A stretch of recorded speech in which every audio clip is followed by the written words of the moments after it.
Marvel, I am a level 5 mutant, starting with Gojo Satoru. This video is purely for entertainment and does not infringe on copyrights or laws. The rights to the novel and image belong to the original author. We do not claim ownership. Don't like waiting and want to listen to this fanfic in full now? Subscribe to our Patreon, where you'll find the best fanfics. Chapter 101, Obtaining the World Engine. In a remote corner of Gotham, the dim room seemed to be impenetrable even to light, making it shrouded in a layer of shadow all year round. The Joker stared at the TV screen in front of him. The man he had been thinking about was fighting with another man, and they looked very intimate. It must be said that the Joker was jealous. "Batman, the person you love most should be me, but you actually betrayed me." The Joker raised his mouth nervously, and the smile on his face became bigger and bigger until it finally became a crazy laugh. He knew he had to take action to take Batman back from Superman. Open the portal and return to the Seaview Villa. This Seaview Villa is located in the coastal area and was purchased by Selina some time ago. Although Selina's little nest is not bad, the smell of deoxyribose always lingers for a long time, so it is still necessary to have a comfortable and ventilated villa. Several people walked out of the portal, and Sumu took out two symbiotes to coexist with two Kryptonians. He tried to use the symbiotes to replicate the Kryptonians' talent of becoming stronger through sunlight.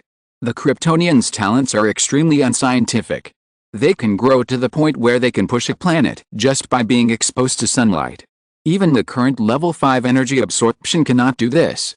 The two Kryptonians were bound by a twisted force field, floating in the sky like kites under the yellow sun, while Sumu and Catwoman were lying on sun loungers sunbathing.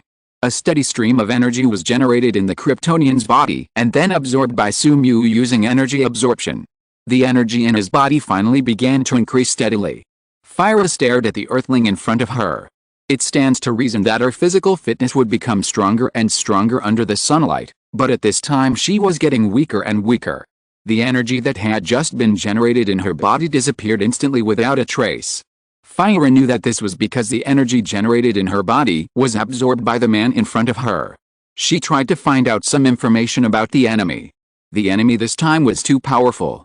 She even lost confidence in the invincible General Zod. "I didn't expect there was someone like you on Earth."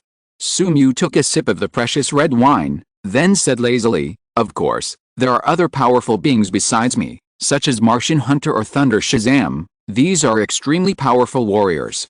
Fyra absorbed the information in Sumu's words, and then looked at the black mucus that kept squirming on her body. These mucus were extremely dishonest and made her feel itchy. "What are these black mucus you put on us?" Sumu did not hide it. He yawned and said casually, "You Kryptonians have interesting talents. I tried to copy your talents, so that Kryptonian batteries are useless." "Kryptonian batteries?" Fyra's forehead had black lines. This man actually used the Supreme Kryptonian as a battery. Although she was very angry, Fyra still endured it again. She was not the enemy's opponent, not to mention that she was even weaker now. Sumu swallowed the cherries that Catwoman fed him with her scallion white fingers, and then continued, "That's a symbiote. It can copy the host's abilities. Of course, there's an upper limit to this ability, but I think it can still copy the abilities of ordinary Kryptonians." Sumu made Fyra float in front of him, then pinched her face hard and looked at her horrified eyes. "I forgot to tell you that I can produce symbiotes almost infinitely. By then, a large group of superheroes with Kryptonian abilities will appear on Earth. Don't you think that's interesting?" Fyra? No, she has to find a way to bring this news to General Zod. The Earth is so dangerous.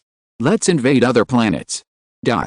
In the spaceship in the distance, General Zod found that his adjutant Fyra had disappeared, and showed a questioning look to his subordinates. The subordinates immediately replied, "P.S. General Zod, General, two powerful warriors suddenly appeared on Earth and captured the deputy commander alive." General Zod was silent. He was a little surprised that there were other warriors on Earth who could resist the Kryptonians, but it was just an accident. Fyra and the others were only exposed to the yellow sun for a few hours, and their strength was far from reaching the limit. It was nothing to defeat Fyra now. General Zod issued an order, "After being exposed to the yellow sun for a few days, we will invade the Earth." A few days later, the Kryptonian spaceship split. One part flew to the Indian Ocean, and the other part landed in Metropolis. With General Zod's order, the world engine started. This scene also caught Sumu, who was in the seaside villa. He turned his head and looked at Metropolis, grinning. The Kryptonian did not disappoint him. New energy appeared. Fyra, who was standing aside, saw the devilish smile of the Earthling in front of him, and became more nervous in her heart, constantly praying for General Zod. The American laboratory also discovered the world engine, so it made a plan to destroy the world engine with Superman, who arrived. Clark, the Kryptonian trader, went to deal with the spaceship in the Indian Ocean, and the American was responsible for using the spaceship carrying Clark to the Earth to collide with General Zod's spaceship, forming a black hole, and then all the Kryptonians on the spaceship were attracted to it. So the traitor flew straight to the Indian Ocean and fought against the defenses on the world engine, even at the risk of being entangled and played with by the nano-tentacles. He had to destroy the hope of Krypton. In order to protect mankind, Clark continued to fight against the nano-tentacles. After going through untold hardships, he finally got rid of the tentacles that had been entangled with him, and then came to the bottom of the world engine. The environment under the world engine is already very close to the Krypton environment, and Superman's strength has been weakened to a certain extent, but even so, he still rushed up with all his strength, trying to destroy the world engine. Under the powerful energy beam, Clark finally rushed up. Seeing victory in sight, Clark showed an excited look, and the Earth was finally saved. But just when Clark was about to destroy the engine, a figure suddenly appeared in front of him, ignoring the energy around him that was far more terrifying than the Earth, ignoring the energy beam above that was enough to transform the planet, and standing steadily in the void. Facing Clark, who was rushing towards him at high speed, the figure looked at Clark with deep and calm eyes like a waveless sea, and extended his index finger to him. The next moment, Clark's fist collided with a seemingly slender finger. Clark thought he would hurt the figure, but what he never expected was that his strong body could not help but stop in front of a finger, and then the terrifying repulsive force spread from the index finger and acted on his body, causing him to fly backwards at a speed of dozens of times the speed of sound. Boom! The huge roar resounded for dozens of kilometers around. Clark kept sliding on the sea surface. The powerful force acting on him made it almost impossible for him to resist. In the end, his body continued to fly for more than 10 kilometers before it stopped. At this time, he finally saw the specific appearance of the figure. It was the Dark Knight who appeared to help him a few days ago. Batman. Why? Clark questioned. Batman was obviously an Earthling and had helped him before, but why did he stop him from destroying the world engine at this time? That's right, the person in front of Superman was Sumu pretending to be Batman. He waited for several days instead of capturing more Kryptonium batteries just for the energy on the world engine at this time. This was one of the few good opportunities to obtain energy before he got the mother box. How could he let Superman destroy it? Facing Superman, who questioned him, Sumu showed a kind smile. You can't destroy the world engine, it's useful to me. But Superman obviously ignored Sumu's kindness and said angrily, no matter what use you have, you should destroy it as soon as possible, because people are dying every moment in the world engine.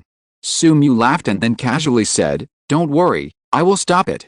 As long as Sumu starts to use energy absorption to continuously absorb the energy of the world engine, then they will not be able to continue to transform the Earth. But Superman obviously no longer believes in Sumu. No, I must destroy it myself. Sumu was a little unhappy after being rejected one after another. If the Superman in front of him was Silver Superman or Golden Superman, then he would leave immediately, and you said whatever you said. But you are just a small movie version of Xiaocheo? What's so great? Give you face? Facing Superman rushing towards him, Sumu grinned, and the vector operation controlled the surrounding vectors. The terrifying red and white singularity formed on his fist, emitting infinite repulsion. Energy absorption used energy to strengthen the body until it reached its limit. In an instant, the two fought together, and the sound of bones breaking exploded like thunder. Ah! Under Clark's unbelievable eyes, the bones in his arm were instantly torn apart by the terrifying impact. His body instantly flew backwards and collided with the sea surface at hundreds of times the speed of sound. Hundreds of meters of waves formed from his landing point, and his figure was also submerged by the sea. Sumu was not surprised by this result. In the current Krypton environment, Superman's strength has been greatly weakened, and he has mastered the vector operation skills, which restrain Superman. It is not difficult to knock Superman away with one punch. Ignoring Clark, who has been motionless for a long time under the sea, Sumu set his sights on the world engine in the sky. The world engine in the sky continued to emit intense light and heat. Sumu fully activated the energy absorption, and the huge energy twisted around his body and then sank into his body. The system's prompts kept ringing: energy point +1, energy point +1, energy point +1. The energy that could transform the planet dimmed visibly, and in just a few minutes, the energy on it was devoured by Sumu. At this time, the template fusion degree has reached 57%. Use the unlimited technique to open the door of the pocket space, and then put the world engine in. The already narrow pocket space was immediately filled with the world engine. After solving everything, Sumu smiled wickedly, and then said to Clark, whose injuries under the sea had fully recovered, "Hurry up, or the girl named Louise will be killed." After that, he opened the portal and stepped out, returning to Metropolis. P.S. Catwoman Part 3. Chapter 102. I am a world traveler. In the Metropolis, the Kryptonian spaceship continuously releases powerful energy rays, which penetrate the Earth's core and interact with the world engine on the other side of the Earth, continuously increasing the density of the Earth. Because of the increase in density, gravity is also increased. The gravity increase in the area closest to the Kryptonian spaceship is the largest, and vehicles affected by gravity will be instantly crushed. The fighter jets of the United States continue to launch missiles at the Kryptonian spaceship, but because of the huge gravity, they can't get close to the Kryptonian spaceship at all. Just when they are at a loss, they suddenly find that the Kryptonian spaceship has stopped operating, the energy rays it releases disappear, and the surrounding gravity quickly returns to normal. Seeing this scene, Colonel Hardy was overjoyed. He immediately drove the C-17 aircraft towards the Kryptonian spaceship, wanting to completely destroy the Kryptonian spaceship. Boom! There was a sudden violent explosion behind the C-17. It was General Zod driving another Kryptonian spaceship to shoot down other fighters flying behind the C-17. At this time, it has locked its target on the C-17 carrying another Kryptonian spaceship. At this moment, Superman suddenly arrived and hit the Kryptonian spaceship, causing its laser to deflect. Even in the face of General Zod's warning, the traitor Superman resolutely destroyed the spaceship carrying Krypton's last reproductive system. In the distance, several Kryptonians invaded the plane where Lois was, but with the efforts of many mortals, they not only activated the spaceship that brought Clark to Earth, but also drove C-17 to crash into the huge Kryptonian spaceship, trying to make the two spaceships that used phantom projectors as energy collide, forming a black hole to swallow all the Kryptonians. Just when Colonel Hardy was about to sacrifice himself and let all the Kryptonians be buried with him, a figure blocked C-17. I saw this figure in front of him and said slowly, "This is not okay, this spaceship is my property." Sumu had already arrived in Metropolis. He sneaked into the interior of the Kryptonian spaceship. Just as he knocked down all the Kryptonians inside the spaceship, he found a plane flying towards this spaceship at high speed. How could this be possible? This was the spoils he had captured with great effort. Gravity distorted space, and Sumu instantly appeared in front of C-17, and then touched C-17 with his index finger. The vector operation immediately reflected C-17's kinetic energy, causing C-17 to fly in the direction it came from at the original speed. After protecting his own spaceship, Sumu flashed into C-17 again and punched the Kryptonian inside C-17 in the head. Accompanied by black and red lightning, the Kryptonian who replaced Fyra to stop C-17 from flying to the Kryptonian spaceship immediately fell into coma. Then he threw the Kryptonian into the pocket space, and Sumu suddenly attracted Colonel Hardy, and then questioned him, "Do you know that you almost destroyed my spaceship?" Colonel Hardy was confused, and he asked hesitantly, "Isn't this the Kryptonian spaceship? Now it's mine, this is my trophy." Then, "I'm sorry." Then he threw Colonel Hardy aside, and Sumu glanced at Clark who had arrived. Seeing that he was looking at him very vigilantly, Sumu smiled brightly, "I'm not your enemy, General Zod is, he is not dead." Clark said vigilantly, "Who are you?" "Obviously Batman is also in Metropolis, you are not Batman." After being helped by the mysterious man in front of him at first, the simple Clark believed his lies and thought he was Batman, but on the way back to Metropolis from the Indian Ocean, he saw Batman driving the Batmobile to save people. Compared with the moody mysterious man in front of him, Clark believed that the Batman who kept saving ordinary people was the real one. Upon learning that the Master did not come to Metropolis for vacation, but came fully armed, Sumu immediately knew that this should be the butterfly effect caused by him pretending to be the Master. At this time, The Master came to investigate the specific situation of the fake Batman who appeared in Metropolis.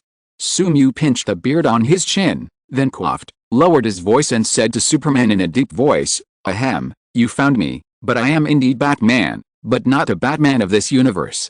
For some reason, I wander around in various parallel universes. You can call me a world traveler, a cosmic wanderer, or a homeless stranger." While speaking, Sumu accurately controlled every muscle in his body, and showed absolute sadness with superb acting skills. At this moment, he was a tragedy, a story that people can easily empathize with. Faced with Sumu in such a state, the simple Clark immediately felt guilty. He was a little overwhelmed and could only apologize. Sorry. Do parallel universes really exist?" Professor Emil Hamilton walked out from the back of the plane and asked Sumu excitedly. These scholars are always too excited in the pursuit of truth. Fortunately, DC is not a Cthulhu-like world like the Lord of Mysteries, otherwise this strong curiosity alone would drive Professor Emil Hamilton crazy. Of course, the multiverse is real. I have been to too many universes and encountered too many dangers.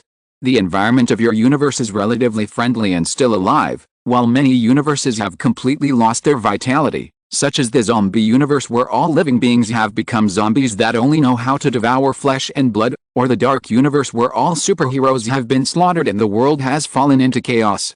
I once encountered my isotope in a certain universe. It was a Batman who was calculated by the Joker. He fell into madness and continued to destroy one universe after another with other isotopes. In addition to them, there are too many dangerous things in the entire multiverse. And, it's not just them. I once went to a special universe. That universe merged with another universe, connecting the two multiverses. I went to the multiverse called Marvel through this universe, and I also saw too many incredible existences there. Sumu's words shocked everyone around him, and they kept digesting a lot of information. Aren't they currently resisting the invasion of the Kryptonians? Why did it suddenly rise to the height of the multiverse? Among them, reporter Louise was the first to wake up. As expected of a strong woman who could suppress Superman, she immediately threw away all the thoughts in her mind. No matter how dangerous the multiverse is, it is still far away from them. Now they should face what is in front of them. Compared with Clark, who is kind-hearted and easy to trust others, Lois is not so easy to fool. She asked, "Since you are Batman, why do you stop us from destroying the Kryptonian warship?" "The Batman I know will not do this." Sumu shrugged, and then said helplessly, "I need a lot of energy to travel through parallel universes and make dimensional jumps. I also want to return to the universe where I was born and raised, so I need the energy source on the Kryptonian warship so that I can make the next dimensional jump." Sumu's explanation was almost flawless, and everyone present could not find any faults. Colonel Hardy at the side also asked, "What about those Kryptonians? Why didn't you kill them?" Sumu looked at Clark. For some reason, Clark felt a chill in his body and a strong malice enveloping him when he was stared at by Sumu. Sumu smiled and replied, "After all, Kryptonians can generate huge energy in their bodies under the radiation of the yellow sun. They are natural and pollution-free super batteries." Under Clark's stiff expression and the stiff gazes of the other people, Sumu raised his thumb and showed his white teeth. "Kryptonian batteries, everyone says they are good." Everyone. "No, we can't hand over the Kryptonian spacecraft and the bodies of the Kryptonians to you," Colonel Hardy said at the side. The hero who sacrificed himself in the movie and let many Kryptonians be buried with him thought about it seriously and felt that something was wrong. "What you said is one-sided, and there is no guarantee that it is all true. Maybe you will join forces with the Kryptonians to capture the Earth later. This is not impossible." Sumu smiled when he heard what Colonel Hardy said. Because of what happened in the Marvel world, Sumu learned a lesson and prepared to keep a low profile. For the sake of fun later, he planned to be a good person. But this does not mean that he will be a saint, like Clark who does not know how to resist when being bullied. Using gravity to track Colonel Hardy, Sumu pinched his neck and showed a kind smile. "Do you think that Superman has confidence next to you, so you are floating, or do you think I am a good person like Superman? Do you think Superman can stop me? Then I will tell you directly, if I say it is mine, it is mine. This is not a negotiation." Colonel Hardy realized something at this time. The Batman in front of him is not the Batman of this world. He does not have a principle of not killing. He is a mysterious strong man who can travel through the multiverse, A traveler who is still alive even after countless terrible hardships, and an existence that is even more powerful than Superman. Superman on the side was speechless. Why did the fire suddenly pour on him? But what Batman said was true. He was indeed a good person, and he was indeed very likely not the opponent of the Batman in front of him, which can be seen from the previous fist fight. At this moment, a figure suddenly crashed through the spaceship and knocked Superman out. It was General Zod. Even if the Kryptonian spaceship survived under Sumyu's protection, the spaceship with the last reproductive system was destroyed by Clark. In this way, even if the Earth was transformed into a Kryptonian environment, Krypton could not continue. Krypton can no longer be rebuilt. General Zod pushed Clark to crash through buildings and kept swinging his fists at Clark's face. Amid a sonic boom and thunderous collision, he shouted in grief, "You finally chose humans and gave up on us. You destroyed my soul and deprived me of the meaning of existence. I will kill the humans you saved one by one in front of you." Looking at Clark, who was at a disadvantage and was constantly hit in the face by fists splashing with gay love, Lois anxiously said to Sumyu, "Batman, please go and help Clark. He doesn't seem to be a match for General Zod." However, her request was destined to be unanswered. She saw that Sumyu's face was full of smiles, but his eyes were full of indifference. A nonchalant voice sounded in the plane, "I have seen too many worlds destroyed, and countless Supermen died, including those who were stronger than Clark. I tried hard during my travels, but I kept losing, so I finally made a principle, which is to try not to interfere with the operation of the world I am in. After all, this is your Earth, isn't it?" Looking at the smiling Batman, Lois's whole body was cold. P.S. Catwoman, Part 4. Chapter 103 Batman ravages General Zod. Superman and Zod had a fierce battle in the sky. The aftermath of the battle destroyed everything nearby, and the scorching heat line of sight cut a building. Mortals looked up at the battle between the two gods like ants, hiding in the ruins of the building that was sprinkled like rain, trying their best to stay alive. With sonic booms and explosions, the city was quickly destroyed, and a large number of lives were lost in the aftermath of the battle. Even the tallest Wayne building collapsed in the battle. Batman drove the Batmobile and kept saving people. After discovering the existence of the fake Batman from the report, he came to Metropolis and tried to find the trace of the fake Batman. But unexpectedly, he encountered a war between gods just after he came. After all, he was immortal, and facing the godlike Kryptonians was like an ant, and he couldn't even save the employees in the Wayne building. Perhaps it was the contraction of the world line. At this time, Gotham's Dark Knight hugged a little girl who had just lost her relatives and watched the battle in the sky quietly. At this moment, he suddenly found a person in front of him. It was a black battle suit that made him very familiar, and the buttocks and chin were almost exactly the same as his. Batman immediately felt like looking in the mirror, and then he was sure that the person in front of him was the fake Batman pretending to be him. So he immediately questioned the fake Batman in front of him, "Who are you, and why are you pretending to be me?" Sumyu repeated what he had said to Clark and others before, and then looked at the Batman in front of him with complicated eyes. "As mentioned above, I am you, you are me, and I come from a parallel universe."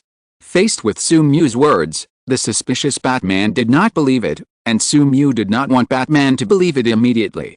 He just wanted to have fun. Sumyu reached out his hand to Batman, and then said to him in a devilish and tempting tone, "My counterpart, I have experienced what you are experiencing now. Look at those two aliens. They are fighting on Earth and killing countless innocent people. Aren't you angry? I know that you are full of anger at this moment, but you can't stop the powerful Kryptonians. Your power is too weak. Even if you are proficient in all the fighting skills in the world, you are still just a mortal. So, young man. Batman, do you desire power?" Batman looked at the man in front of him. He looked exactly like himself, even the beard on his chin was almost the same, like a copy. And in the previous chat, he knew his past very well, which made him believe his words. This man might really be his counterpart. In the past, Batman would never accept power from unknown sources when he was calm, even if the person who wanted to give him power was his counterpart in other parallel universes. But now seeing the Wayne building destroyed and all the employees killed, the powerlessness and hatred in his heart made Batman make a decision. He stretched out his hand and held Sumyu's hand together. Seeing Batman shaking hands with him, Sumyu grinned, and then activated multiple skills at the same time. The black symbiote quickly crawled towards Batman, replacing the armor on his body to wrap him up, providing him with a constant supply of power. Red blood was injected from Sumyu's palm into Batman's body, and under the effect of the reversal technique, it continuously destroyed and repaired the cells in his body, and engraved the spell in Sumyu's body into the depths of Batman's soul. A large amount of energy was injected into Batman's body, constantly changing his cell structure and making it stronger. After a few minutes, Batman stood up and looked at the situation of his body in disbelief. The powerful force coming from his body made him unbelievable. The voice of another Batman sounded in his ears, "Go, stop them, and let the Kryptonians know that the people on Earth are the coolest." Watching Batman driving the Batmobile towards the place where Superman and General Zod were fighting, Sumyu couldn't help but look forward to the next development. I wonder what kind of collision will happen between Batman and Superman who have gained power? Sumyu handed the symbiote that had lived with a Kryptonian for several hours to Batman, and transformed his physique into that of the Jujutsu Kaisen world, allowing him to use the LV3 level technique of forward rotation Kang and reverse rotation He. In addition to the temporary increase in energy provided by Sumyu to Batman, he should be able to beat up the normal Superman at this time. Facing General Zod, who is proficient in fighting skills, even if Superman uses his super brain to keep learning, he is still no match for General Zod. Boom! With a sonic boom, General Zod hit Superman in the face, deforming his handsome face, which was only slightly less handsome than the reader. If Superman hadn't clenched his teeth would have flown out. Just as Clark was struggling to stand up from the ground, the sound of an engine suddenly sounded. An extremely handsome motorcycle rushed over from a distance and stopped in front of him. A man in a close-fitting combat suit walked out of the motorcycle and stared at him and General Zod. P.S. Batmobile, Batman? No, it's another Batman. Although the two are almost identical, Superman can still recognize the difference between them at a glance. The Batman he is familiar with is full of a lazy temperament, which is the indifference of being indifferent to everything after experiencing too much, but the Batman in front of him at this time is like a shadow in the dark. Even in the dark, he is still a respectable guardian. However, even if Batman makes him respect, this is still not a battlefield he can participate in. After all, he is just a mortal. Clark warned Batman, "Batman, leave here, this is not a battle you can participate in."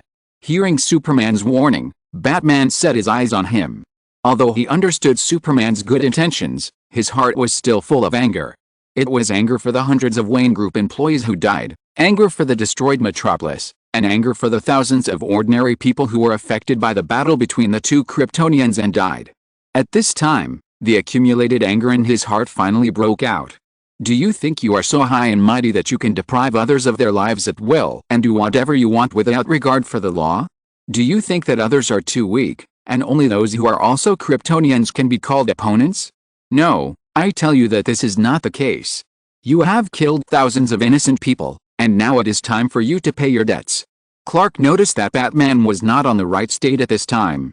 He wanted to say something, but was interrupted by General Zod on the side. "Humble Earthlings, I will kill you one by one in front of Karl, and the Earth will perish along with Krypton." Provoked by General Zod, Batman could no longer bear it. He instantly appeared in front of General Zod from the original place. Under Superman's unbelievable eyes and General Zod's stunned look, he punched out with black and red lightning. Thunder exploded, and everything around was destroyed by the aftermath. General Zod was instantly knocked out, crashing through buildings and flying out of Metropolis. While General Zod was still not reacting, Batman rushed to General Zod again, swinging his fist with all his strength, hitting General Zod, shaking off his previous weakness and the anger in his heart. Thunder roared continuously on the ground, and General Zod finally flew out of Metropolis and came to the wasteland outside under Batman's continuous beating. Seeing this, Superman was stunned, not understanding what happened. He was sure that this Batman was not a wanderer from the multiverse, but a Batman of this universe. But why was he so powerful? He immediately rushed forward to help, but a hand suddenly stopped on his shoulder. Superman's terrifying physical fitness had no resistance to this hand. He stopped there and could not break free no matter how he struggled. Sumyu said to Superman lazily, "This is Batman's battle, you should stay here." Superman turned around and immediately dared not move. More than a dozen Kryptonians were forcibly bound in the air, constantly receiving sunlight to generate huge energy in their bodies, but these energies were absorbed by the man in front of him as soon as they were generated. Just as he said, the Kryptonians were like super batteries in front of him, providing him with energy continuously. He didn't dare to move again, for fear that he would become part of the battery. Then he suddenly found that the surroundings had changed. After the surrounding environment stabilized, he found that he had come to the outskirts of Metropolis without knowing when. They didn't move at all, but the space around them had changed. The incomprehensible things made Superman a little uneasy. The lazy voice sounded again, "It's just a simple space operation, no big deal." Clark. Simple space operation? Then why can't I do it? Who of us is the real alien?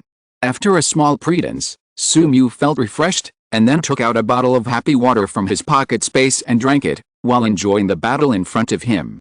After being attacked continuously, General Zod reacted immediately. He covered his little brother with an ugly face. The Earthlings in front of him had no martial ethics, and they greeted where they were vulnerable. After being hit several times, General Zod even heard the sound of eggs breaking. However, even if he was temporarily at a disadvantage, General Zod was still full of confidence. How could a mere Earthling defeat the great Kryptonian warrior? He looked down at Batman and said, "I admit that you are very strong, even beyond my expectations, but I am the conqueror of the universe, the most powerful race, the Kryptonians. I was born to fight, and I constantly hone my senses. How can you be my opponent?" Continuously exerting pressure on Batman, General Zod learned to use the life force field and flew up. He wanted to say something but suddenly saw black and red singularity hit his face, causing his nose to bleed. Batman immediately grasped the essence of Sumu and gave General Zod a fierce face-breaking attack, and then said to General Zod with a refreshed spirit, "So you can bleed too." P.S. Batman. Chapter 104 Batman, why do you know everything? Am I really an inferior bat? General Zod reached out and wiped his chin. His fingers were bloody. He was injured by an Earthling.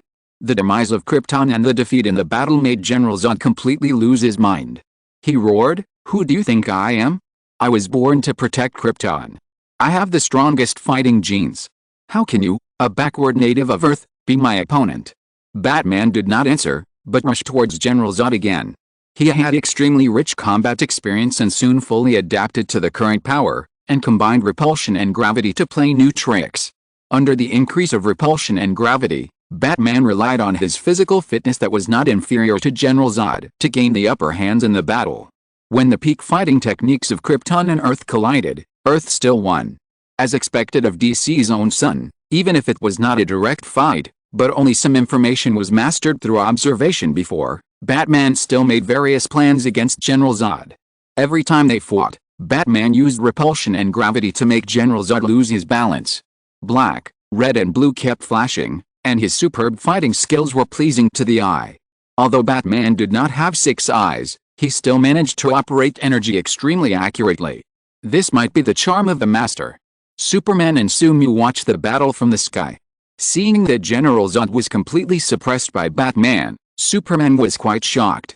You know, in the previous battle with General Zod, he was completely at a disadvantage and had almost no power to resist. As time passed, General Zod's injuries became more and more serious.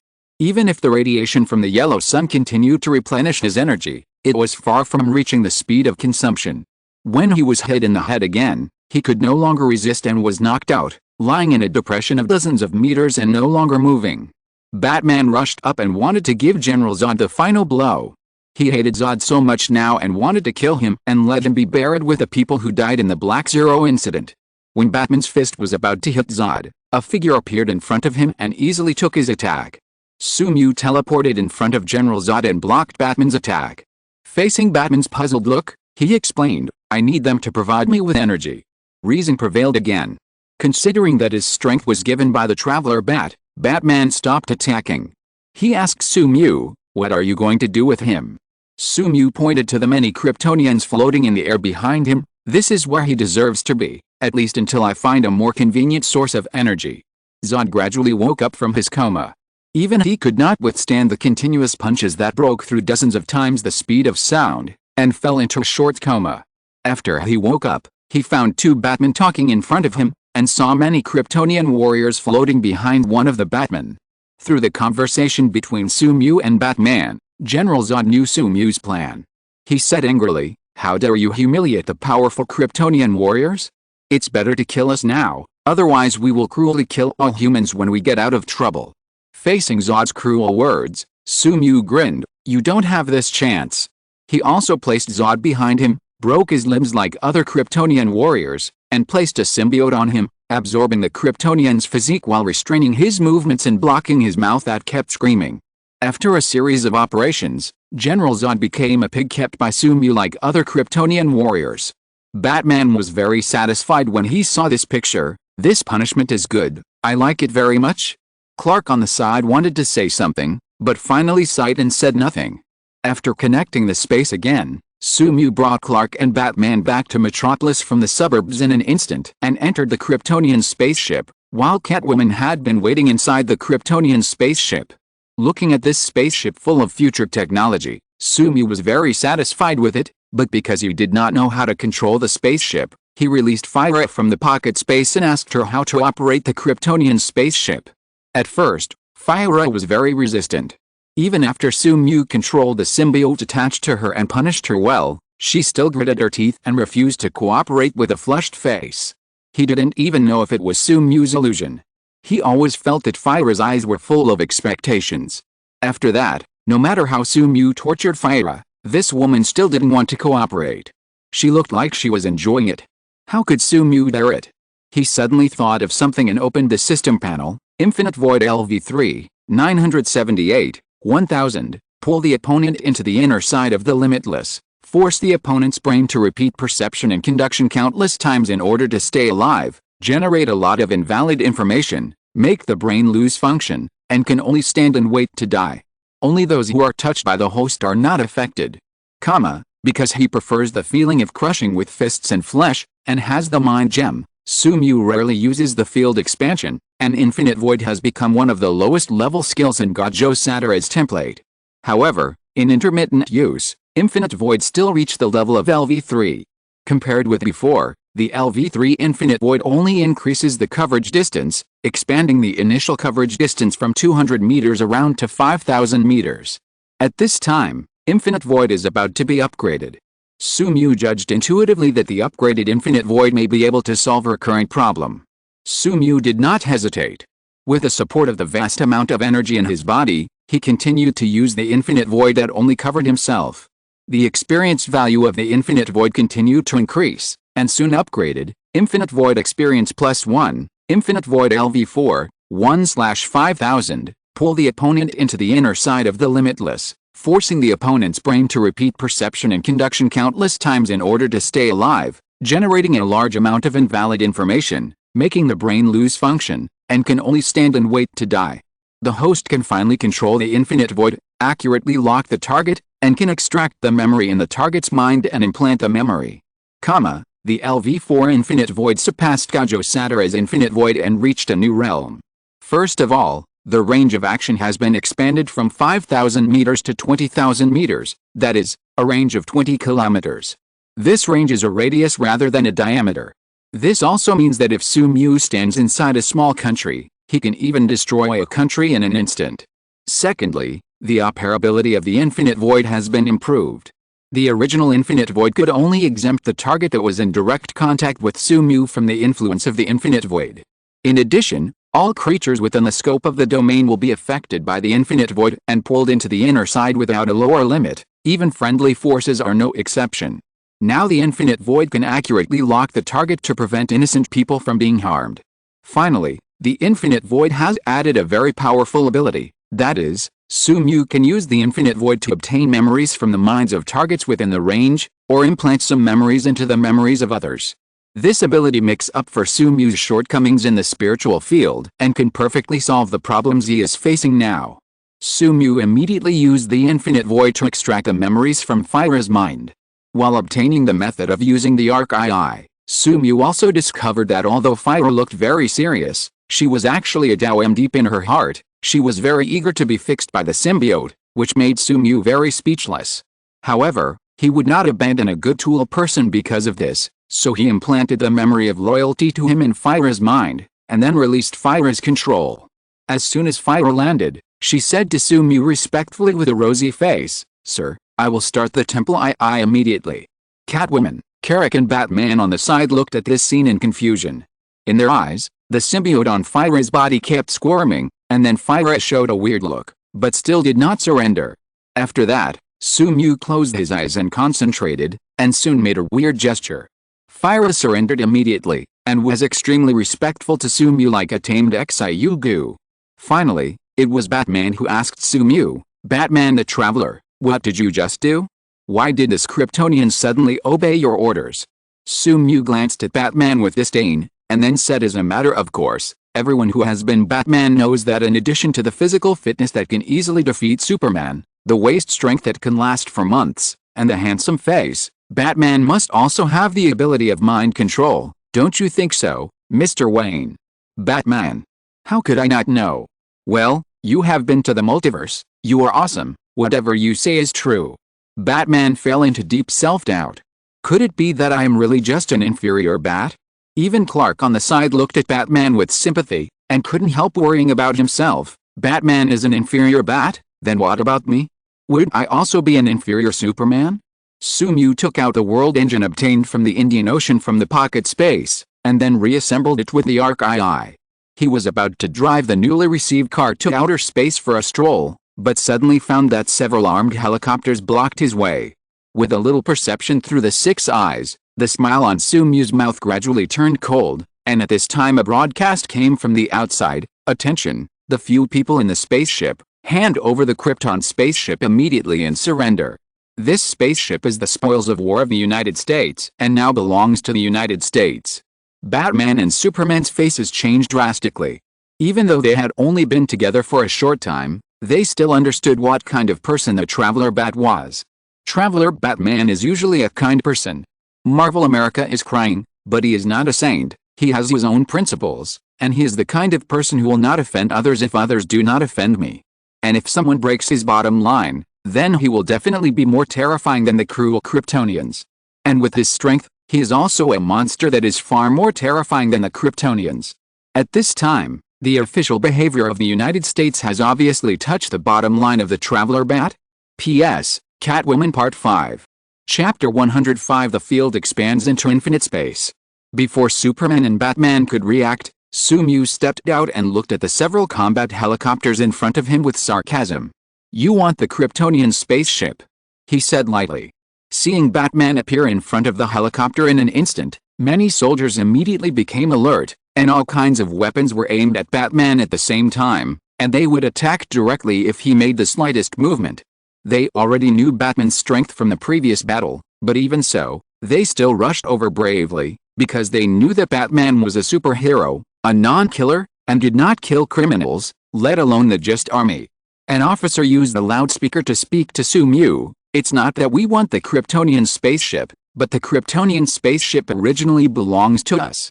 It is a trophy of the United States and will never belong to an individual." Sumu smiled. He looked at the officer as if he were looking at a clown, and then pretended to ask, "Why didn't I see you when we were fighting against the Kryptonians? Why didn't you dare to bark in front of General Zod?"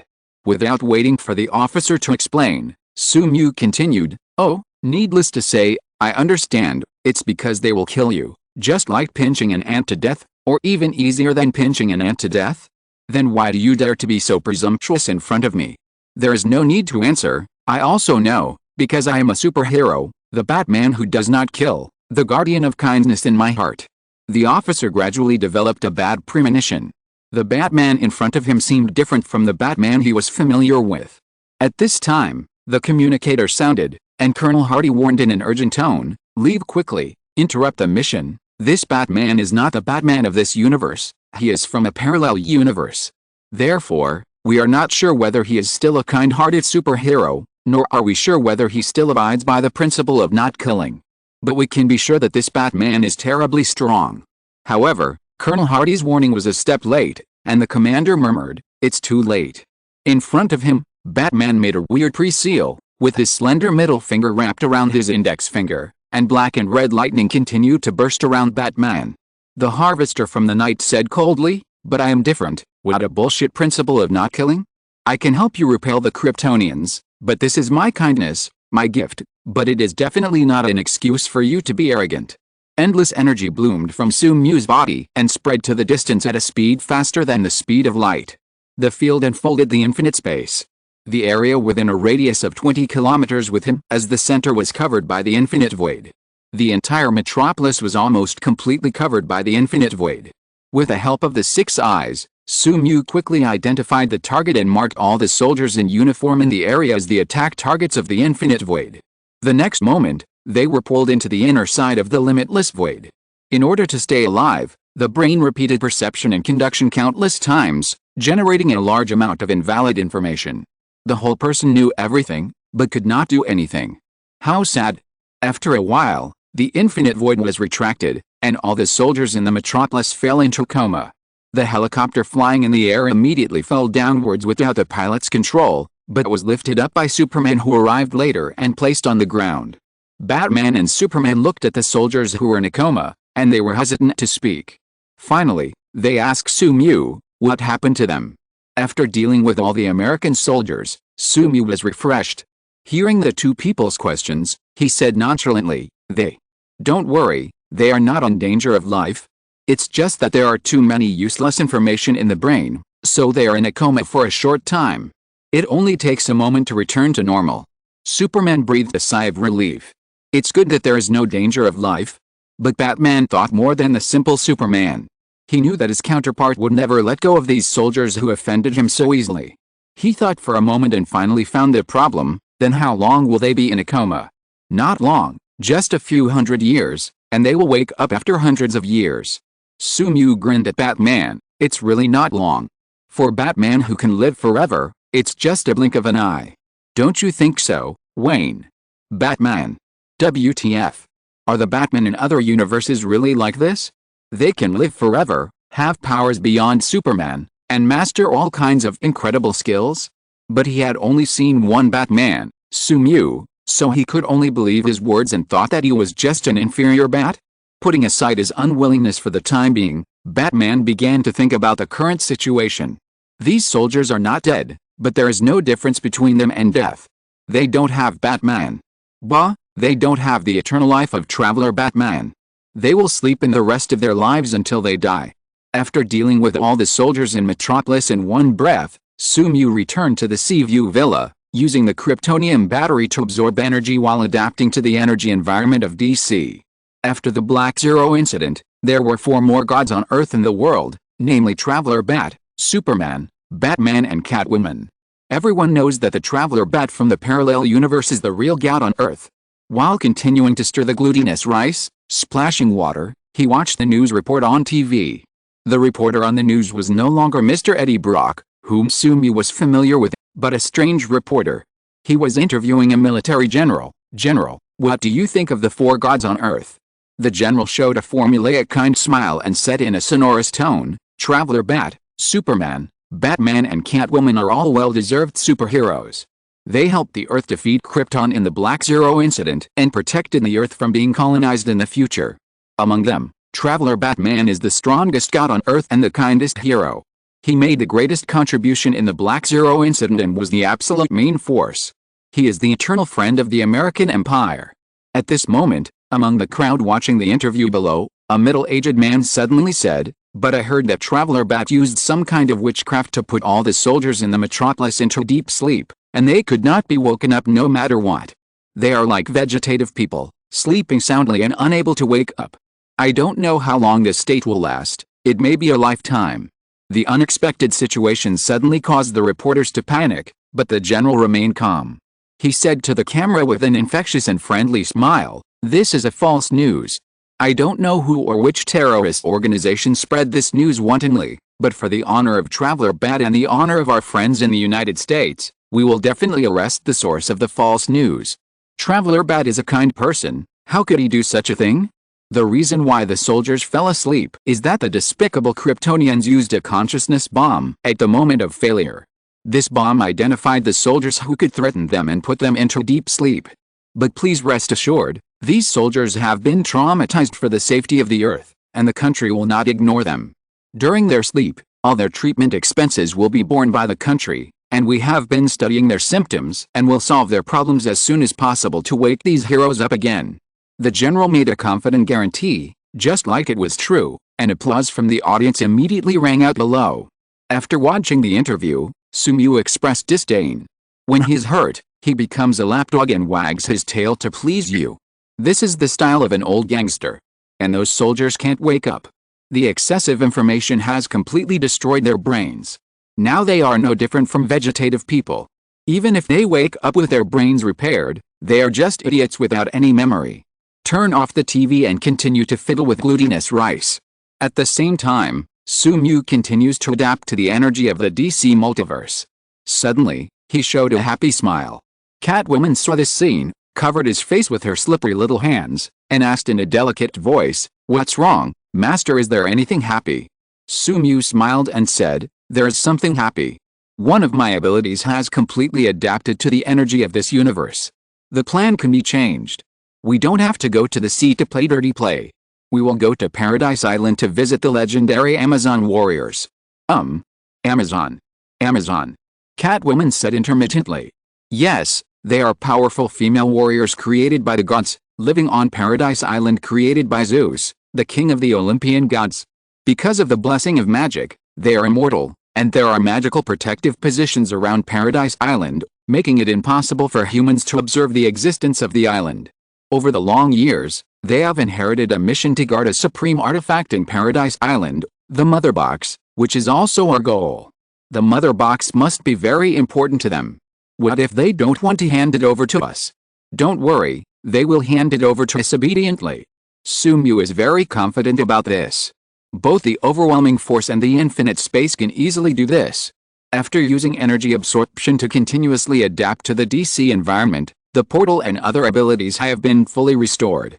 Now, with the continuous use of Krypton batteries to absorb energy, the template fusion degree has reached 53%, and new skills will be unlocked when it reaches 60%. But even if the Krypton battery is very easy to use, it is still not as good as the infinite gems, and the speed of template fusion is increasing slower and slower.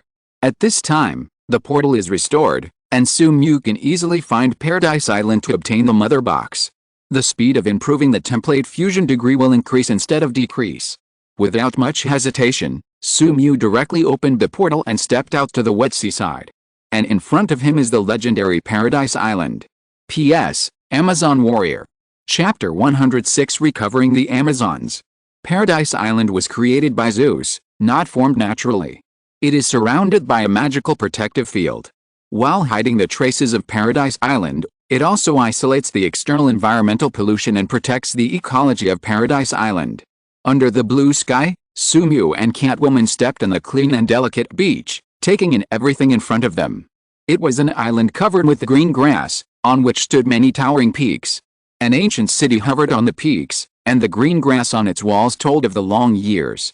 Looking at the beautiful island in front of him, Sumu nodded, "Very good, it's mine." P.S. Paradise Island Part 1. Because of the magical aura revealed by the use of the portal, the Amazons also discovered the existence of the invaders. Sumu and Catwoman went deep into Paradise Island. The more they looked at the island, the more they liked it. With a magical defense field that enveloped Paradise Island is definitely an excellent base. Just as Sumu and the others had just entered the ancient city, dense footsteps suddenly sounded around them. A large number of tall women wearing old-century armor rushed out from the streets and alleys, and then surrounded Sumu and the others. One of the women, who was obviously dressed more luxuriously, walked out from the Amazon female warriors and said to Sumu and the others with a dignified look, "Outsiders, what means did you use to break into Paradise Island, and what do you want to do on Paradise Island?" Looking carefully at the woman in front of him, Sumu immediately recognized her as the Amazon Queen Hippolyta. However, compared with the movie, Hippolyta in front of him was younger and more beautiful. If he didn't know her identity, Sumu would still think she was a girl in her 20s. However, Sumu was not a man who pitied women. On the contrary, he preferred to kill his sister to prove his faith, so Hippolyta's beauty could not affect his decision at all. Sumu decided to use courtesy before force. He bowed slightly and said to Hippolyta, "Respected Amazon Queen, my partner and I came here to ask for something." Seeing the polite appearance of the two invaders, Hippolyta breathed a sigh of relief. It seemed that the two people in front of her were not enemies. However, Hippolyta did not relax due to her years of combat experience.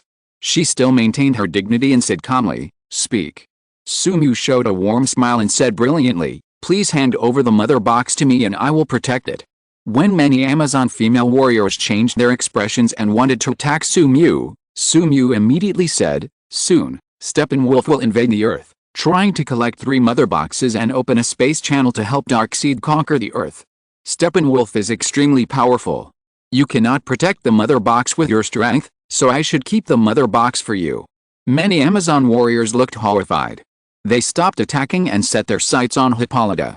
If Steppenwolf really came to attack Paradise Island, then with their strength, it is very likely that they would not be able to protect the mother box.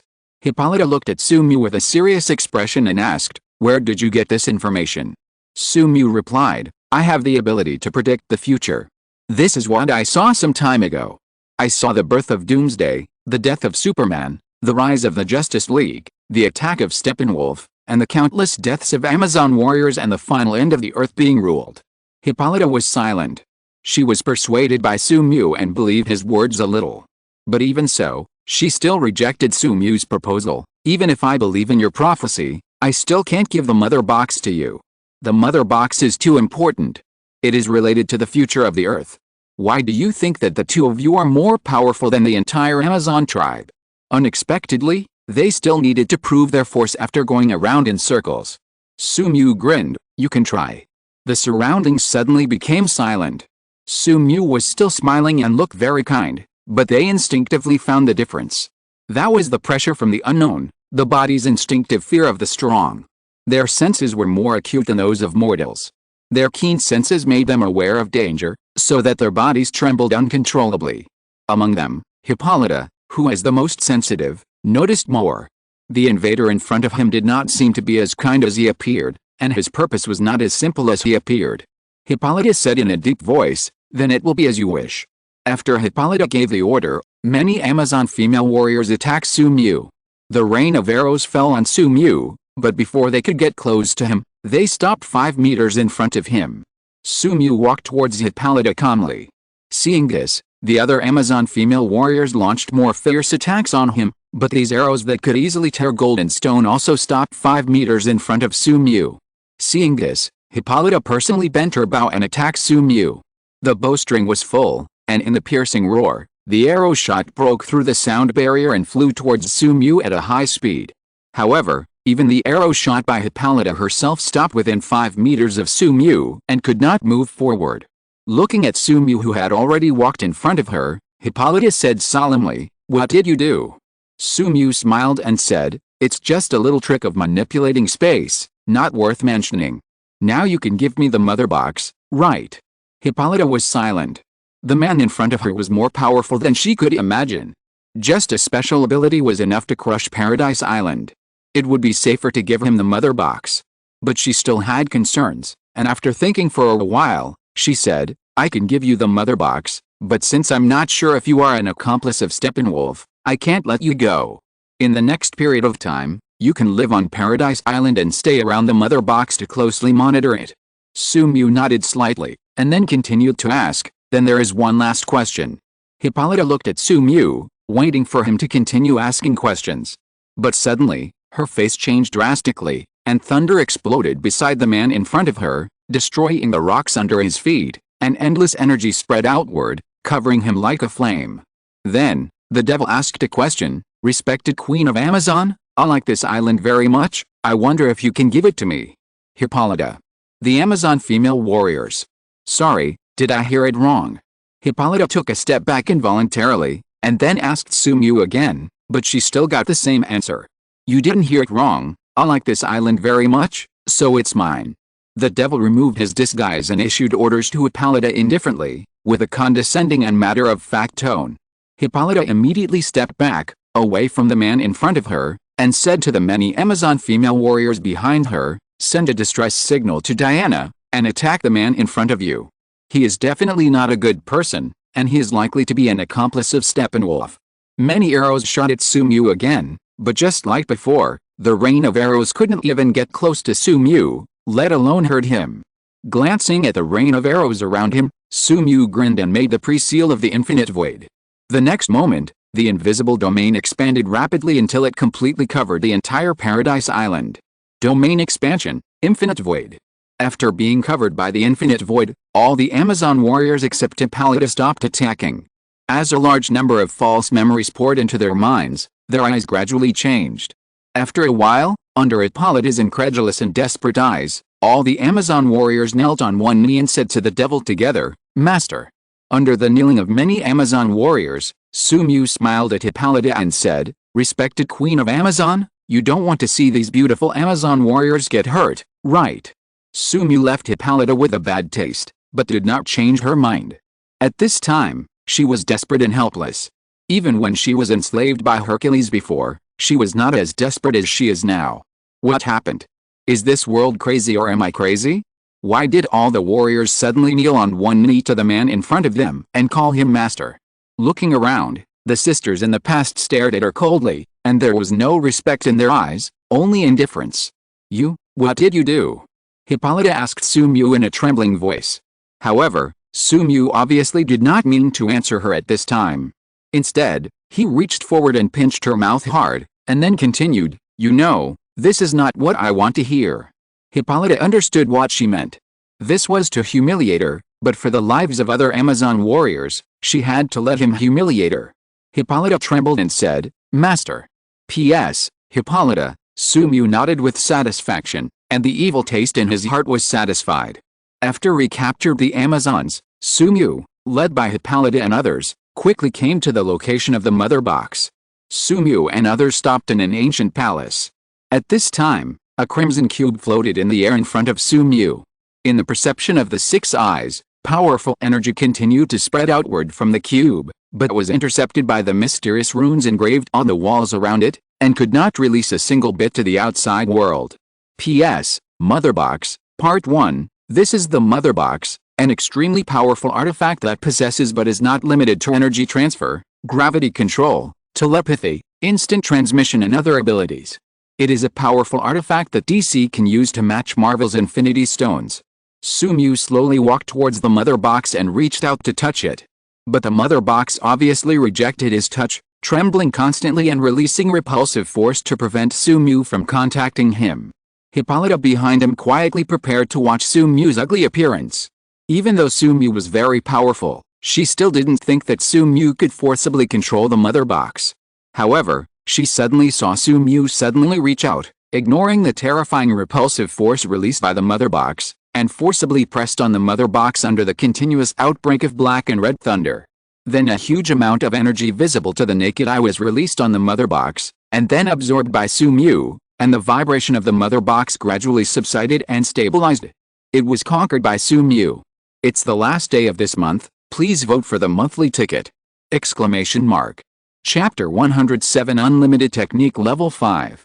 Energy absorption runs at full power. A large amount of energy flows out of the Mother Box, which is absorbed by Sumu to form energy points, and then put into the system, and the template fusion degree is steadily increasing.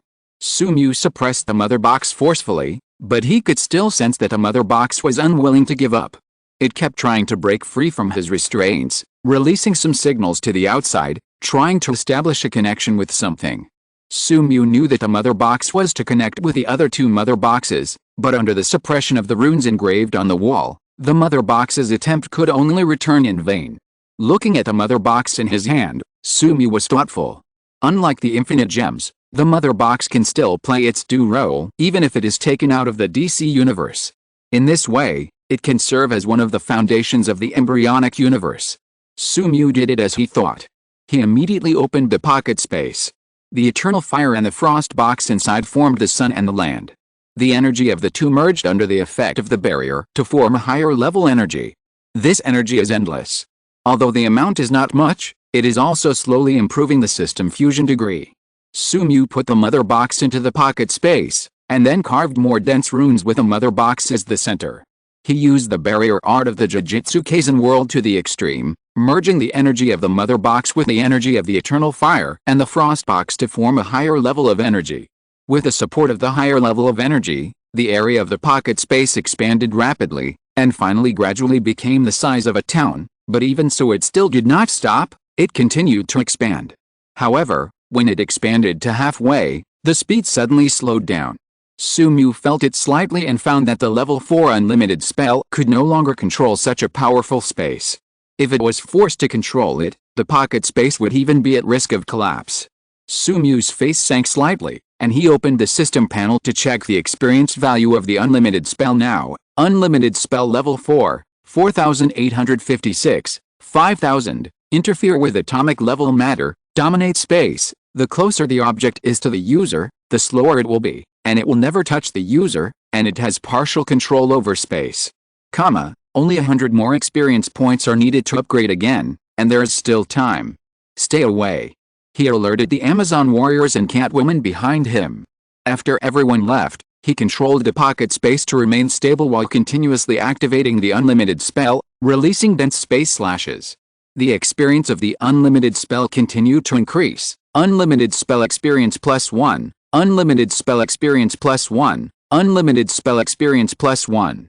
After dozens of minutes, seeing that Sumu could no longer control the continued expansion of the pocket space, the system sent different prompts. Unlimited spell experience +1, congratulations, your skill unlimited spell has been upgraded.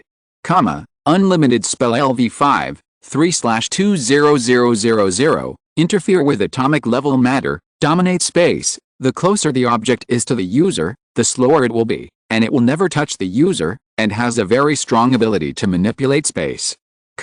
A large amount of information poured into Sumu's mind, and the LV5 unlimited spell underwent a huge transformation. The range of action increased rapidly from the surrounding 5 meters to the outside, and in the blink of an eye it reached a distance of 50 meters.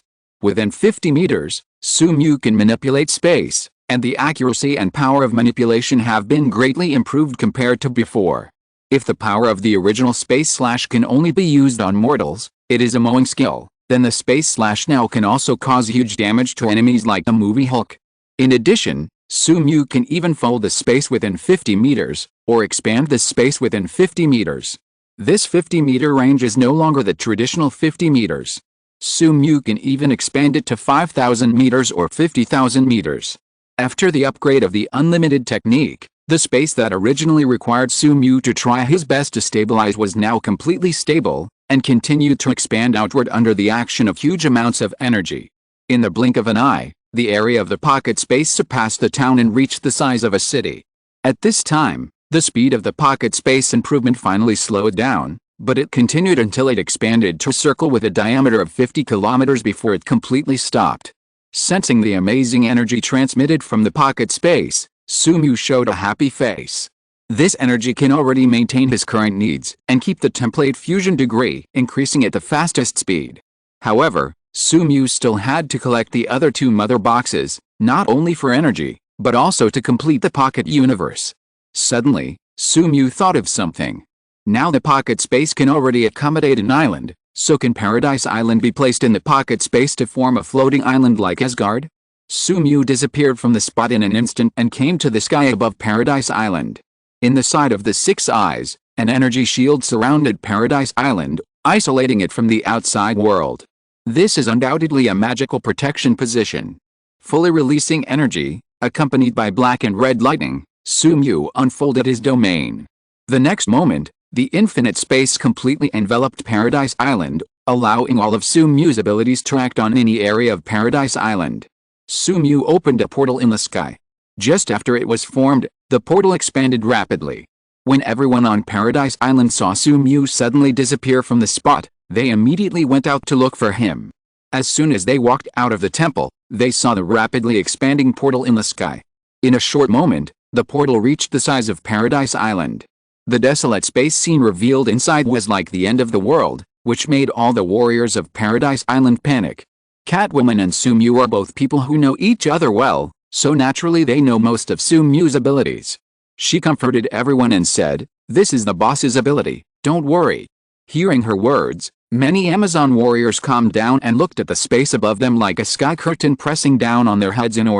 After opening the portal, Sumu burst out with a strong attraction, and a blue-black hole formed in the pocket space, attracting everything around. However, whether it was the eternal flame, the frost box or the mother box, they all ignored the attraction of the black hole because of the existence of the barrier, so the only thing affected by the terrifying gravity was the Paradise Island below. Boom!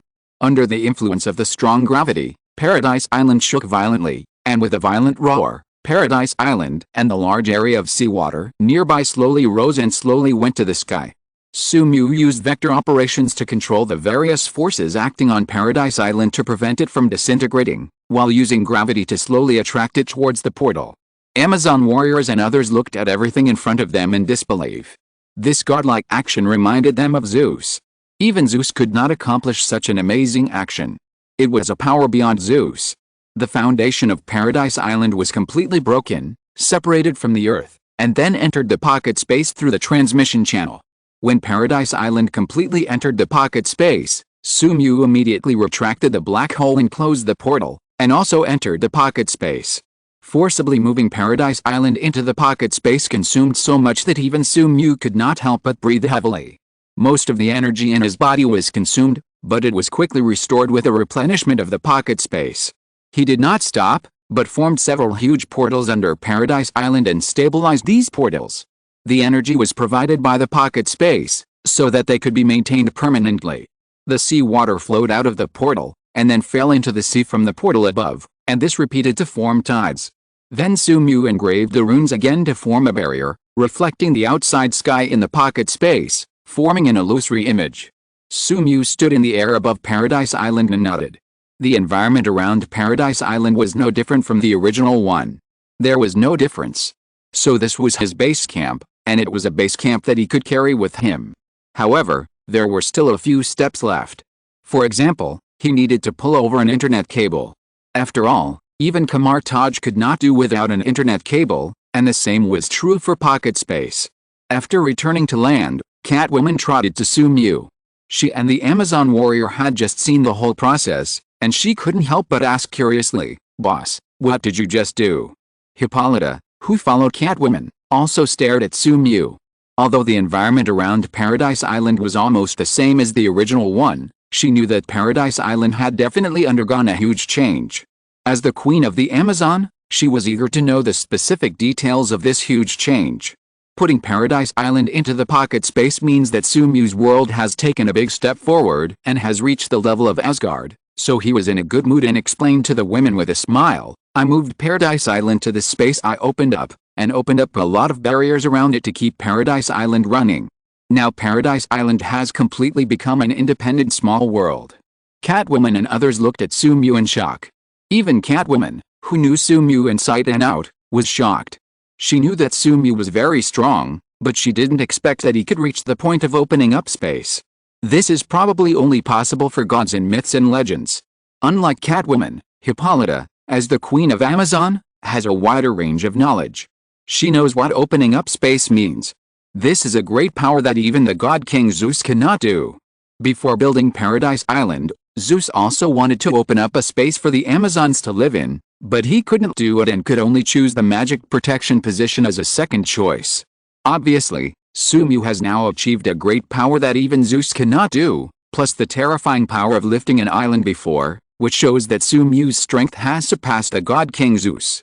This idea made Hippolyta a little desperate, but she immediately calmed down and cancelled the plan that she had been planning to make the Amazons escape from Sumu's control, and prayed that Diana would not come to find Paradise Island, otherwise Diana would also fall into the hands of this devil.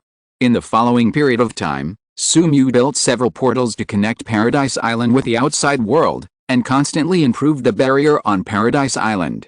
In the process of opening up the barrier to stabilize the world, he felt powerless. The barrier technique of the Jujutsu Kaisen world alone could not maintain the operation of a world. He needed more knowledge. The LV4 Infinite Void can obtain knowledge from other people's minds, which allowed Sumu to go out and obtain knowledge from the minds of multiple scientists to make the barrier more perfect, but it was still far from enough. After discovering this problem, Sumu has planned to go to other worlds to obtain more knowledge of similar barrier abilities, such as the barrier of the Naruto world, the formation of the Zeuxin world, etc. In addition, under the continuous absorption of energy during this period, the template fusion degree has also reached 60%, unlocking new abilities. Chapter 108 Princess, you don't want to see the country destroyed, right? Template fusion degree. 60%, you have acquired a new skill, Unknown Wings, Platinum, Unknown Wings, Platinum LV1, 1/100, manipulate the power of the phase in space to form the ultimate power of the phase, the platinum wings, which greatly enhance the user's all-round power. The platinum wings spread out from behind Sumu, and a nearly transparent platinum ring slowly formed above his head. Unlike before, Sumu clearly felt a growth of power. Whether it was the vector operation ability of the accelerator template or the various abilities of the Gojo Satoru template, they were all significantly enhanced. Even the 3 skills of LV5 were no exception. The platinum wings are different from other wings. They are the ultimate power of the phase and the most perfect power. Accelerator can do physical strikes that shock the end of the galaxy in the state of platinum wings, and can even defeat the great demon clones unhead-on in Separator entity and spirit. Of course, this is the power of the platinum wings at the LV3 level. The LV1 cannot do this for the time being, but even so, it is a very obvious increase for Sumu. According to the judgment, Sumu's strength at this time is at least 50% stronger than the normal state. For him now, 50% is not a small number. This makes Sumu look forward to the power of the last third tree, the Abyss. Accelerator can even confront the attack of the demon god head-on in the Abyss state without losing the wind. This is already the strength of the single universe limit. If the third tree, the Abyss, reaches level 3, Sumu can consider returning to the Marvel world and looking for the Celestial God group to solve the past conflicts. Of course, the solution is a physical solution. During this period of time, the pocket space was constantly improved. Sumu moved his Seaview Villa to the seaside of Paradise Island and stood on a suspended island. In this way, the sea view of the Seaview Villa is more beautiful. P.S. Paradise Island. Second, he studied the knowledge of many scholars and studied all the abilities of the mother box, combining it with a barrier to make its computing power come in handy and not bear it.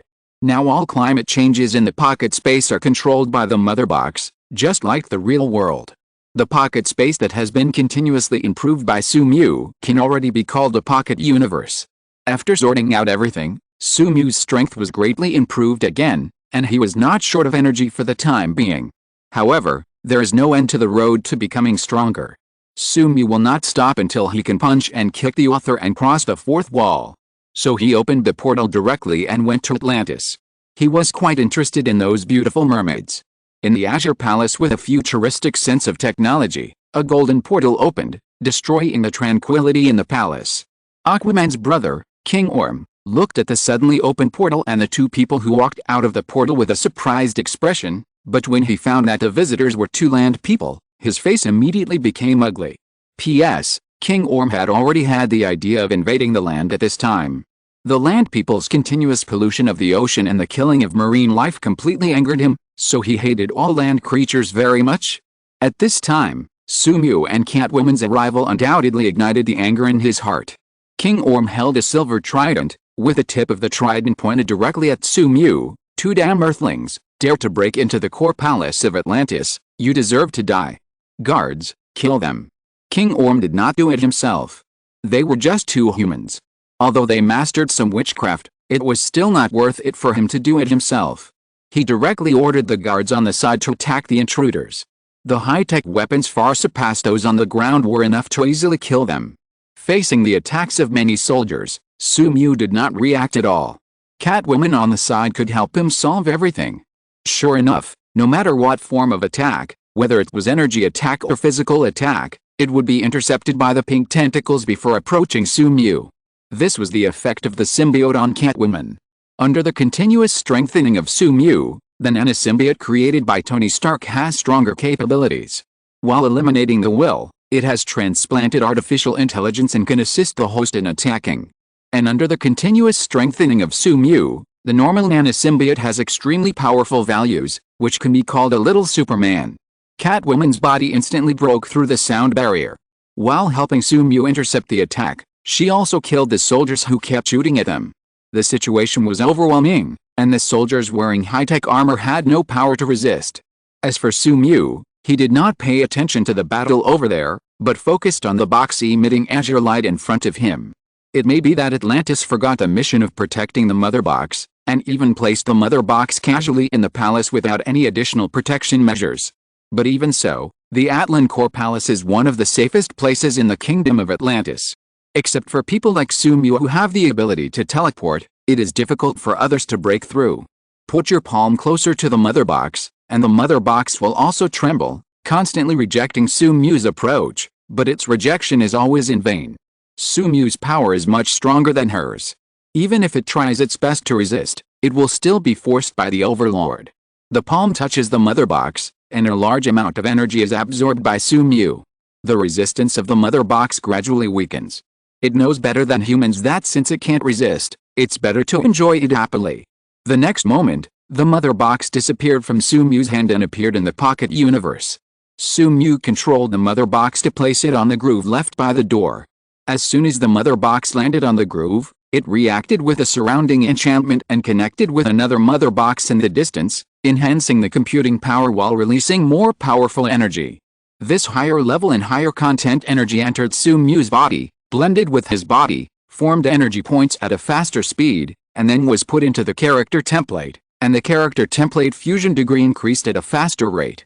And after obtaining another mother box, the area of the pocket universe increased again until it doubled. Today's Paradise Island will no longer fill the pocket universe. The pocket universe gradually matures under the training of more energy.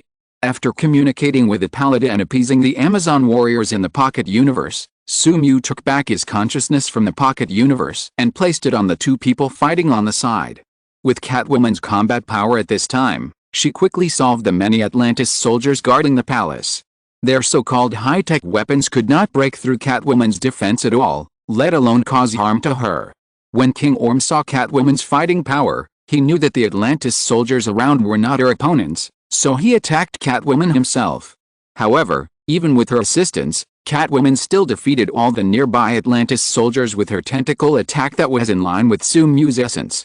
However, perhaps because she was now in the sea, Catwoman's strength was weakened to a certain extent. In addition, King Orm had always lived in the sea and was accustomed to fighting under the sea, so he was suppressed by Catwoman for a while. While attacking, Orm said arrogantly, "Damn humans, the Atlantis soldiers are about to arrive, and you will definitely die here." Finally, he set his eyes on Sumyu, and looked at the disappearance of the Azure Mother box on the pillar, and his face changed slightly. "I thought what your purpose was, it turned out to be for the Mother box. Are you Darkseid's men? Now Darkseid wants to invade the Earth again? Then we can't let you leave." Orm waved the trident, and the water condensed on the trident, adding a layer of enchantment to it. He swung the trident violently, and the violent water flow attacked Catwoman, forcing her back directly. Then she immediately rushed towards Sumyu. Before, Catwoman had always taken action, but Sumyu had not. Orm naturally thought that Sumyu's fighting ability was lower and he was an object that needed protection. And judging from Catwoman's attitude towards Sumyu's status was obviously higher. In this way, he could directly catch Sumyu and threaten Catwoman to stop, and easily win the battle. Orm had a brain, but not much. He made a plan in a short time, but he did not consider that Sumyu was not as harmless as he appeared.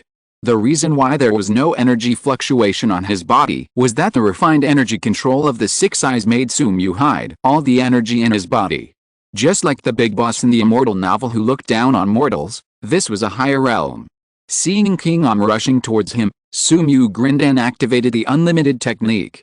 The Limitless level 5 is about 50 meters around him, while King Orm is only 20 meters away from him.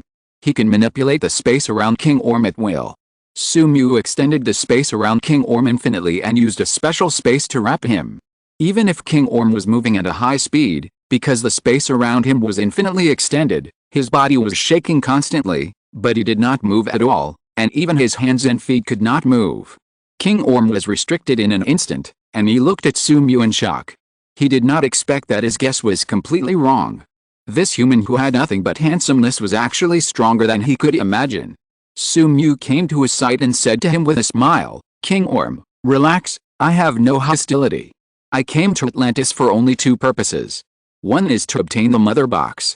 This purpose has been completed, and the second purpose is to ask for knowledge from Atlantis.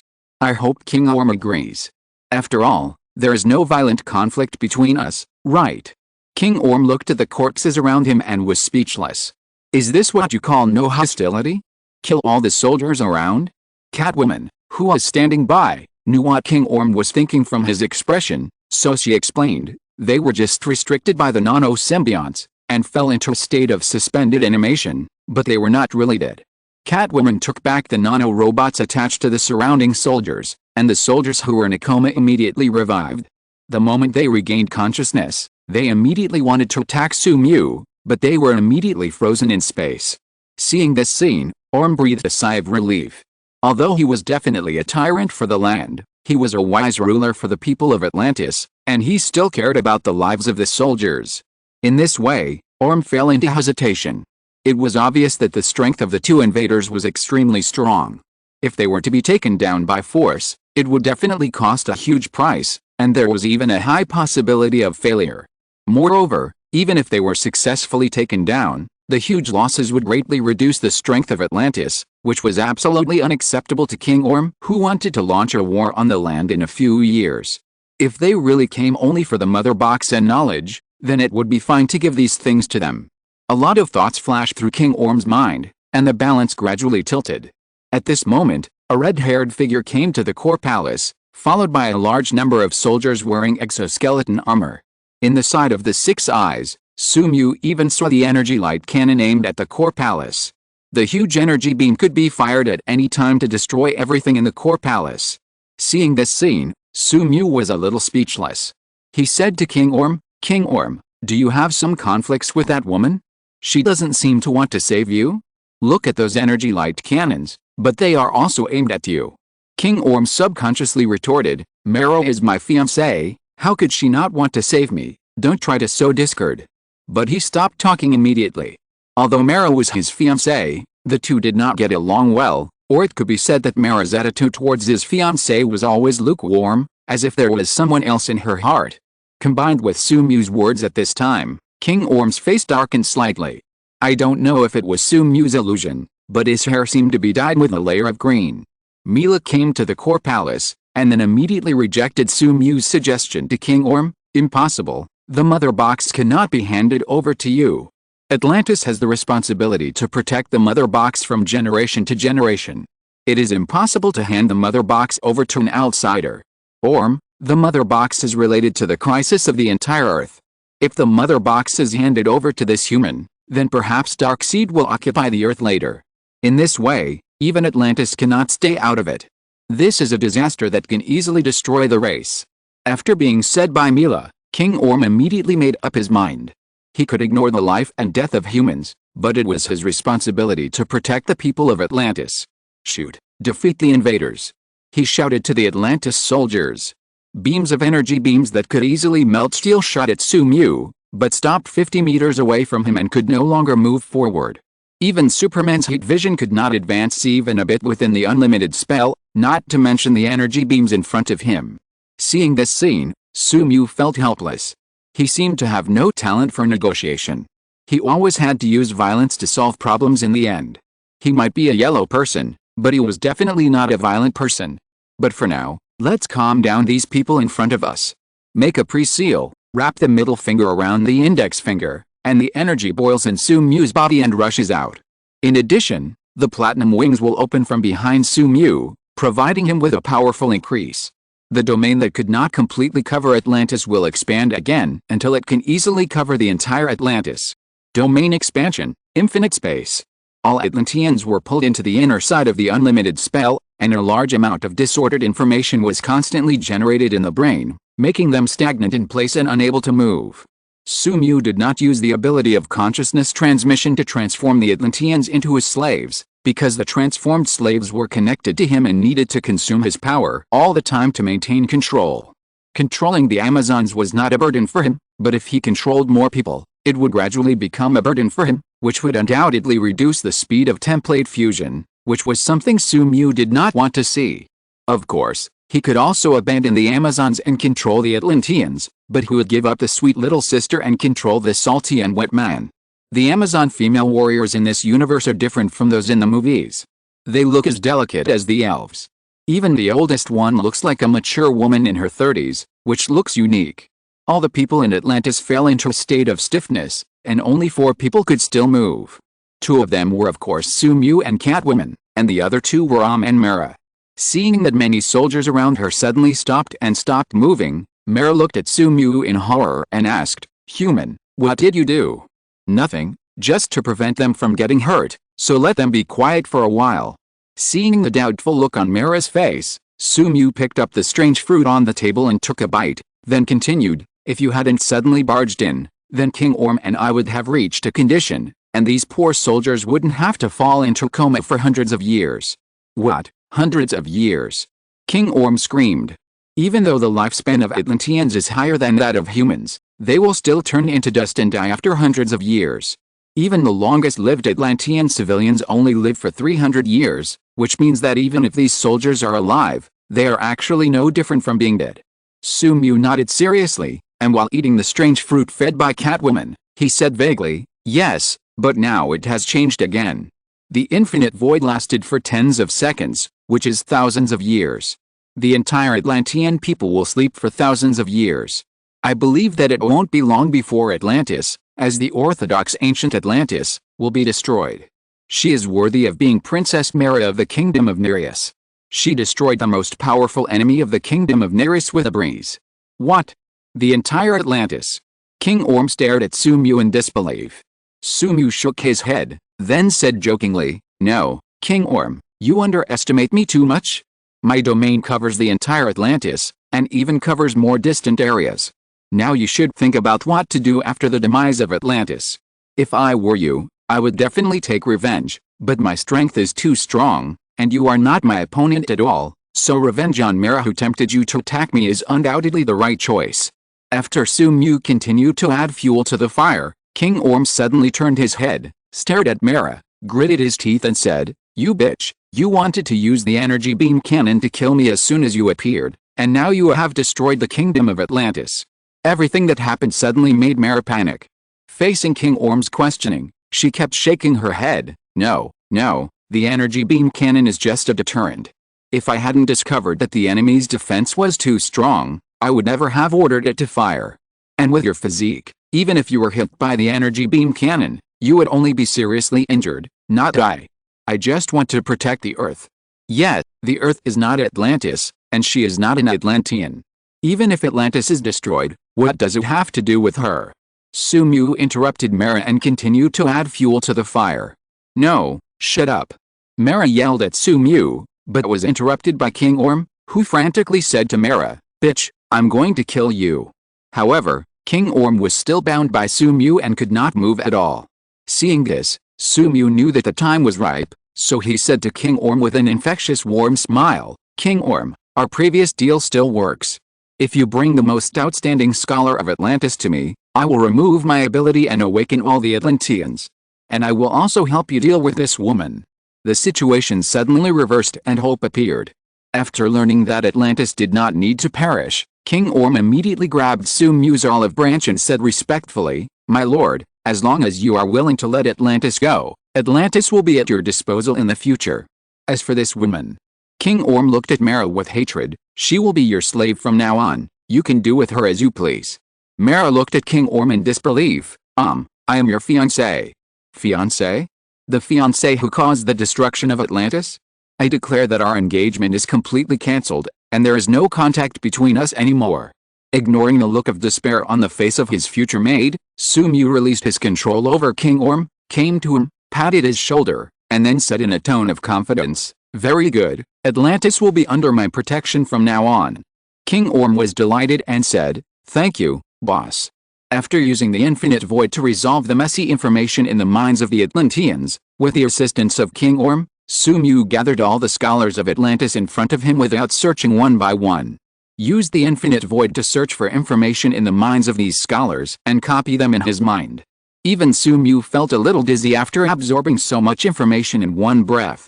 However, under the effect of the reversal technique, this negative state was immediately restored. Finally, Sumu and King Orm reached several principles of friendly coexistence, which prevented King Orm from launching a war on land a few years later. His merits were immeasurable. After that, King Orm gave Sumu a complete set of infinite energy suits. The infinite energy suits can absorb sunlight to generate endless energy. It is as unscientific as the Kryptonians. There are only two sets of this suit even in Atlantis, one is in use and the other is spare, and the spare set was given to Sumu by King Orm. In addition, King Orm also gave Sumu dozens of mermaids. According to King Orm, Boss, as a powerful warrior and a great leader, how can you not have maids? These people are the elites of Atlantis. They have extremely strong combat power and can also help you with various housework and take care of your daily life. Please don't refuse. But how could Sumu be a pleasure-seeking person? He immediately rejected King Orm's proposal. However, King Orm was bold enough to forcibly hand over these beautiful women to Sumu, and threatened that if these mermaids were not favored by the boss, they would die, and he would kill them. So the kind-hearted Sumu couldn't bear to see the blood flow like a river, and had no choice but to accept it. However, he planned to punish King Orm and put an end to all evil practices. He would punish him with eternal life and live in suffering.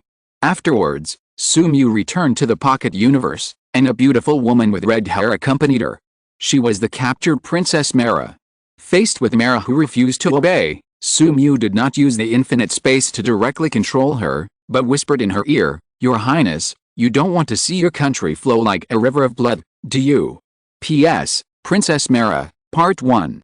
If you're listening to this novel on a channel other than Fanfic World, it means they downloaded and uploaded it without effort. We cordially invite you to visit our channel, Mundo Fanfic Novelis. There you'll find the original version of this story, and you can explore many other novels of various genres. We're waiting for you to immerse yourself in a world of incredible novels. Chapter 109, Collect the 3 Mother Boxes. Hearing Sumu's kind reminder with a smile, Mera's face changed drastically. She looked pale, and obviously understood the meaning of Sumu's words. She hurriedly asked him, "What do you want to do?" Compared with the panicked Mera, Sumu still kept smiling, and this handsome smiling face was extremely hateful in Mera's eyes. Sumu slowly said, "Be my maid, or I will destroy the kingdom of Nereus. You know, I have this strength." Mera's face changed drastically. Sumu could easily destroy Atlantis, and could also easily destroy the kingdom of Nereus, which was weaker than Atlantis. Her whole body was shaking, and all kinds of thoughts kept coming up in her mind. Finally, her body suddenly softened and she almost fell to the ground. She finally recognized the reality and said slowly, "I agree to be your maid." Boss.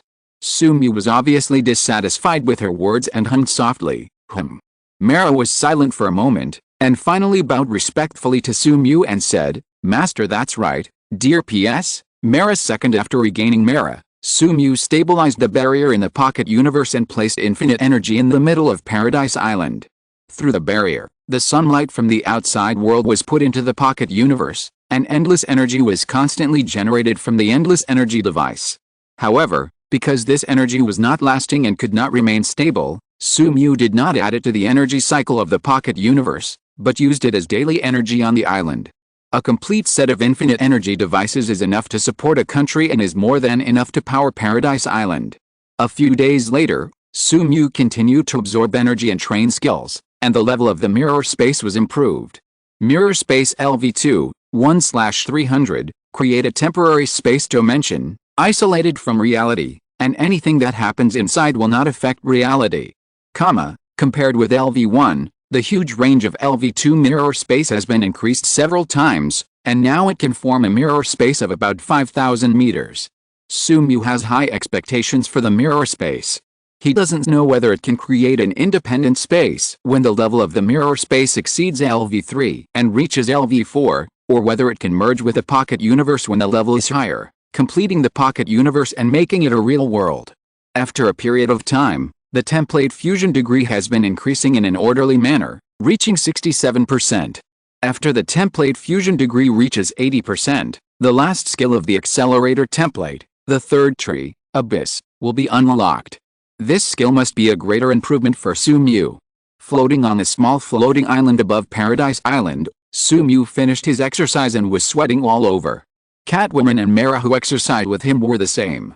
After taking a shower, Sumu walked out and opened the portal to directly locate the position of Steel Bone.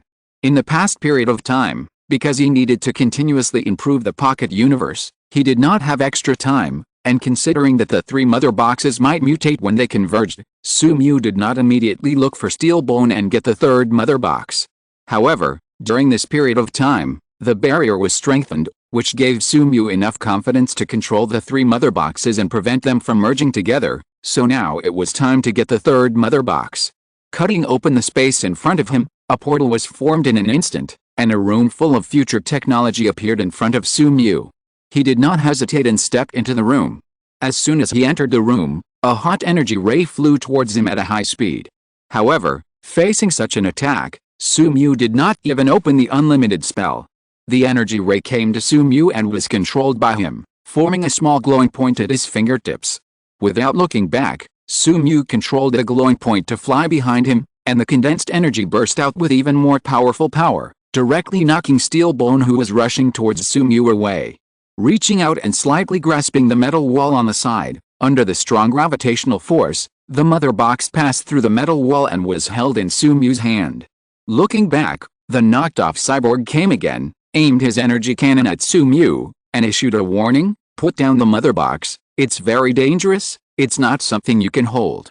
Su-mu didn't waste time talking to Cyborg, but walked straight towards Cyborg. His action undoubtedly touched Cyborg's sensitive nerves, and he immediately tried to fire a laser at Su-mu. However, when he was about to release the laser, he suddenly found that the gravity under his feet increased by dozens of times, and he was crushed by the terrifying gravity and fell to the ground. Su-mu came to Cyborg's side, touched his hand with him, and obtained Cyborg's specific information under the analysis of the 6 eyes, and then he couldn't help but feel a little disappointed. Cyborg was created by the mother box, but the complexity of his body was obviously not as good as that of the mother box, only 1/3 of the level of the mother box. Although this is still very strong, it is far from enough for Su-mu. This made him give up the idea of using Cyborg as a humanoid energy source.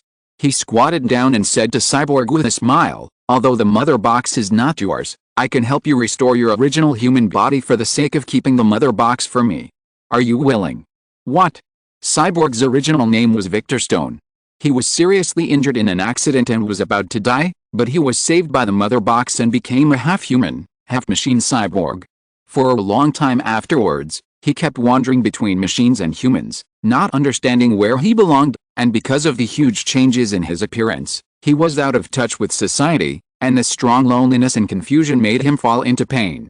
In the original book, he had no choice, but at this time Su-mu gave him a chance to start a new life. Cyborg looked at the man in front of him in confusion, and a portal suddenly opened in front of him, and then the system instinctively issued a warning and automatically attacked the person who came.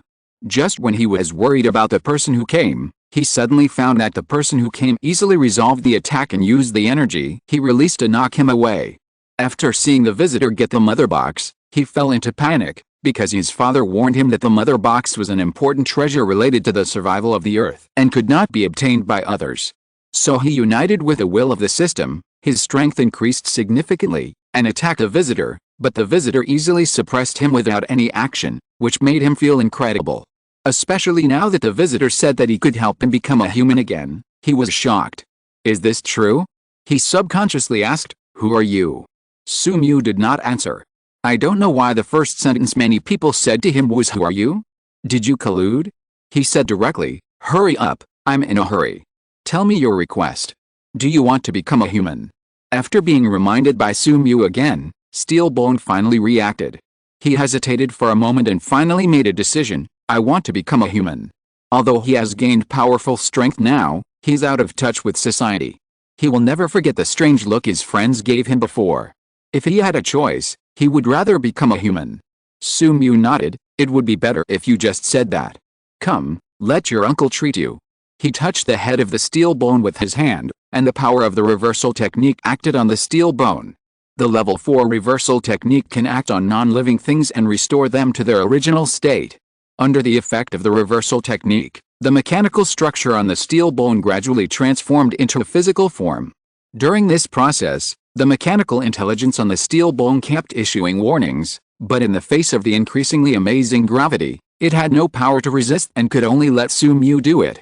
After a while, the mechanical structure on the steel bone was completely transformed into flesh and blood, and he became a human again.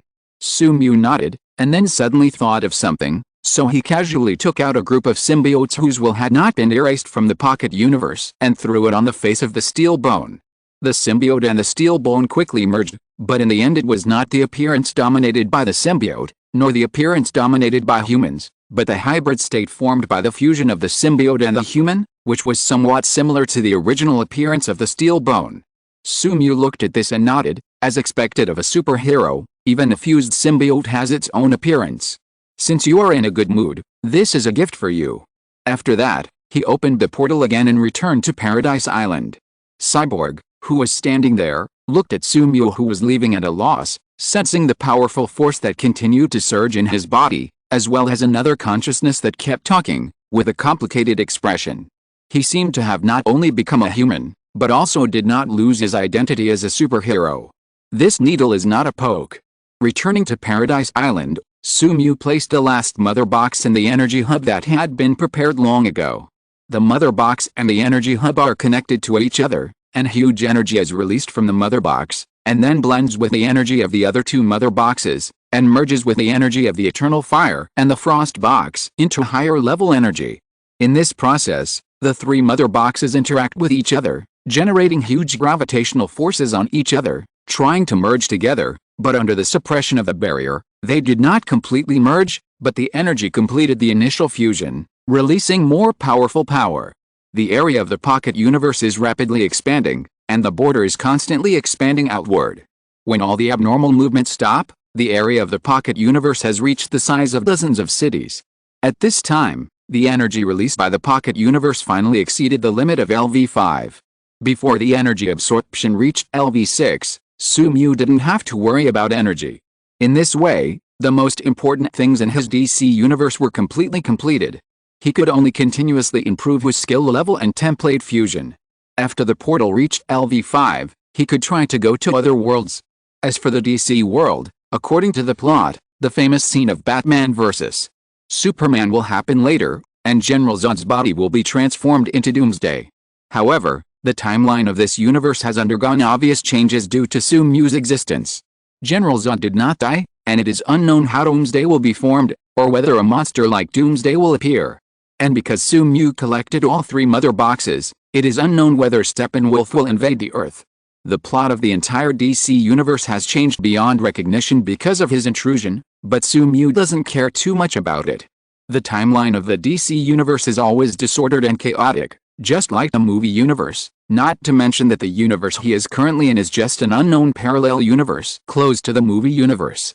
Sure enough, as Sumu expected, even though the timeline has changed drastically due to his existence, the villain's ability to cause trouble has not decreased at all, and is even stronger. After a while, just as Sumu was constantly using the portal and trying to upgrade it as soon as possible, a figure appeared in front of him. A figure stumbled out of the portal connected to Gotham, and then fell to the ground with a plop. This figure was covered with injuries of all sizes, and even one of his eyeballs disappeared, leaving only a horrible eye socket that was constantly bleeding. Although the symbiote in his body was constantly helping him recover from his injuries, it was not known whether it was because of too much energy consumption that the recovery speed of the injury was abnormally slow. And this person was Batman. Sumu was very curious about why he became so miserable. Batman with the symbiote was extremely powerful.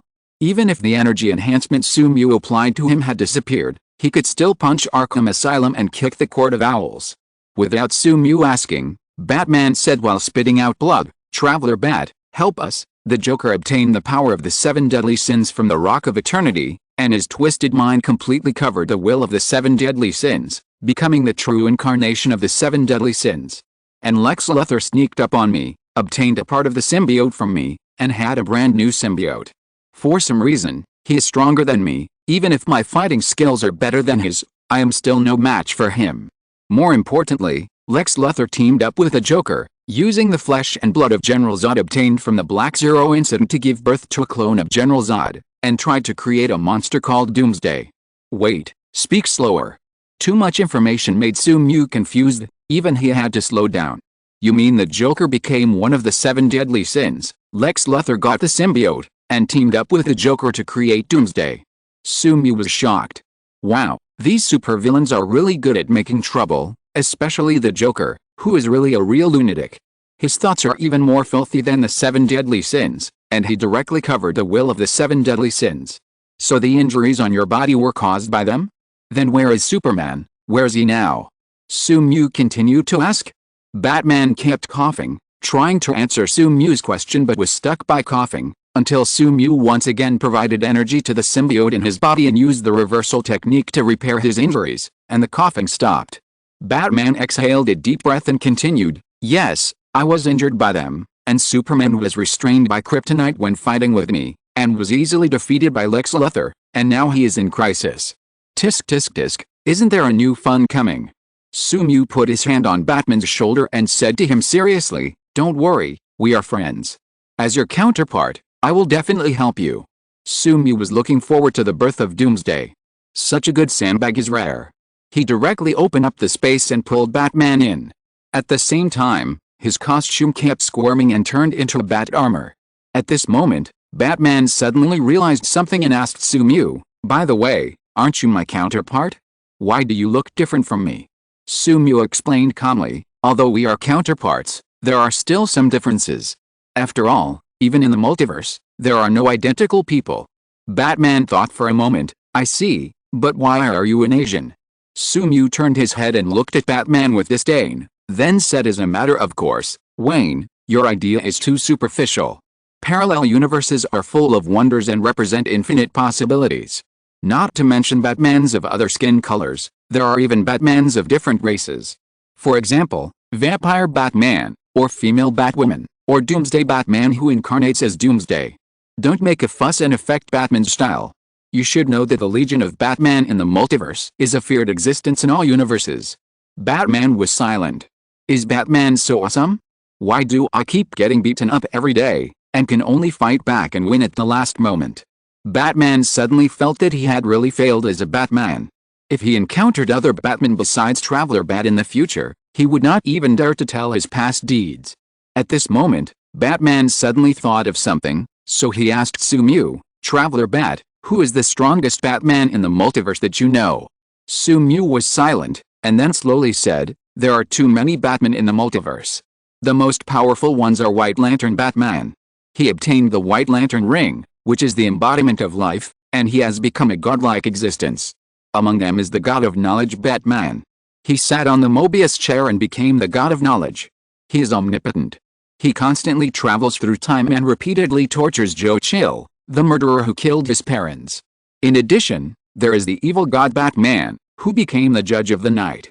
As an ancient evil god, he conquered everything together with Superman and Wonder Woman who also became evil gods." Hearing Sumu's words, Batman's eyes flashed. He had an inexplicable impulse. He also wanted to become a powerful Batman and didn't want to be an inferior Bat who knew nothing anymore. Finally, he asked the Traveler Bat, "What about you? What level are you?" Sumu was stunned by Batman's question.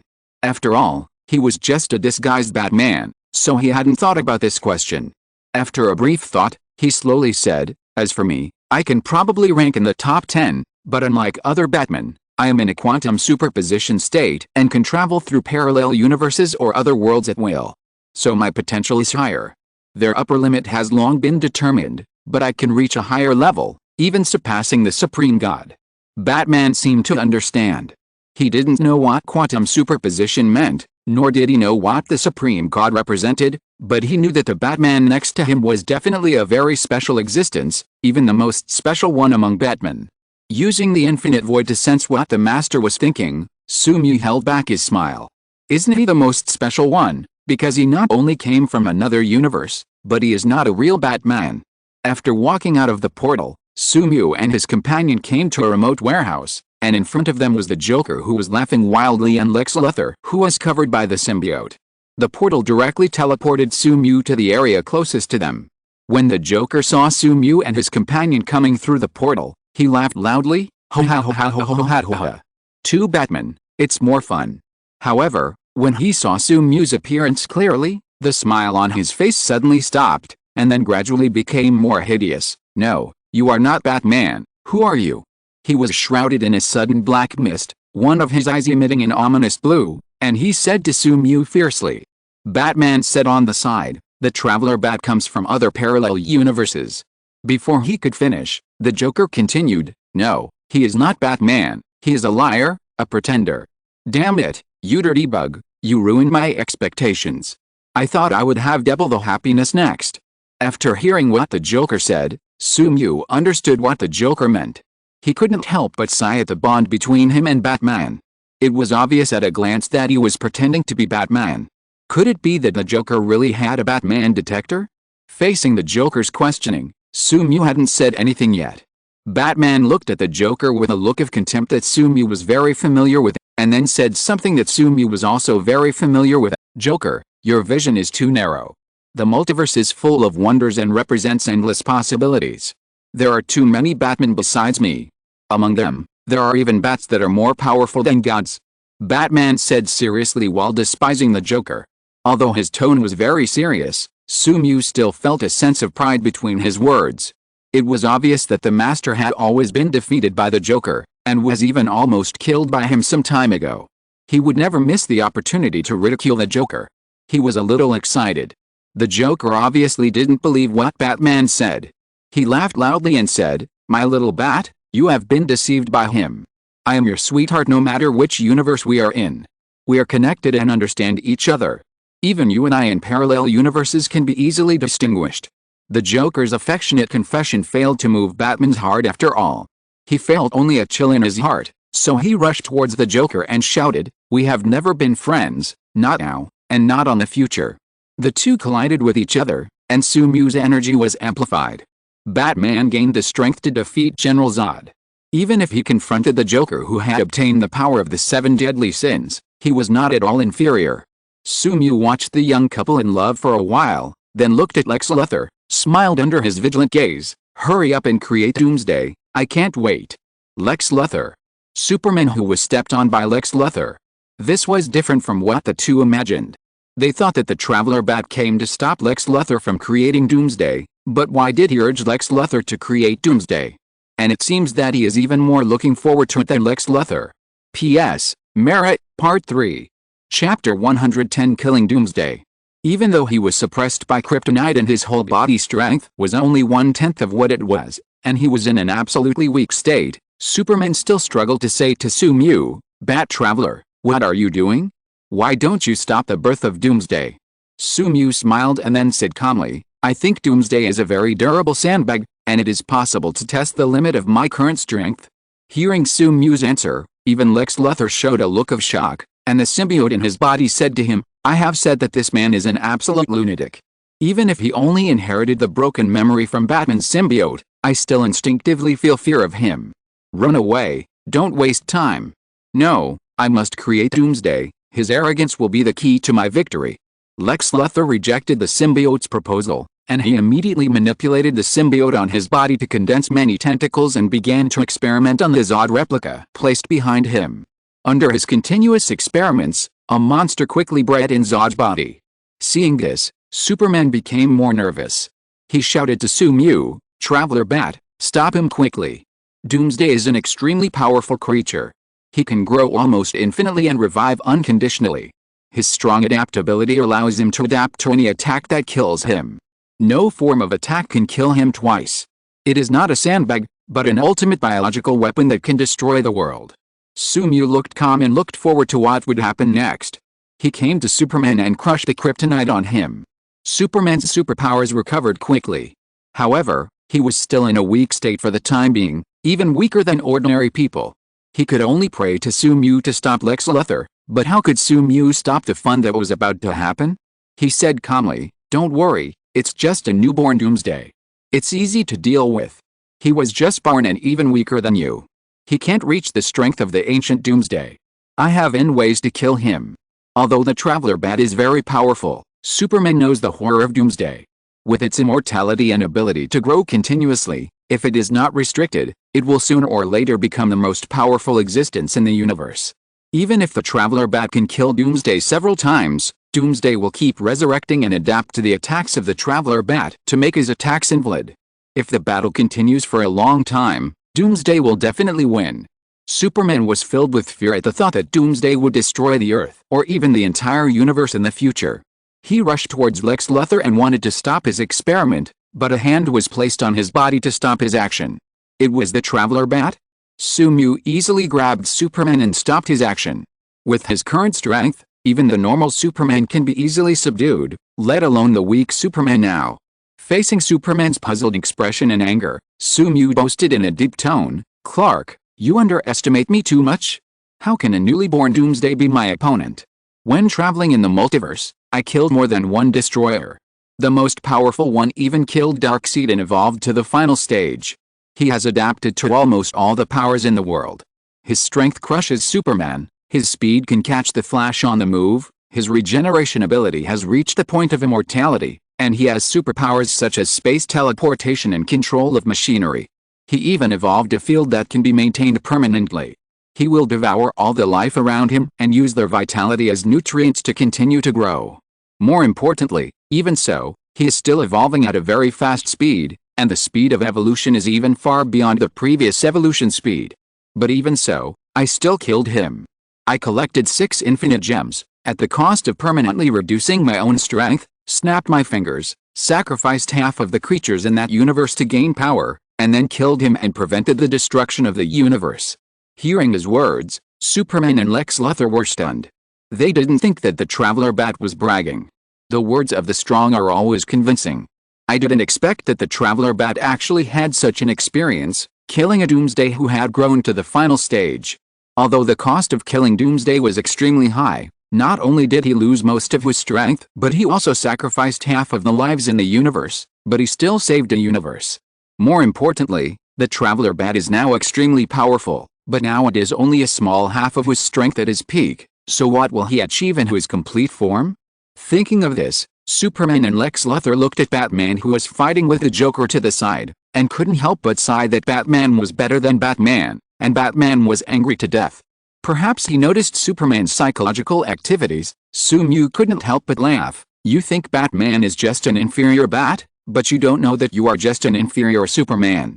In the multiverse, I have seen countless Supermen who are more powerful than you, including Golden Superman, Silver Superman, Thinking Superman, Supreme Little Superman, etc. These are all far more powerful than you. The most powerful can even destroy the multiverse. The smile on Superman's face disappeared. He didn't expect that he actually had such a powerful isotope, but why was he so weak? Okay, it turns out that Batman is an inferior Batman, and he is also an inferior Superman. Could it be that this universe is also an inferior universe? The more Superman thought about it, the more possible it was, and his heart suddenly became blocked, and he even forgot the idea of stopping Lex Luthor. At this moment, a thunder suddenly formed in front of Lex Luthor, and a large amount of red energy lightning suddenly erupted in front of him. A heartbeat like thunder sounded, and General Zod's replica continued to expand outward, gradually becoming inhuman. Lex Luthor immediately abandoned everyone and fled to the distance, but he just ran a few steps and stopped, and the whole person fell into stagnation. Using the infinite void to control Lex Luthor and constantly learn knowledge from his mind, it must be said that Lex Luthor is worthy of being one of the smartest people in the DC universe. The knowledge in his mind provided Sue-Mew with a lot of ideas for barrier techniques. The barrier technique nowadays is no longer the barrier technique of the Jujutsu Kaisen world, but a new energy utilization system created by Sue-Mew based on the barrier technique of the Jujutsu Kaisen world, and then based on his own many abilities to break through the limits, and a lot of knowledge from Marvel, Magic Index, and DC universes. Then he threw Lex Luthor on a desolate floating island in the Pocket Universe. Sue-Mew was ready to brainwash him into becoming a slave, and then help him to continuously improve the Pocket Universe. As for his betrayal, Sue-Mew didn't care at all, just like what Emperor Wang Bian said, the enemy who is defeated by me will never be regarded as my opponent. I will give you time to catch up until you can't see it anymore. General Zod's body gradually expanded to the limit, and a hideous figure successfully hatched out with General Zod's body as the incubator. Endless blasphemy and tyranny enveloped a large area around, and Superman's face changed drastically. The Joker and Batman, who noticed the movement from a distance, stopped fighting. Only Sue-Mew smiled at the newly born Doomsday, looking at whether this sandbag could withstand a beating. P.S. Doomsday, as soon as he was born, Doomsday released a roar that resounded through the heavens and the earth. This sound seemed to penetrate the space and spread outward until it could be heard anywhere in the United States. Also in Gotham, a beautiful woman heard this sound when she was worried about not being able to contact Paradise Island. Then a dazzling aura enveloped her, and then she transformed into a powerful female warrior wearing medieval armor. She quickly rushed to where Sue-Mew and others were. Seeing Doomsday fully formed, Superman immediately said to Sue-Mew, "Traveler Bat, We must deal with him immediately. Don't give him time to evolve, and if we fight for a long time, it is likely to destroy the city. Sumu waved his hand to show that he knew, but he didn't rush to deal with Doomsday. Instead, he tapped the void in front of him, and then the sound of a broken mirror continued to sound, and Superman, Batman and others immediately discovered the changes in the surrounding space. The surrounding space turned into dreamlike space without knowing when, and the surrounding buildings were constantly folded to form various strange structures. They immediately realized that this was not Gotham, but a strange space. Sumu's voice came, as a noble wizard, I have too many ways to limit a crude warrior like Doomsday who fights with physical strength. Superman and Batman, who also fight with physical strength, fell silent. Sumu's words seemed to include them. What's going on? Is there still a contempt chain in the extraordinary realm? Sumu walked towards Doomsday calmly. He said to Batman and the other two, don't bother me. I want to deal with this stupid big guy alone. Since the battle with the gods, I haven't been active for a long time. It's really exciting. Batman and Superman stopped their activities immediately. They knew Sumu's temper. If they disobeyed his orders, something extremely bad would definitely happen. But the Joker didn't know that he hated Sumu, who pretended to be his sweetheart, so how could he listen to Sumu? He immediately bypassed Batman and condensed the energy of the 7 deadly sins in his body to attack Sumu.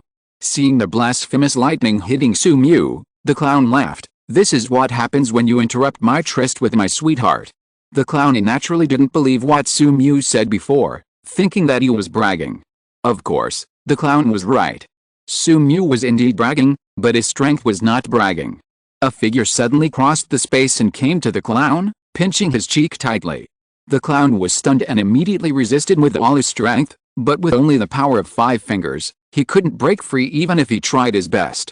Sumu didn't make any extra movements, and directly injected the amount of information that needed to be processed for tens of thousands of years into the clown's mind, and then put him into the pocket universe to keep and deal with him slowly. After no one disturbed him, he looked at Doomsday again.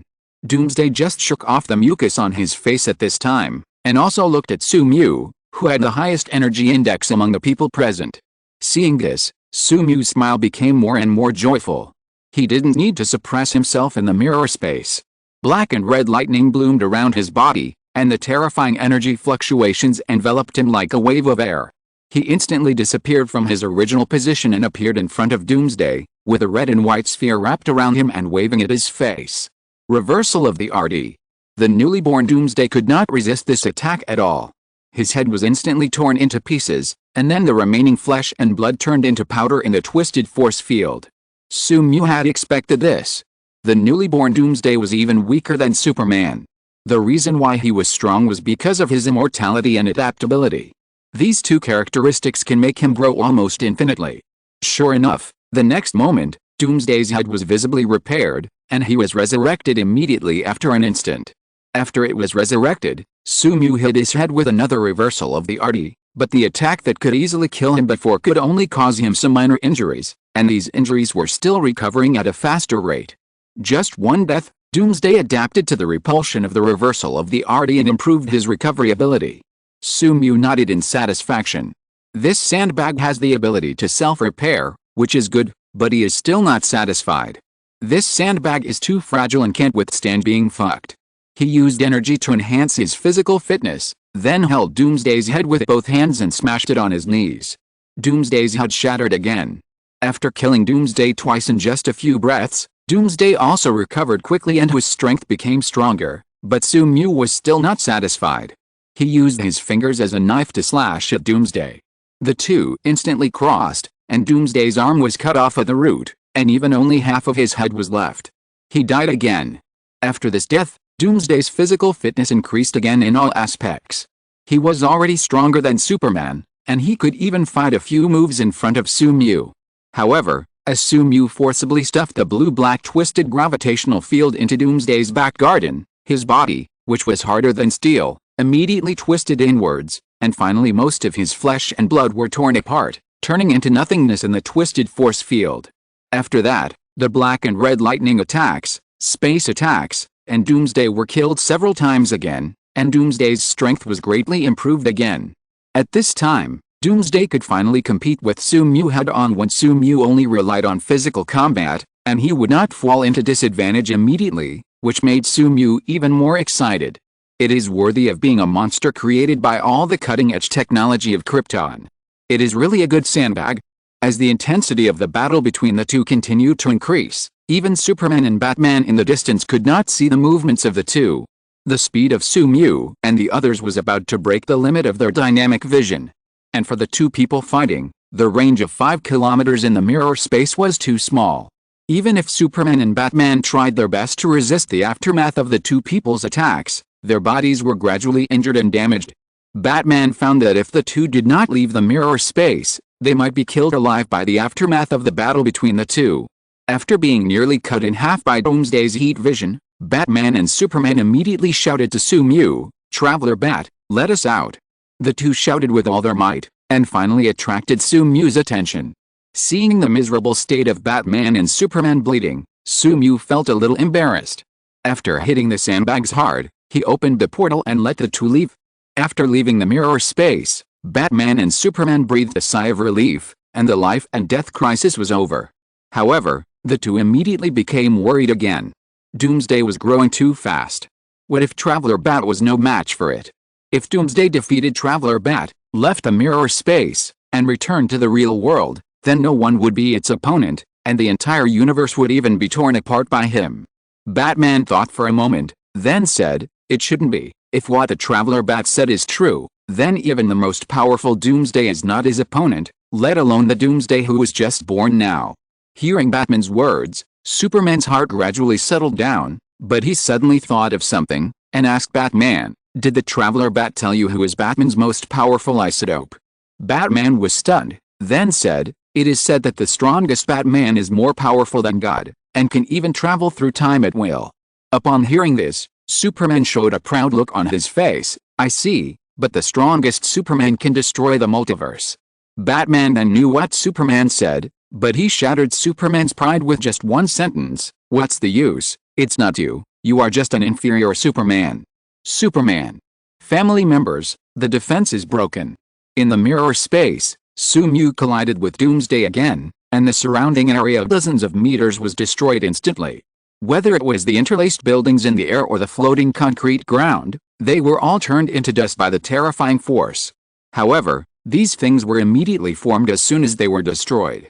In the mirror space, as long as Sumu still has energy in his body, he can repair everything in the mirror space infinitely. And with the pocket universe constantly supplying energy, he has the least lack of energy. Within a 5-kilometer range, everything is constantly reversing, and the rules are distorted here, so the performance is contrary to the attempt. At this time, Doomsday has been killed by Sumu dozens of times, and he almost used all his abilities to kill Doomsday one by one. Facts have proved that Doomsday's adaptation speed has a limit. After Sumu used a slash to kill Doomsday, he died 5 times before he adapted to the space slash, and the vector operation and the virtual attack. Even if he died more than a dozen times, he still couldn't adapt.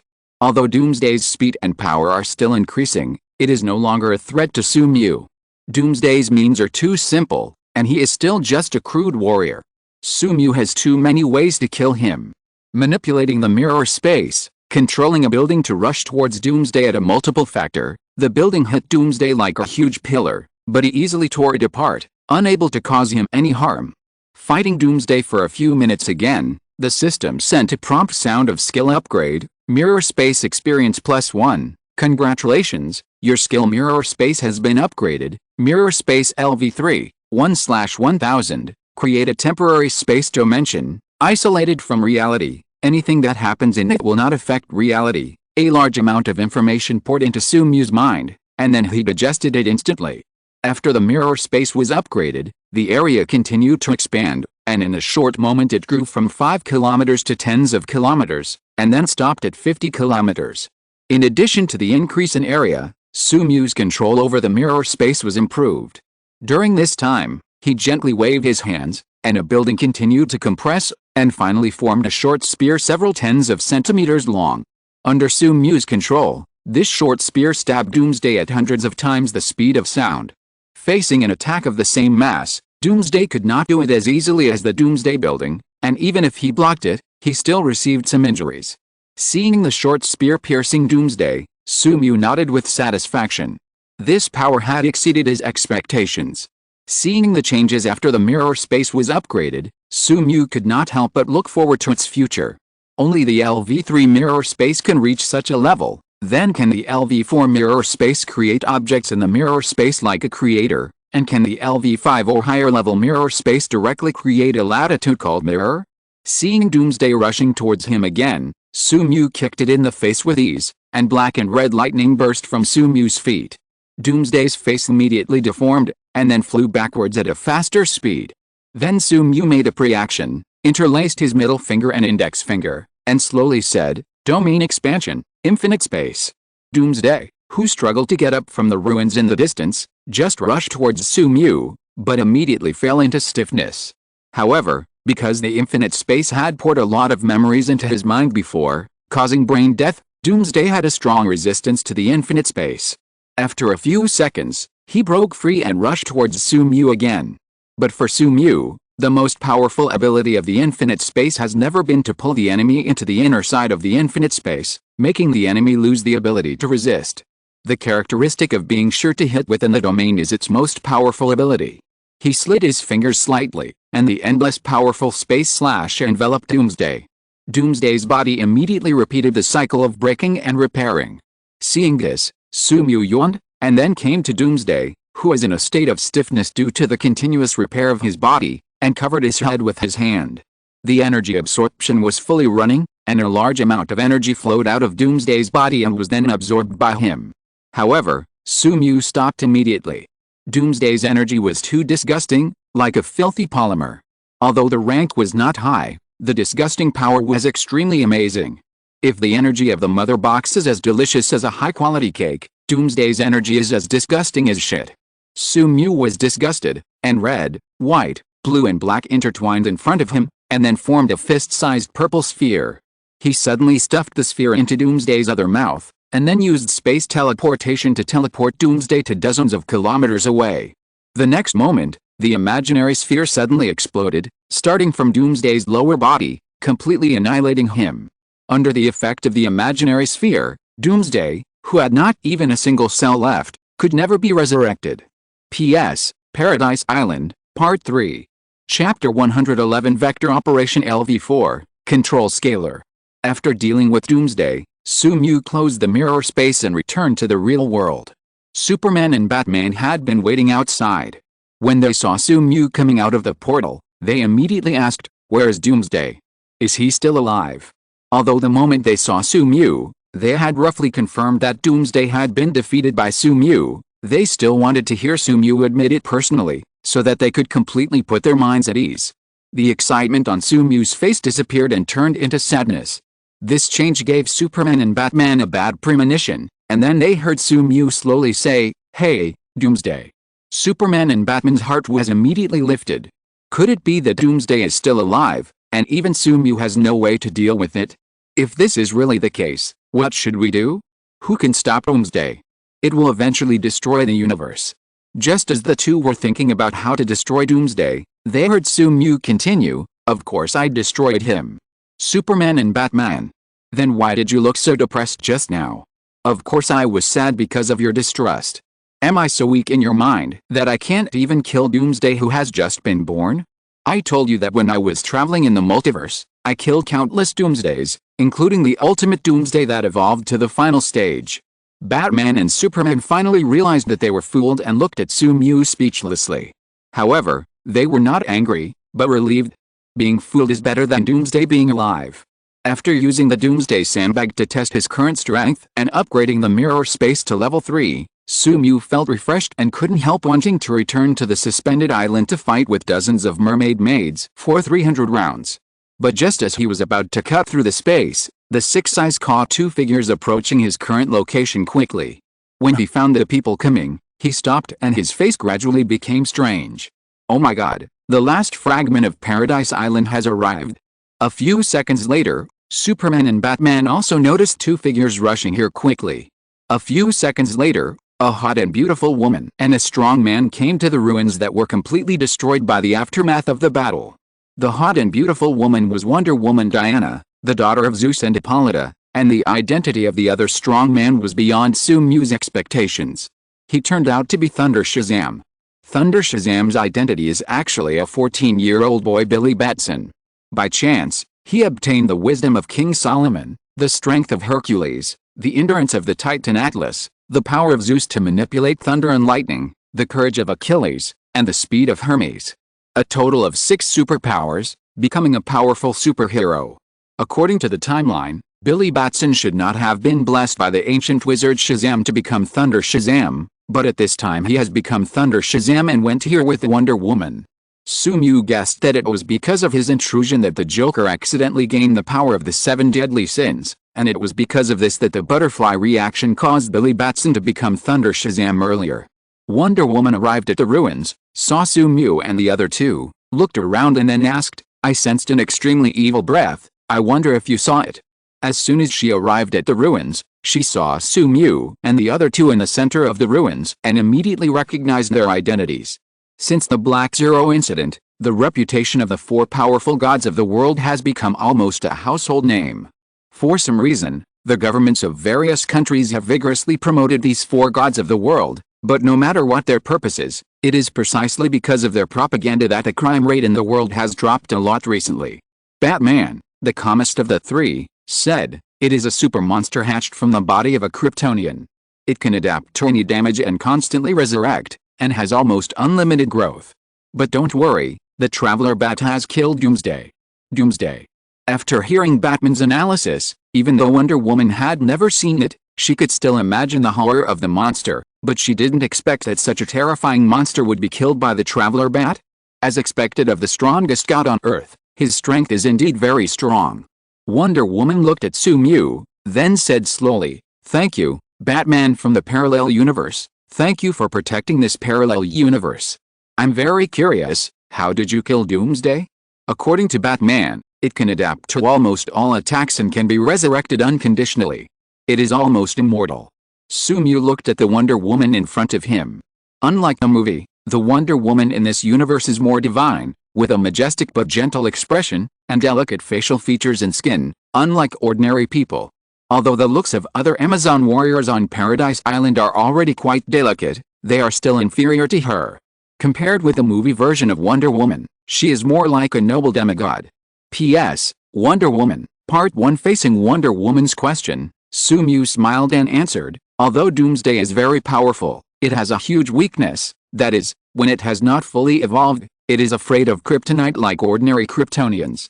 "Then you killed it with kryptonite?" Wonder Woman asked, and Superman and Batman beside him nodded slightly. They finally understood what method Sumyu used to kill Doomsday. If Doomsday is also afraid of kryptonite, then it is not difficult to kill him. But to their surprise, Sumyu shook his head slowly, and then continued, "No, I didn't kill him with kryptonite." "Then what method did you use to kill him?" Wonder Woman continued to ask curiously. Sumyu grinned, his eyes deep. "It's very simple, even if it is immortal, Doomsday has its limits in adaptability. As long as you use attacks that exceed its limits, even if it keeps resurrecting, it can't adapt. And its immortality also has its limits. As long as all its cells are killed, even Doomsday can't be resurrected." As soon as Sumyu finished speaking, Superman immediately retorted, "But according to the information left by Krypton, Doomsday can adapt to almost any form of attack, even the Star Destroyer that can easily destroy a planet can easily adapt." Sumyu looked at Superman with disdain, and then said disdainfully, "No wonder you are just an inferior Superman, with no vision at all. What is a mere Krypton? If you don't realize the limit of Doomsday's adaptation, it's Kryptonian garbage. As long as you use an attack beyond Kryptonian cognition, you can break through the limit of Doomsday's adaptation. For example, this." The imaginary sphere instantly formed in Sumyu's hand, and then formed into the shape of a long sword under his control. After the long sword was formed, the surrounding superheroes retreated one after another. They instinctively sensed the horror of the imaginary long sword, which was a great power that could easily kill them.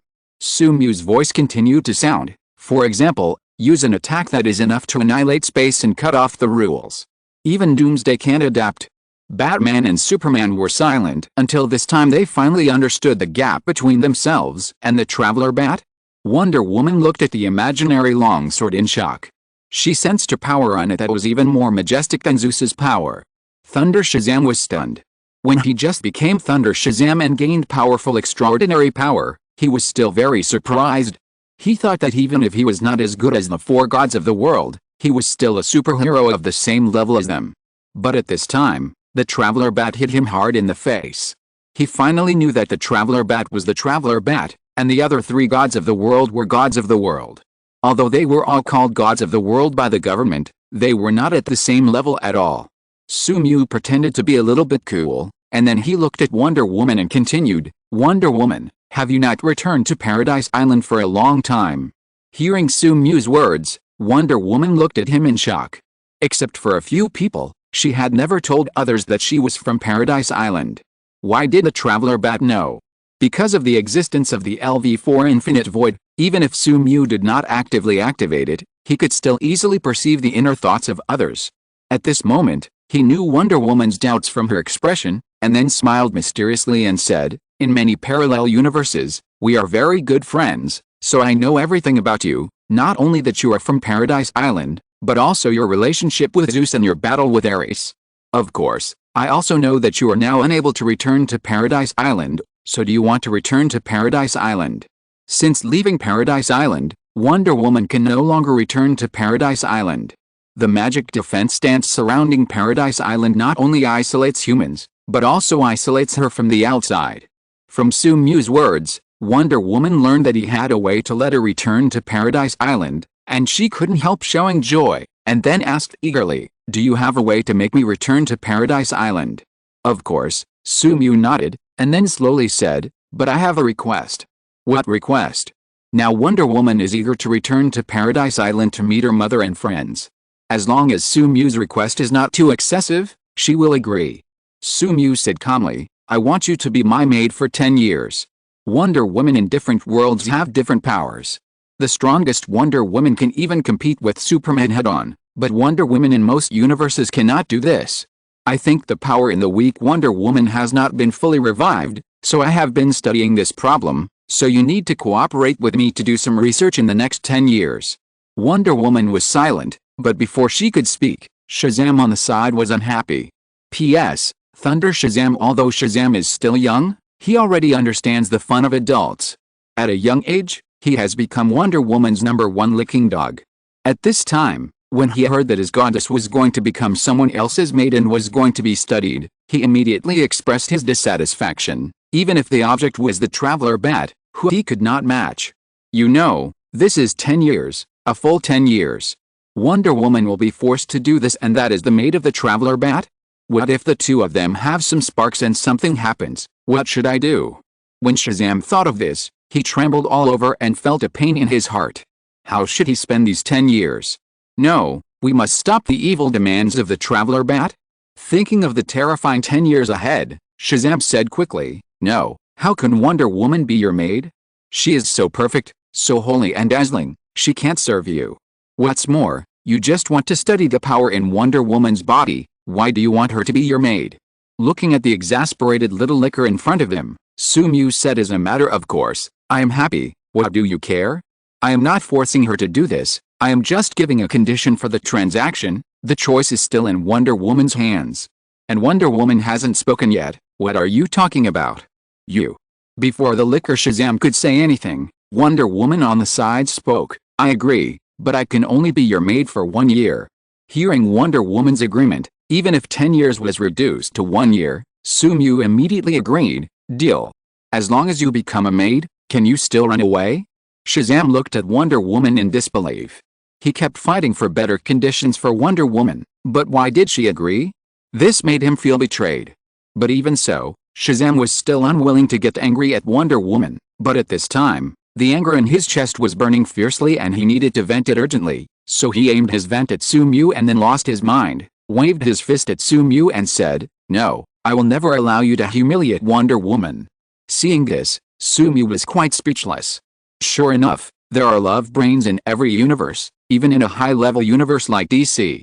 Seeing this, Wonder Woman immediately stopped Shazam. "Shazam, don't do this, I have agreed." Just like the Traveler Bat said, he didn't force me to do anything. But at this time, Shazam, who was furious, could no longer care about these, and even because of Wonder Woman's dissuasion, he was even more disgusted with Sumu. Even the fist that answered Sumu was wrapped in thunder, which was his unreserved punch. Looking at the fist waving at him, Sumu grinned, but compared with a previous smile, this smile was slightly more dangerous. "I give you face." He also swung a punch, colliding with Shazam's fist, and a huge shock wave spread around. But because several people around were extremely strong superhumans, no one was injured. A red figure flew out of the smoke and fell rapidly in the distance. It was Shazam. Although his strength was also extremely strong and possessed the power of 6 gods, he was still no match for Sumu, who had it now. Sumu tapped the void in front of him, overlapping the space in front of him with the space where Shazam was, and then transferred him in front of him. Using the unlimited technique to imprison Shazam in the space, Sumu smiled disdainfully. "Sure enough, he is just a child, too immature, and has no responsibility as a superhero, so I will deprive you of the power in your body." Knowing that he was about to lose his power, Shazam suddenly showed a look of horror. When he became Thunder Shazam, he was no longer a small transparent person who was bullied by others after gaining superpowers. He became the focus of everyone and became a superhero. Enjoying the life after gaining power, he never wanted to return to the dark life in the past. He was finally afraid, and then cried, "Traveler Bat, let me go, I was wrong, don't deprive me of my power, I'm just a child." Sumu. Such familiar words, but I just want to punish this kind of naughty child.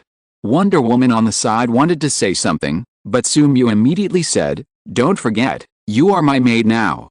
Hearing Sumu's words, Wonder Woman stopped talking, and Superman, who wanted to say something on the side, also shut up. Ignoring Shazam's constant begging for mercy, Sumu stretched out his hand to cover his head, and the level 5 energy absorption immediately detected the 6 gods contained in his body, and then suddenly pulled out 6 powerful forces. A 6-color energy entity was held in his hand, constantly emitting powerful energy. In Sumu's perception, the energy level of this energy entity is higher, only slightly lower than the energy level of normal Superman, and higher than the energy level of Batman now. However, there are 6 spiritual imprints in this energy entity, which should correspond to the 6 gods who gave Shazam power. This energy is useless to Sumu at this time. The energy imprints on it make it impossible for him to hand over this energy entity to his subordinates. Suddenly he thought of something, so he said to Batman beside him, "Batman, you are too weak. You are simply embarrassing our Batman army that traverses the multiverse. Now you have an opportunity to gain powerful power. Are you interested, Batman?" A few minutes later, accompanied by a low voice, Shazam. The symbiote Shazam Bat was born. At this time, even without Sumu's energy increase, Batman can still be comparable to normal Superman. After that, Sumu opened the portal and returned to Paradise Island with Wonder Woman, while Batman flew into the sky to adapt to the new power he has now. Only Superman looked at Billy, who was lying on the ground with a dazed look on his face, sighed softly, hugged him, and sent him back to his city. Even though he disagreed with Sumu's sharp tone towards the child, he had to admit that compared to Batman, this boy was not suitable to be a superhero. The Traveler Bat did nothing wrong. Back in Paradise Island, Wonder Woman and Hippolyta, they had not seen each other for decades, so they had a lot to talk about. During this time, Sumu did not disturb them, but continued to practice his skills. With continuous training, Vector Operation was about to be upgraded. Vector Operation Experience +1, Vector Operation Experience +1, Vector Operation Experience +1. Finally, after dozens of minutes, the system sent a different prompt, Vector Operation Experience +1, congratulations, your skill Vector Operation has been upgraded.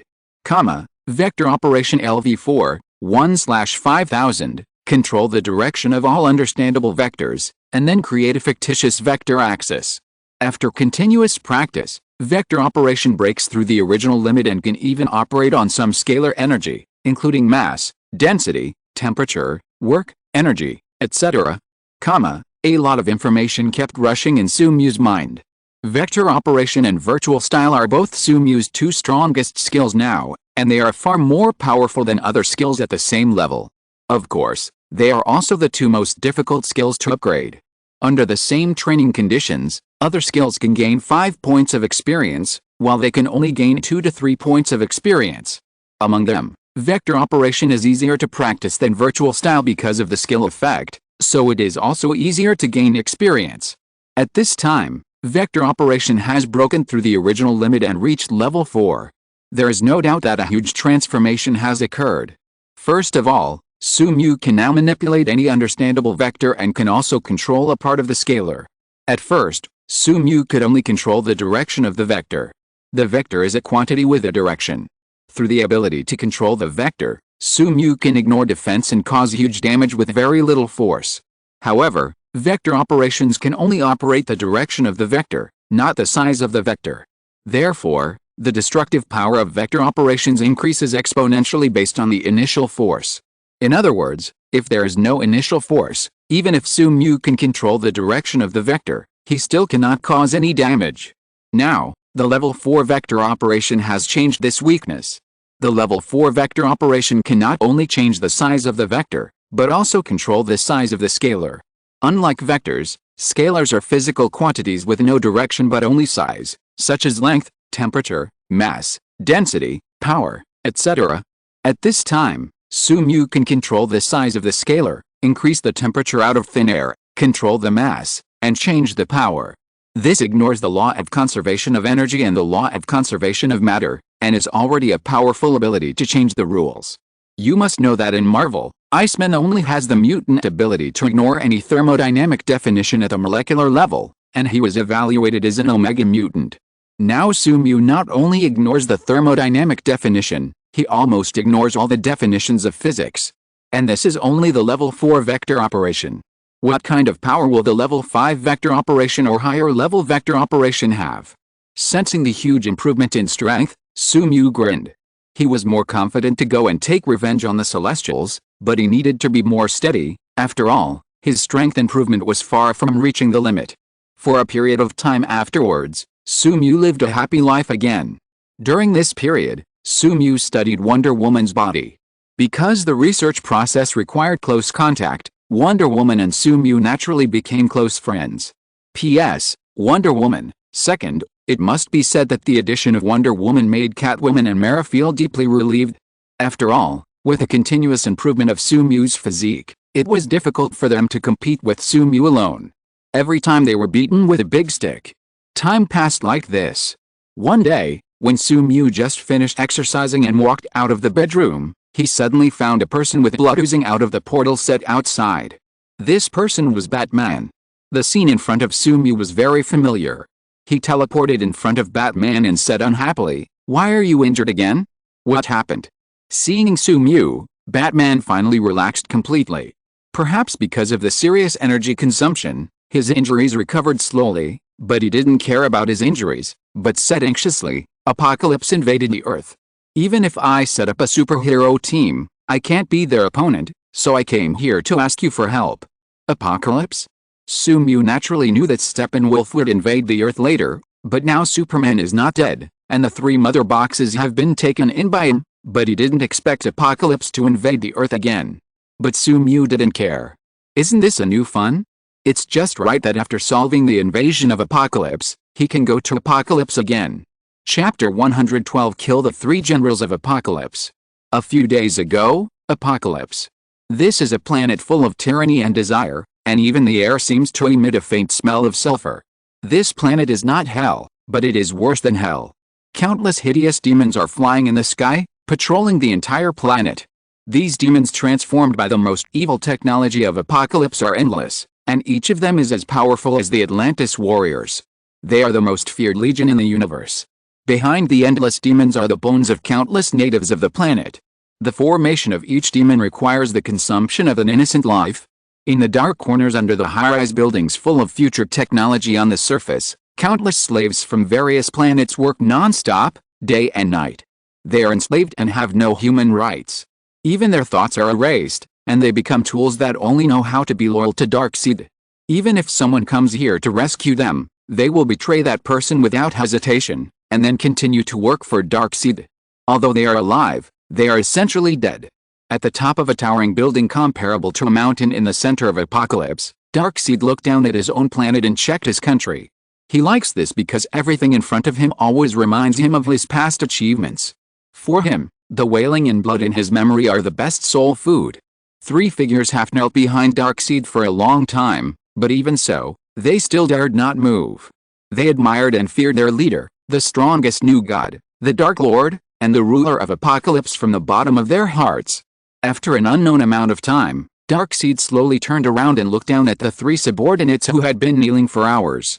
One of the 3 of them was wearing heavy armor covered with spikes. He was one of his most loyal subordinates, Steppenwolf. P.S. Steppenwolf had long hair, like a lion. He was Darkseid's eldest son Kalibak.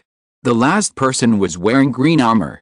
He was Mantis, Darkseid's most powerful warrior. All 3 of them are extremely powerful. Steppenwolf can crush the Justice League without Superman, and Kalibak is a powerful warrior comparable to Superman. Among them, the most powerful Mantis is immune to all physical attacks. Even Superman is no match for him. There was another silence, and then Darkseid slowly said, I feel that the 3 mother boxes have gathered together and are located in the same place. I need you to go to Earth to find the mother boxes and take them back. As soon as Darkseid finished speaking, the 3 people below immediately said at the same time, yes. Darkseid's voice continued, with a cruel and low tone, we found a Batman on Earth who claims to be from a parallel universe. He has multiple abilities and is more powerful than Superman.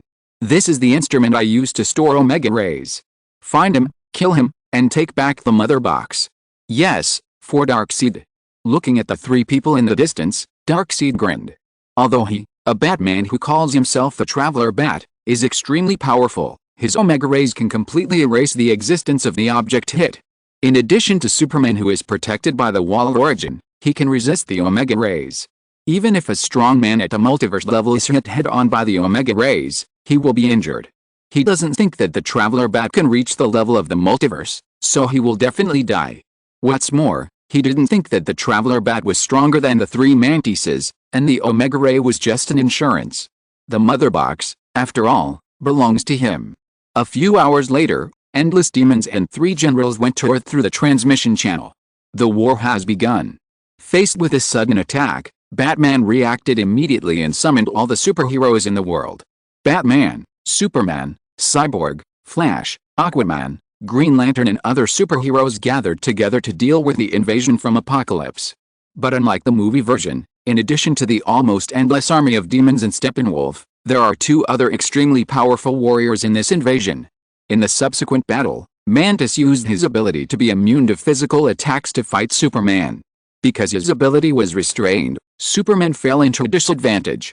If it weren't for the fact that his speed surpassed Mantis, he would probably be killed at the beginning of the battle.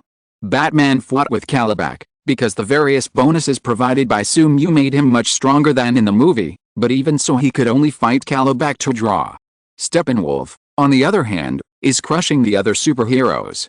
After losing Wonder Woman, they are far from being Steppenwolf's opponents. After falling into an absolute disadvantage in the battle, Batman finally broke free from Kalibak's entanglement and came to find Sumu with his seriously injured body. Time goes back to the present. There is constant war outside Paradise Island. All parts of the world are constantly falling. A large number of cities have been destroyed by demons and turned into ruins. Millions and tens of millions of people were killed and then transformed into new demons by the Apocalypse Army. As the battle continued, the number of demons not only did not decrease, but increased. At this time, the Earth has fallen into the most critical moment. Various news reports continue to report on the current war situation. Lois Lane, a reporter from the Metropolis Daily Planet, is on the front line, reporting on the battlefield. Now the Earth is in a huge crisis. The endless demon-like army from Apocalypse is destroying the Earth wantonly. Their strength is too strong. Even if many super clean heroes and the government have launched a counterattack, the situation is still not optimistic. The government's army can only struggle to support the demon-like army, and superheroes such as Aquaman and Cyborg can only struggle against the supervillains from Apocalypse. Most of the superheroes are suppressed by Steppenwolf alone. Superman and Batman are also in a hard fight. They fought with the other 2 supervillains, but they were still at an absolute disadvantage. Fortunately, when Superman was knocked into space by the Green Villain, Superman exerted a more powerful force and tied with the two supervillains for a while, and even suppressed them. Batman has also gone to the residence of Traveler Bat to find Traveler Bat for help. Traveler Bat is stronger than Superman and others. If he joins, we will definitely win the battle. However, although Lois Lane said so, people on the internet are still not optimistic. A large number of people posted negative comments on the internet, claiming that the end of the earth is coming. We are all going to die. Apocalypse is too powerful. What is invading the earth now is just a small vanguard force. How can we win when the main force arrives? Even if Bat Traveler takes action, so what? He is indeed stronger than Batman and Superman, but not much stronger. He can't win against Mantis, who is immune to all physical attacks. Don't forget, Bat Traveler comes from a parallel universe. How can he possibly try his best to protect our universe? He probably fled this universe after seeing the arrival of the Apocalypse Army. Otherwise, why hasn't he taken action yet? Woo, woo, woo, I don't want to die. In the sky, Mantis and Calabac attack Superman together. Superman, who had been knocked into space before, was exposed to the radiation of the yellow sun again and gained more powerful power. However, his power burst at this time is short-lived and cannot last. After he is tired, he will fall into a weak state, weaker than normal, and then he will be killed instantly by the enemy. His enemies this time are completely different from his previous enemies. They are not at the same level at all. Among them, Calabac has a physical fitness that is not inferior to his and can be on par with him. Mantis is even more terrifying. Mantis is immune to physical attacks, which makes most of his attacks invalid. Even energy attacks such as heat vision are absorbed by Mantis and cannot cause any damage to it. This unsolvable ability makes Superman confused. He doesn't know what kind of strong man can defeat Mantis. Although Mantis is so powerful, he is actually Darkseid's subordinate. According to general circumstances, the leader must be stronger than his subordinates. Then, what level of strength will Darkseid, who is stronger than Mantis, reach? Even if he fell into disadvantage at the beginning, Superman was still not panicked, because he knew the Traveler Bat would kill all invaders, but now he has no confidence as before. Facing such a terrifying enemy, is Traveler Bat their opponent? He dodged Calabac's attack again, and was knocked away by Mantis. At this time, Superman's body was full of wounds of all sizes. Even if he continued to bathe in the sun, he could not be repaired in time. He was already on the verge of his limit. Mantis's attack this time was like breaking the critical point. Superman was overwhelmed by irresistible fatigue. He could no longer resist the enemy's attack and was shot down from the sky, hitting the ground like a meteorite. Mantis also fell down, then stepped on Superman's chest, looking at him with disdain. Superman, it's just so-so. I don't know why Lord Darkseid values you so much, but it doesn't matter. I will take your life. All the superheroes who were still able to move watched the scene in front of them, and the camera also broadcast this scene for more people to see. The whole world fell into silence. They all knew that if Superman died, it would mean that the Earth had completely failed. Even the gods of the world could fall, let alone other mortals. Mantis looked ferocious, and suddenly stretched out his claws to stab Superman's chest.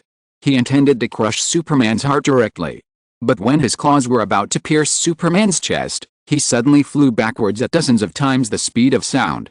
Under the huge kinetic energy, he kept colliding with the ground, and finally formed an endless gully. Calabac noticed something, and then suddenly looked towards Superman's direction, only to see a portal slowly opening next to Superman, and a finger stretched out from the portal. It seemed that it was this finger that easily knocked the Mantis away just now. How is this possible? Even the Father God can't do this to knock the Mantis away with just one finger? Then, a 1.9-meter figure walked out of the portal. He was wearing the same combat suit as the Batman who had fought with him before, but the feeling Calabac gave was completely different. It was the death intuition cultivated by countless battles that he felt, unspeakable instinctive fear. The fear brought to him by this Batman was even stronger than when he faced the Father God. Impossible, how could Batman be more powerful than the Father God? Exclamation mark. The appearance of the Traveler Bat shattered Calabac's three views. Everyone looked at this scene in disbelief. The Traveler Bat slowly walked out of the portal, and with one finger, he knocked away the alien warrior Mantis who crushed Superman. What's going on? Is this the true strength of the Traveler Bat?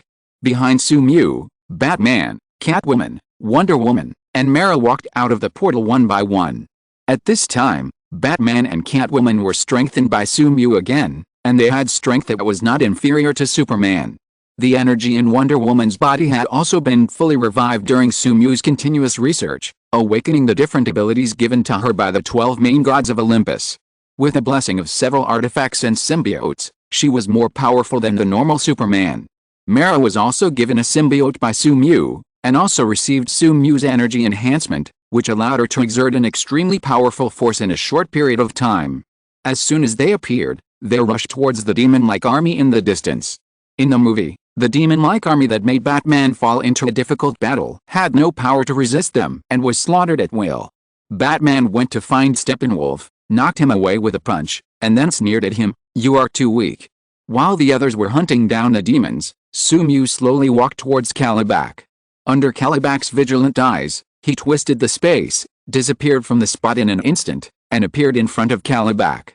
Next, Sumu did not use the usual technique of reversing the phase, but only used vector operation to attack. Seeing Sumu suddenly appear in front of him, Kalibak attacked him fiercely. The waving fist broke through the sound barrier in an instant, and was about to fall on Sumu's face in the blink of an eye. Faced with such a powerful attack, Sumu flicked his fingers and the vector operation was activated. The direction of the vector changed, and all the kinetic energy rushed towards Kalibak, returning his attack without consumption. Then the size of the scalar changed, and the kinetic energy increased several times, sweeping towards Kalibak like a tsunami. These attacks alone could easily tear apart Kalibak's body, but Sumu did not stop. He then changed Kalibak's body density, and the strength of his body, which was comparable to Superman's Man of Steel, was instantly weakened several times. The next moment, kinetic energy swept, and Kalibak's body, which was several times more fragile, was easily torn apart in a kinetic energy storm. In the eyes of outsiders, it was just a slight flick of Sumu's finger, which not only resisted Kalibak's attack, but also almost killed him. Boom! Kalibak was knocked away by Sumu. During the flight, his body was constantly collapsing and repairing, and the sudden and irresistible force made him completely dazed, and he didn't understand what had just happened. Even though the huge force acting on his body was finally exhausted and his body was gradually repaired, his consciousness was still in a daze. The attack just now stunned him and made him doubt the reality of today.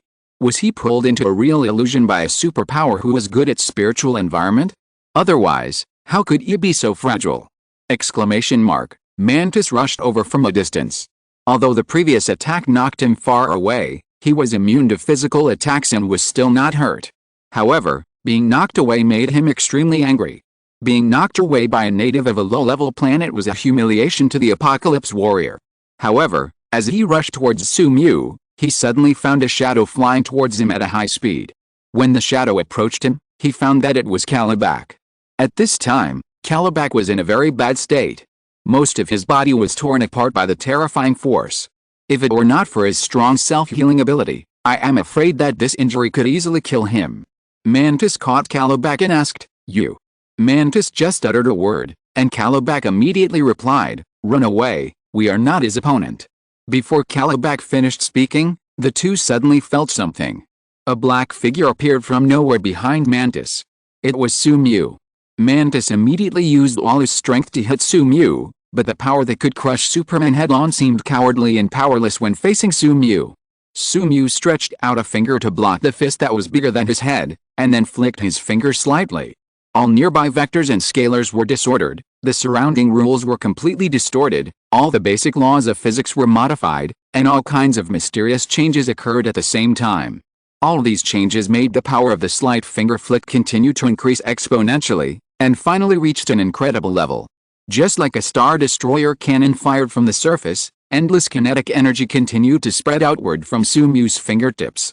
Mantis instinctively dodged, but half of his body was still hit. After being hit, his so-called ability to be immune to physical attacks did not work at all, and half of his body shattered in an instant. There is no doubt that his ability to be immune to physical attacks has a limit, not a certain rule. Mantis dodged Sumu's attack, and half of his body shattered. Kalibak, who was seriously injured, could not avoid Sumu's attack. The invincible body comparable to the body of steel was instantly submerged by endless kinetic energy. His skin was instantly torn apart, followed by flesh and blood, bones, and finally even the blood mist of the shattered body disappeared in the terrifying kinetic energy, and even the molecular structure collapsed, until nothing was left. The missing half of Mantis' body was quickly repaired, but he dared not move at all, and his whole body trembled unconsciously. The strongest warrior of Apocalypse, who traveled across the universe and slaughtered billions of lives, fell into absolute panic when facing Su-Mu. Su-Mu was stronger than he thought, and he even suspected that Su-Mu could withstand the annihilation attack of Omega Rays. But after a moment, he immediately forced himself to stay calm, and then said to Su-Mu, "Let me go. I will announce on behalf of Apocalypse that we will never invade the Earth again. If you kill me, then His Majesty Darkseid will be furious and will definitely launch a full-scale attack to destroy the Earth. I know you are very strong, even stronger than His Majesty Darkseid, but in order to survive in this universe, in addition to your own strength, other treasures are also indispensable. His Majesty Darkseid has mastered a part of the anti-life equation. As long as life hears the anti-life equation, it will be controlled by him, without exception, even you." Mantis knew that he was definitely not Su-Mu's opponent. As he confronted Su-Mu, he felt that his body was getting weaker and weaker. The body that was originally immune to any harm no longer existed, and the density of his body was fundamentally reduced. Although his body's structure did not change much, the rules of the universe changed dramatically, limited to his body. The physical properties of the molecular structure that made up his body changed, and the density decreased tenfold. This ability is undoubtedly on the same level as the Omega Ray. The Omega Ray completely wipes out the enemy from the root of existence, while the man in front of him, known as the Traveler Bat, modifies the basic rules of physics. This is an attack that can harm the strong in the multiverse. Hearing Mantis' words, Su-Mu smiled. The anti-life equation can corrode and engulf everything it touches. When all life hears this anti-life equation, it will lose its free will and be controlled by Darkseid. This is a nearly unsolvable ability, but it doesn't work on him. On the spiritual level, he is immune to all attacks, whether it is Professor X's mind invasion or the corrosion of the anti-life equation. Su-Mu controlled the surrounding space, bound Mantis, and then stretched out his finger to touch his forehead, and separated instantly. He left behind, and then left a sentence, "You don't have to worry about Apocalypse invading the Earth, they have no chance." Mantis thought of something, and his face was shocked. He hurriedly said, "Impossible, you are looking for death." But before he finished speaking, the molecular movement of his whole body was reversed, and the kinetic energy became greater and greater, and then the molecules in his body separated from his body and slowly dissipated. A gust of wind blew, and the body of Apocalypse's strongest warrior scattered like sand, which was very similar to the performance of those killed by the 6 Infinigems. Teleported to Catwoman and others, watching them continue to kill the demons, but even if several powerful superheroes comparable to Superman killed the demons together, they still couldn't reduce the number of demons. They are still constantly using the human beings on Earth to create more demons. Batman saw Su-Mu coming and immediately came to his side, and then asked, "Traveler Bat, do you have any way to suppress the growth of the number of demons? If this continues, even if Steppenwolf and the others are killed, life on Earth will still be almost extinct." The defeated Steppenwolf lay on the ground and laughed. He looked miserable at this time, with only one broken arm left on his limbs, and most of his torso was torn apart by Superman's heat vision. If it weren't for his immortality and Batman and others wanting to ask him about the information of Apocalypse, he would have died by now. He laughed at everyone. "The number of demons has reached a certain level, and will proliferate endlessly until all life on this planet is consumed. You have no chance." Then he looked at Su-Mu, with fear in his eyes. Even he was in awe of the strong man who could easily kill Mantis and Calabac, who was no less powerful than His Majesty Darkseid. However, thinking that this strong man could not stop the destruction of the Blue Planet, he could not help but get more excited. "Traveler Bat, no matter how strong you are, you still cannot stop the destruction of the Earth. Although you killed 3 of us, we still won this war." "Really?" Facing the provocation of the Steppenwolf, Su-Mu was not angry, but smiled. The excitement on the Steppenwolf's face immediately stagnated. Could it be? The next moment, Su-Mu made a strange preposition seal with his middle finger wrapped around his index finger, and then slowly said, "My ability is to expand the field through refined energy operation, pull everything in the field into the inner side of the Limitless, and force the other party's brain to repeat countless perception and conduction in order to live, generate a lot of invalid information, make the brain lose function, and can only stand and wait to die. After the technique was revealed, the energy intensity of Su-Mu's body increased again, and then the platinum wings opened behind him, and the magic ring like an angel appeared above his head. After the blessing of the unknown wings and platinum, his aura was once again improved by 50% in all aspects. Su-Mu grinned at Steppenwolf, then said calmly, "The field is expanded, the infinite space." P.S. Wonder Woman, Part 3. Chapter 113 Reversal Technique Level 5. The three mother boxes in the pocket universe suddenly flashed with dazzling light, and the condensed energy visible to the naked eye emanated from them, spreading continuously along the rune track of the barrier, and then fused with the energy of the eternal fire and the frost box to form a higher level energy, which was finally absorbed by Su-Mu. Under the continuous supply of the pocket universe, the infinite void opened with Su-Mu as the center, spreading rapidly to the distance, covering Gotham in the blink of an eye, then the United States, and finally half of the Earth. The LV4 infinite void is different from the infinite void before LV3. It has one more characteristic, that is, as long as Su-Mu has enough energy in his body, he can extend the area of the infinite void infinitely. The only thing that constrains the area of the infinite void is the amount of energy in Su-Mu's body and the power of the energy output. At this time, with the unknown wings platinum, the ritual is open, and the energy absorption of LV5 is running at full power. The area of the infinite void directly covers half of the Earth. This also means that Su-Mu's attack can ignore the range and has a sure hit effect within the area of half of the Earth. This also means that if Su-Mu wants, he can kill all life on Earth in a few seconds, and even destroy the Earth.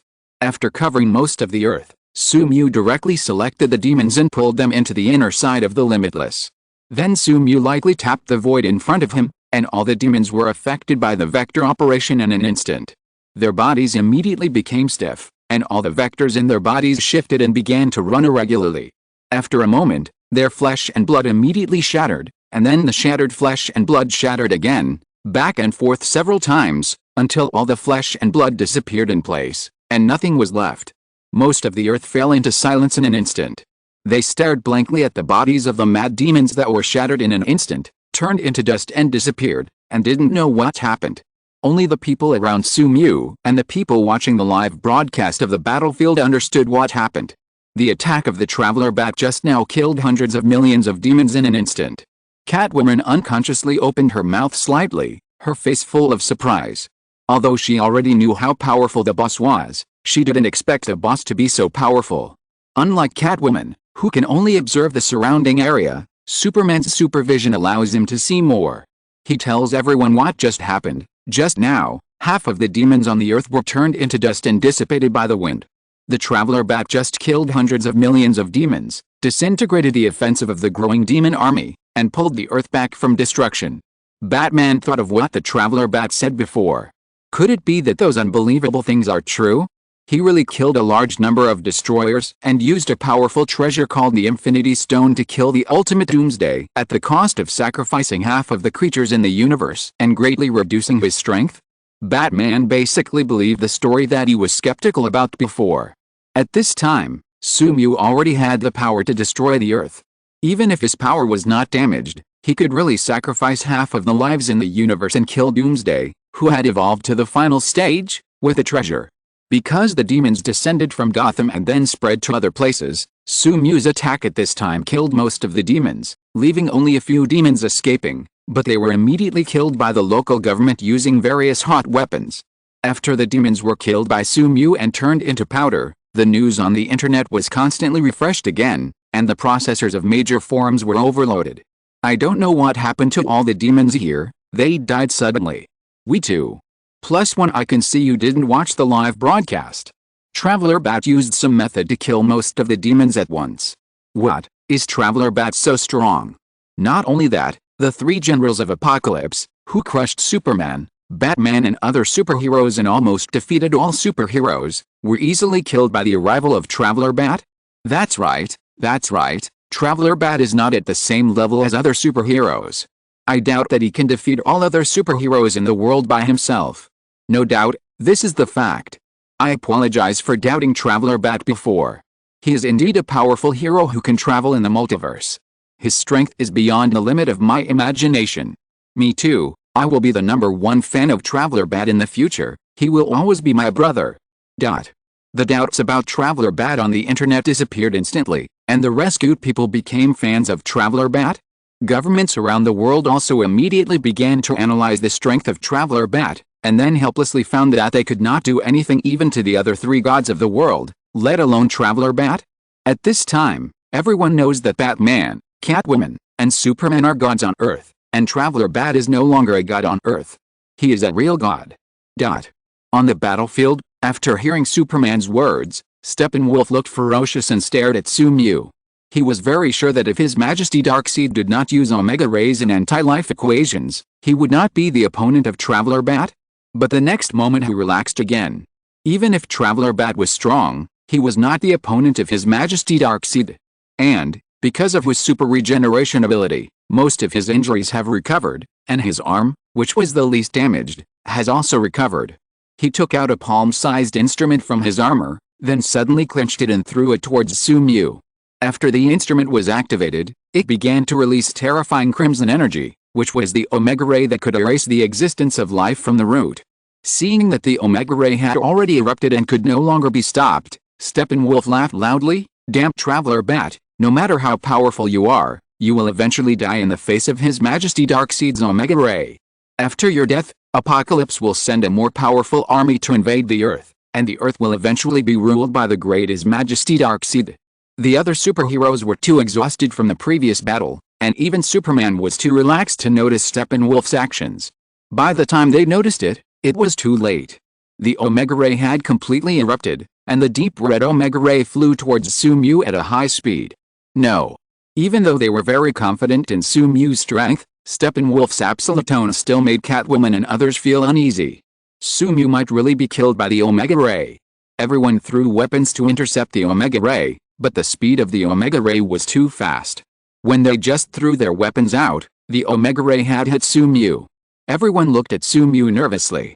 Unlike others, Sumu had already noticed Steppenwolf's small movements through his 6 eyes, and detected the powerful energy sealed in the box in Steppenwolf's armor through his energy vision.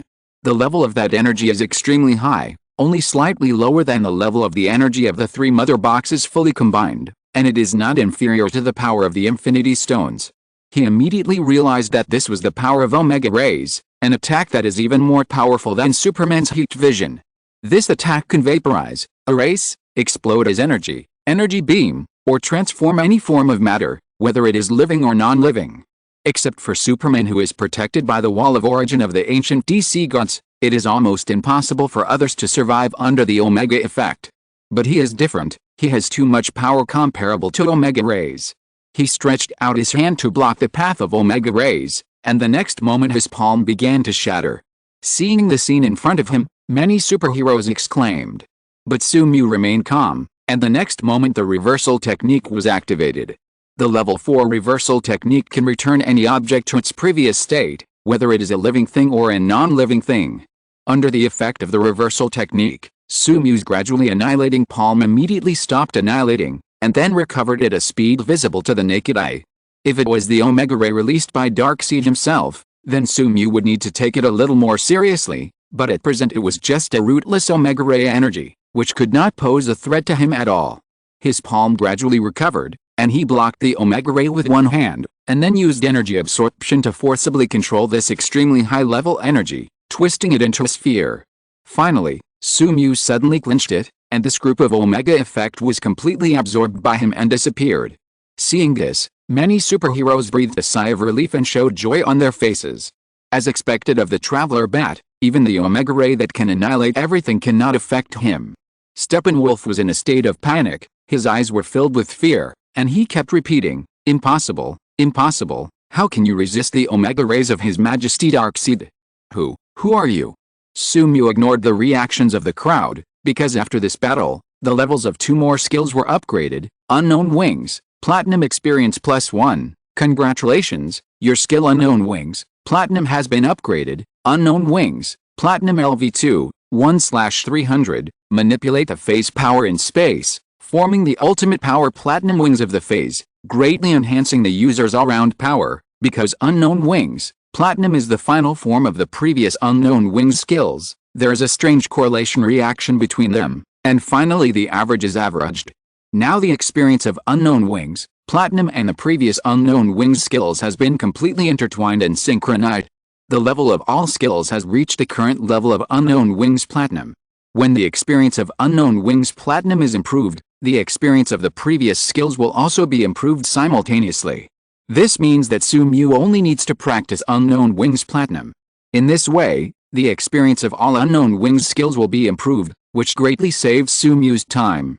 Moreover, he has a hunch that when Accelerator's character template reaches 100%, the Unknown Wings series of skills will undergo a huge transformation. In addition, there is another skill upgrade, Reversal Technique Experience +1. Congratulations, your skill Reversal Technique has been upgraded. Reversal Technique LV5, 1/20000. It turns the negative energy of the cursed power itself into positive energy, has a strong healing effect, and reverses things to the best state. It can be used on others and non-living things. A lot of information emerged in Sumu's mind, and the six eyes absorbed the information poured into his mind with all their strength. After a moment, Sumu returned to normal, and then his face showed joy. First of all, the upgrade of Unknown Wings Platinum greatly increased the increase. The LV1 Unknown Wings Platinum gave Sumu a 50% increase in all aspects, and the current LV2 doubled it directly, giving Sumu a 100% increase. The upgrade of Unknown Wings Platinum greatly improved Sumu's strength. If he continues to use the Infinite Void at this time, he can easily cover the entire Earth. In addition, there is an upgrade of the Reversal Technique. The previous Reversal Technique can reverse any object to its original state, and the upgraded Reversal Technique can transform any object into the best state, optimizing its properties. And the healing ability of the Reversal Technique is improved again. For example, Sumu uses the Reversal Technique on an ordinary person, which not only means that he can easily cure the ordinary person, but also improve his full ability and raise him to the limit of the human species. This also means that he can mass-produce Captain America through the skill of the Reversal Technique. And more importantly, according to the information in his mind, after LV6, the optimization of the Reversal Technique can break through the limit of the species, consume energy and greatly improve the target's ability. If Sumu wants, he can easily improve the physical fitness of an ordinary person to the level of the Hulk. Not only that, Sumu can take back the target's upgrade at will, and even as the target continues to use it, he can finally take back the target's soul and everything. This ability is very familiar to Sumu. Isn't this the loan of the Latitude Demon? Good guy. The Unlimited Technique creates the universe, the six eyes represent infinite energy, the Reversal Technique borrows, and the energy absorption precisely manipulates the energy. As long as Sumu upgrades all skills to level 6, he will be the Latitude Demon, and it is an alternative Latitude Demon whose strength will not decrease even if he leaves the Latitude. Because his strength comes from himself, from his own hard work and accumulation, and not from external objects, he achieves the Pocket Universe, not the Pocket Universe achieves him. After adapting to the changes caused by the skill upgrade, Sumu once again opened the Unknown Wings Platinum, and the 100-meter-long Platinum Wings opened behind him, reflecting him like a sacred angel. Then the infinite space started, covering the entire Earth. The Reversal Technique was running, and all the destroyed objects were quickly reversed to their original appearance. The next moment, the injuries of all the people injured in the battle were recovering rapidly. New arms grew at a speed visible to the naked eye for broken arms, and the same was true for broken legs. Even if the eyes were blind, they would regenerate in an instant. As long as they were not dead, they would recover quickly. And Sumu had a hunch that the full operation of the LV5 Reversal Technique had touched the realm of life and death, but he did not try it. He just opened the realm for the purpose of experimenting with skills. If it was a reversal regeneration without consumption, it would be fine. He would not try the regeneration that required a huge amount of energy. However, suddenly he sensed something. After he performed the Reversal Technique, most people on the earth were grateful from the bottom of their hearts, but some people cursed. They kept cursing, "Damn Traveler Bat, why didn't you act quickly, otherwise my wife would not die. Go to hell, why are their children still alive, but my children are dead? What kind of superhero are you? You didn't save anyone at all." Maybe it was because the distance was too far and they knew that the Traveler Bat couldn't hear them, or because the Traveler Bat was a superhero, so they could speak freely without fear of being held accountable. But what they don't know is that Sumu is not a superhero. In the last world, he was a terrifying white devil. Sumu grinned, then tapped the void in front of him. Those who insulted him, regardless of their status, gender, age, all disappeared with the wind and turned into nothingness. The internet around the world was shaken again, and they kept discussing what had just happened. A gangster around me who kept insulting Traveler Bat suddenly died. It happened to me too. Several old men and women with bad character died at the same time, turning into dust like the monsters before. My damn vampire boss is dead too. Many netizens suddenly understood something. These dead people have one thing in common, that is, they kept insulting Traveler Bat. They were killed by Traveler Bat. The remaining part of the people who wanted to insult Traveler Bat but had not yet spoken immediately shut up. They finally understood that Traveler Bat was completely different from other superheroes. He did whatever he wanted and was not bound by rules. The restoration of buildings and the regeneration of the body are his gifts, not reasons for them to be presumptuous. Traveler Bat will not spoil them like other superheroes. After understanding everything, everyone was silent. Superman was the first to know what was happening in various parts of the world. He subconsciously said to Sumu, Traveler Bat, they scolded me. But the crime is not punishable by death. They scolded me. We have other solutions. They scolded me. But Superman wanted to say something, but Sumu was already impatient. I helped them, but they insulted me. This is betrayal. I am not a saint like you.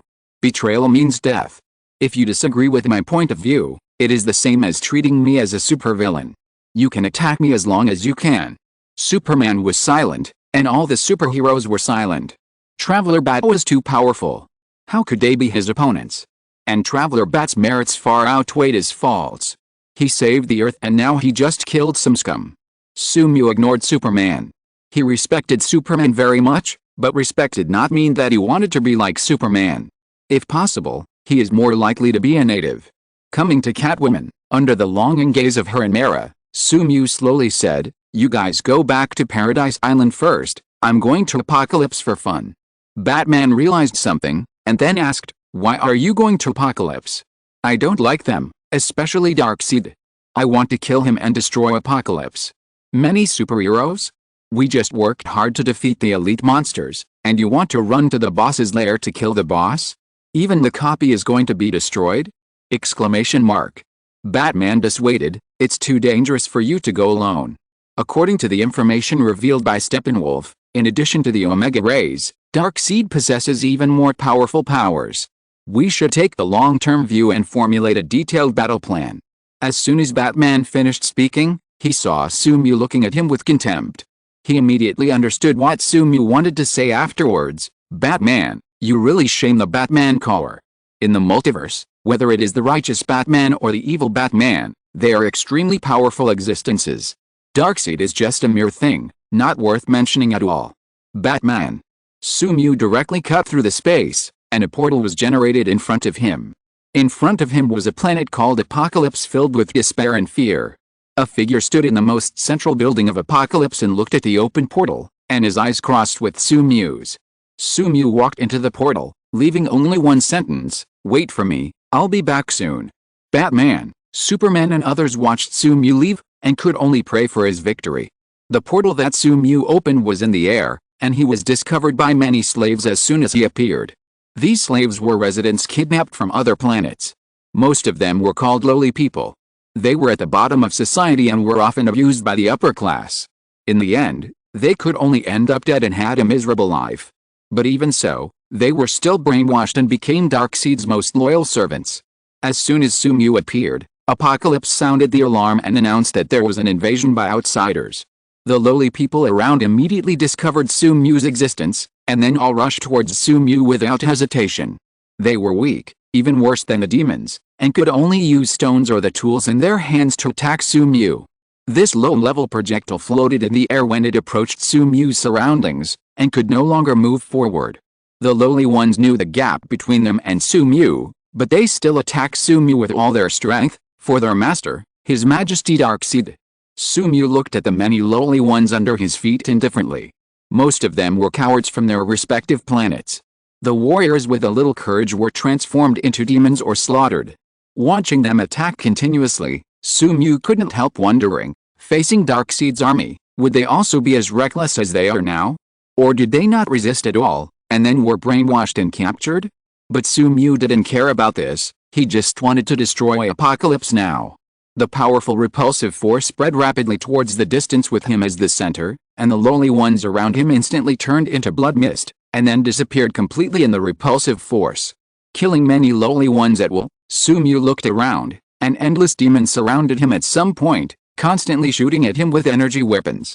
Su-mu grinned, and the aura of the platinum wings shone even brighter.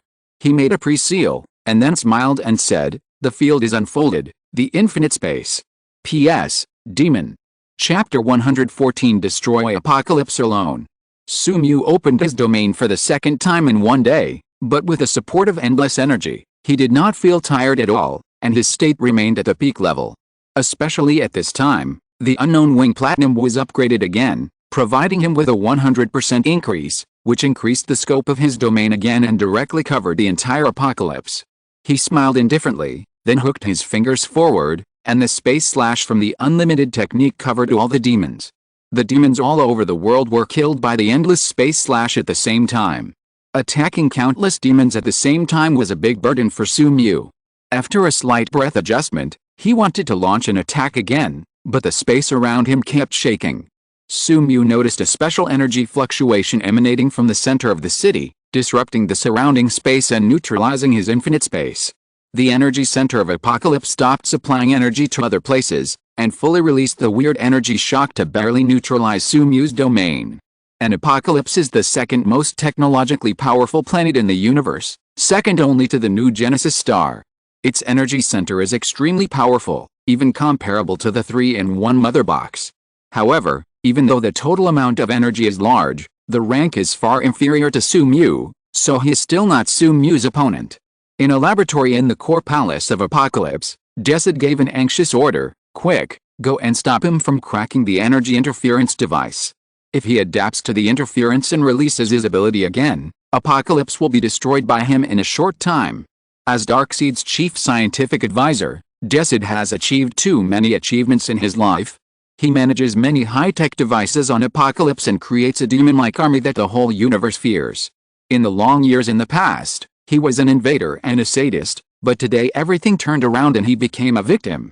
An Earthling came to Apocalypse using some kind of teleportation method. At first, he didn't care and just thought that the Earthling was looking for death.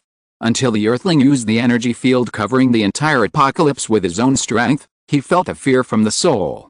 In an instant, countless demon-like armies died. They were killed by the unknown space slash, and none of them were left. If he hadn't reacted in time and used the city's protective devices to collide with the unknown energy field and then neutralize the two, the entire Apocalypse might have been destroyed by that Earthling.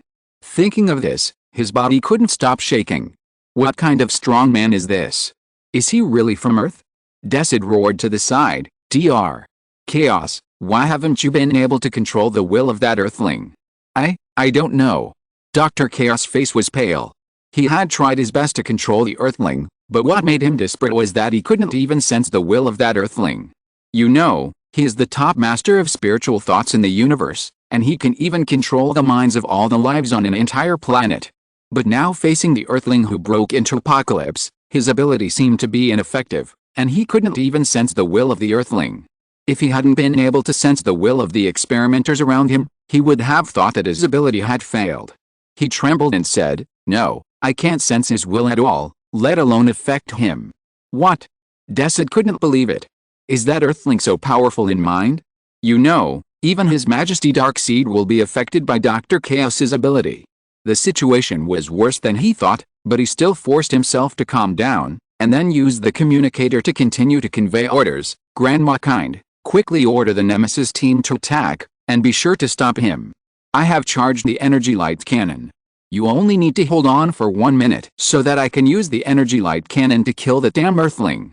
As the second most powerful planet in the universe, each energy light cannon installed on its core main city has the power of a star destroyer.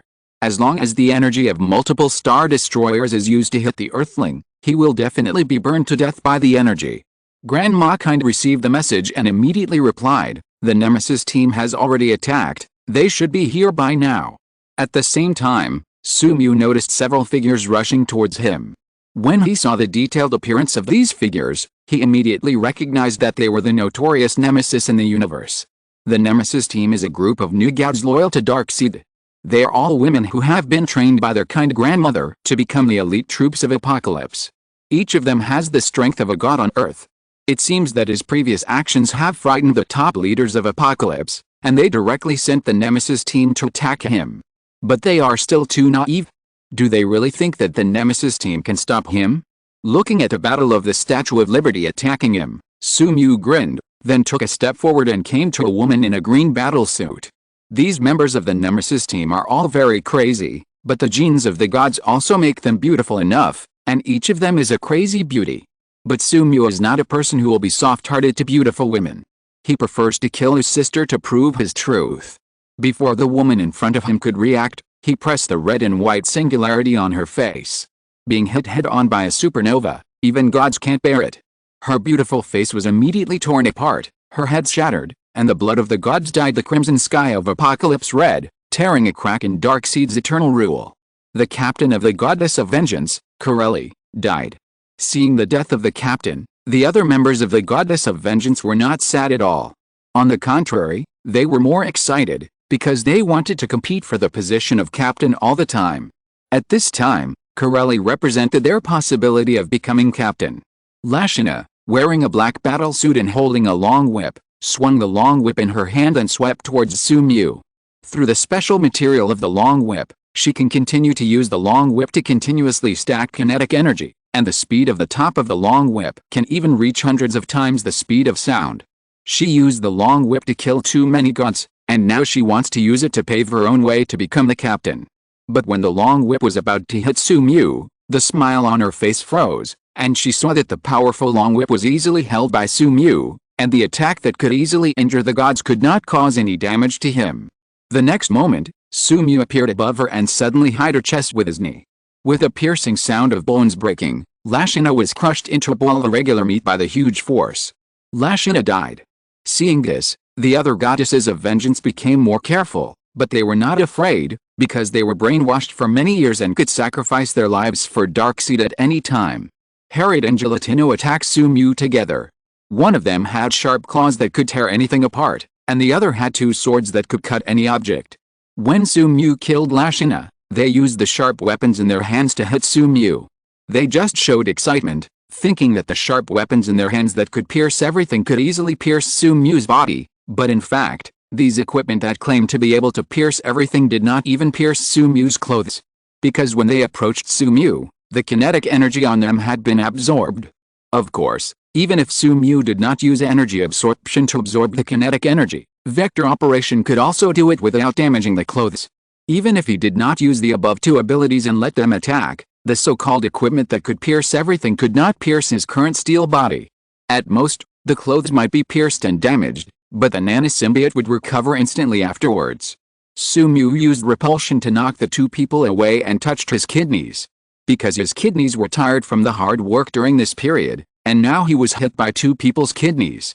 Even if it did not cause any damage to him, he still felt a dull pain. I know you envy Catwoman and the others.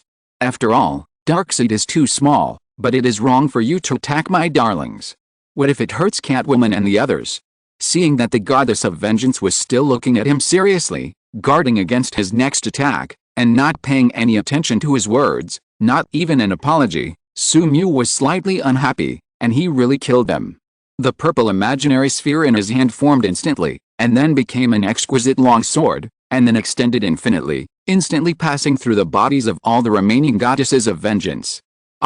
Unlike mortals, they reacted to Sumu's attack, but because Sumu's attack was too fast, they could not dodge at all and could only wait quietly for their own death. Several of the goddesses of vengeance had their heads chopped in half and had completely lost consciousness. Only the head of Gelatino, who was wearing a white battlesuit, was separated from her neck, so she was still conscious at this time. He attracted Gelatino's head and grabbed it in his hand. A lot of blood flowed out from the broken neck. Even so, the flesh under her neck continued to wriggle, trying to generate a new body. If Sumu ignored him, and with the help of others, Gelatino might really be resurrected, but she had no chance. Ignoring Gelatino's constant insults, Sumu exerted a little force on his palm, and accompanied by black and red lightning, Gelatino's head was completely shattered, and then fell from the air. Repelling the blood around him, Sumu looked into the distance. The soldiers were wiped out by him, and the elite soldiers were also dead. Now it was the small boss left. At this moment, a dazzling energy light lit up on the huge energy light cannon located in the center of the city. It had accumulated energy, and the next moment a huge energy ray dozens of meters wide shot towards Sumu. In the laboratory, Decid stared at Sumu, who was hit by the energy ray, praying that he would die in the energy ray, or even if he didn't die, he would be seriously injured. Otherwise, he really had no way out. After everything was over, the picture in the distance appeared on the monitor, and then everyone was silent. Sumu stretched out one palm and easily blocked the attack of the energy ray. No, not blocked. He completely absorbed the energy of the energy ray. P.S. I'm stuck hack. The second chapter will be a little slower. Chapter 115 Killing Darkseid. Energy point +1, energy point +1, energy point +1. Template fusion degree. 75%. Instantly absorbed the energy rays that could penetrate the planet, but Sumu did not feel any swelling. With all the amplification, he was no longer the weakling who had reached his limit after absorbing the energy of a nuclear bomb. Easily resisting the attack of the Star Destroyer, Sumu distorted the space he was in again, connected with the space in the distance, disappeared from the spot, and appeared in front of an old woman with a ferocious face. From the shape of the old woman in front of him, Sumu recognized her identity. There was only one leader who looked like an old woman in the high level of Apocalypse Star, and that was the Kind Grandma. Although her name was Kind Grandma, she was not kind at all. She was the commander of the Special Forces of Apocalypse Star, and even the Goddess of Vengeance was trained by her. After discovering that Sumu appeared out of thin air, Kind Grandma looked flustered and used the energy weapon in her hand to shoot at Sumu frantically, but even the Star Destroyer could not hurt Sumu at all, let alone the mere energy weapon.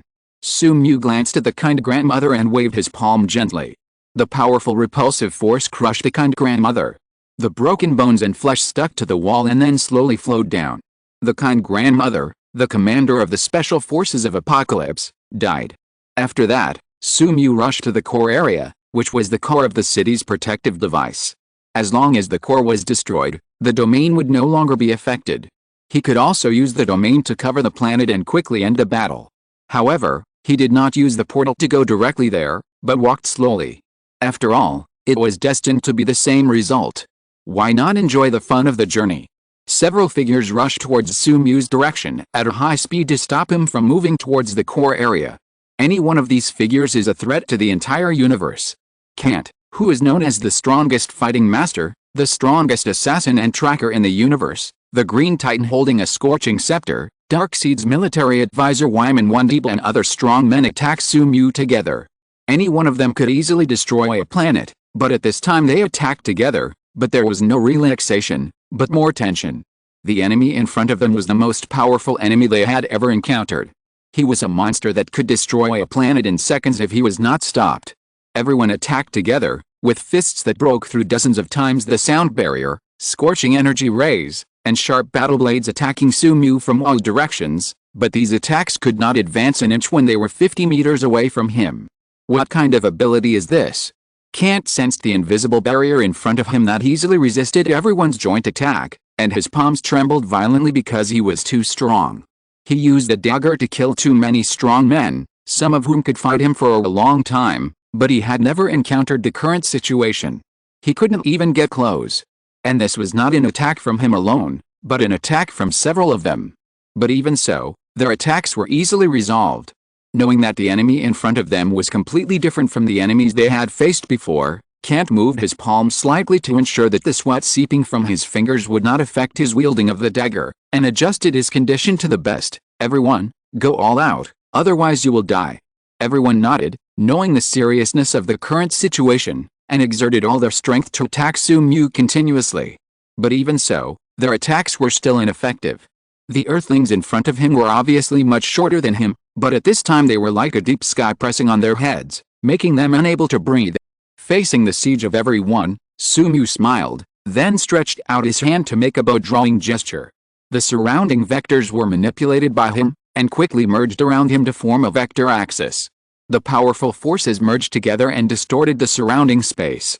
And under Sumyu's operation, it continued to become stronger until it reached 10 times the original. As the vector axis gradually formed, an alarm sounded in the distant laboratory. Alarm, alarm, huge energy is detected in the distance, please evacuate immediately. Alarm, alarm, huge energy is detected in the distance, please evacuate immediately. Seeing this, Decid's face was distorted. Through the monitoring device, he saw that the energy arrow that was enough to distort space was aimed at his laboratory and the core of the city defense device. He knew what the Earthling wanted to do. He wanted to destroy the city defense device to reactivate the powerful ability that could cover the entire apocalypse. So he must stop this energy arrow, but he had no confidence at all. Because the value detected from the energy detection device showed that the energy contained in the energy arrow, which was only 1 meter long, was dozens of times the energy in the energy ray released by the Star Destroyer.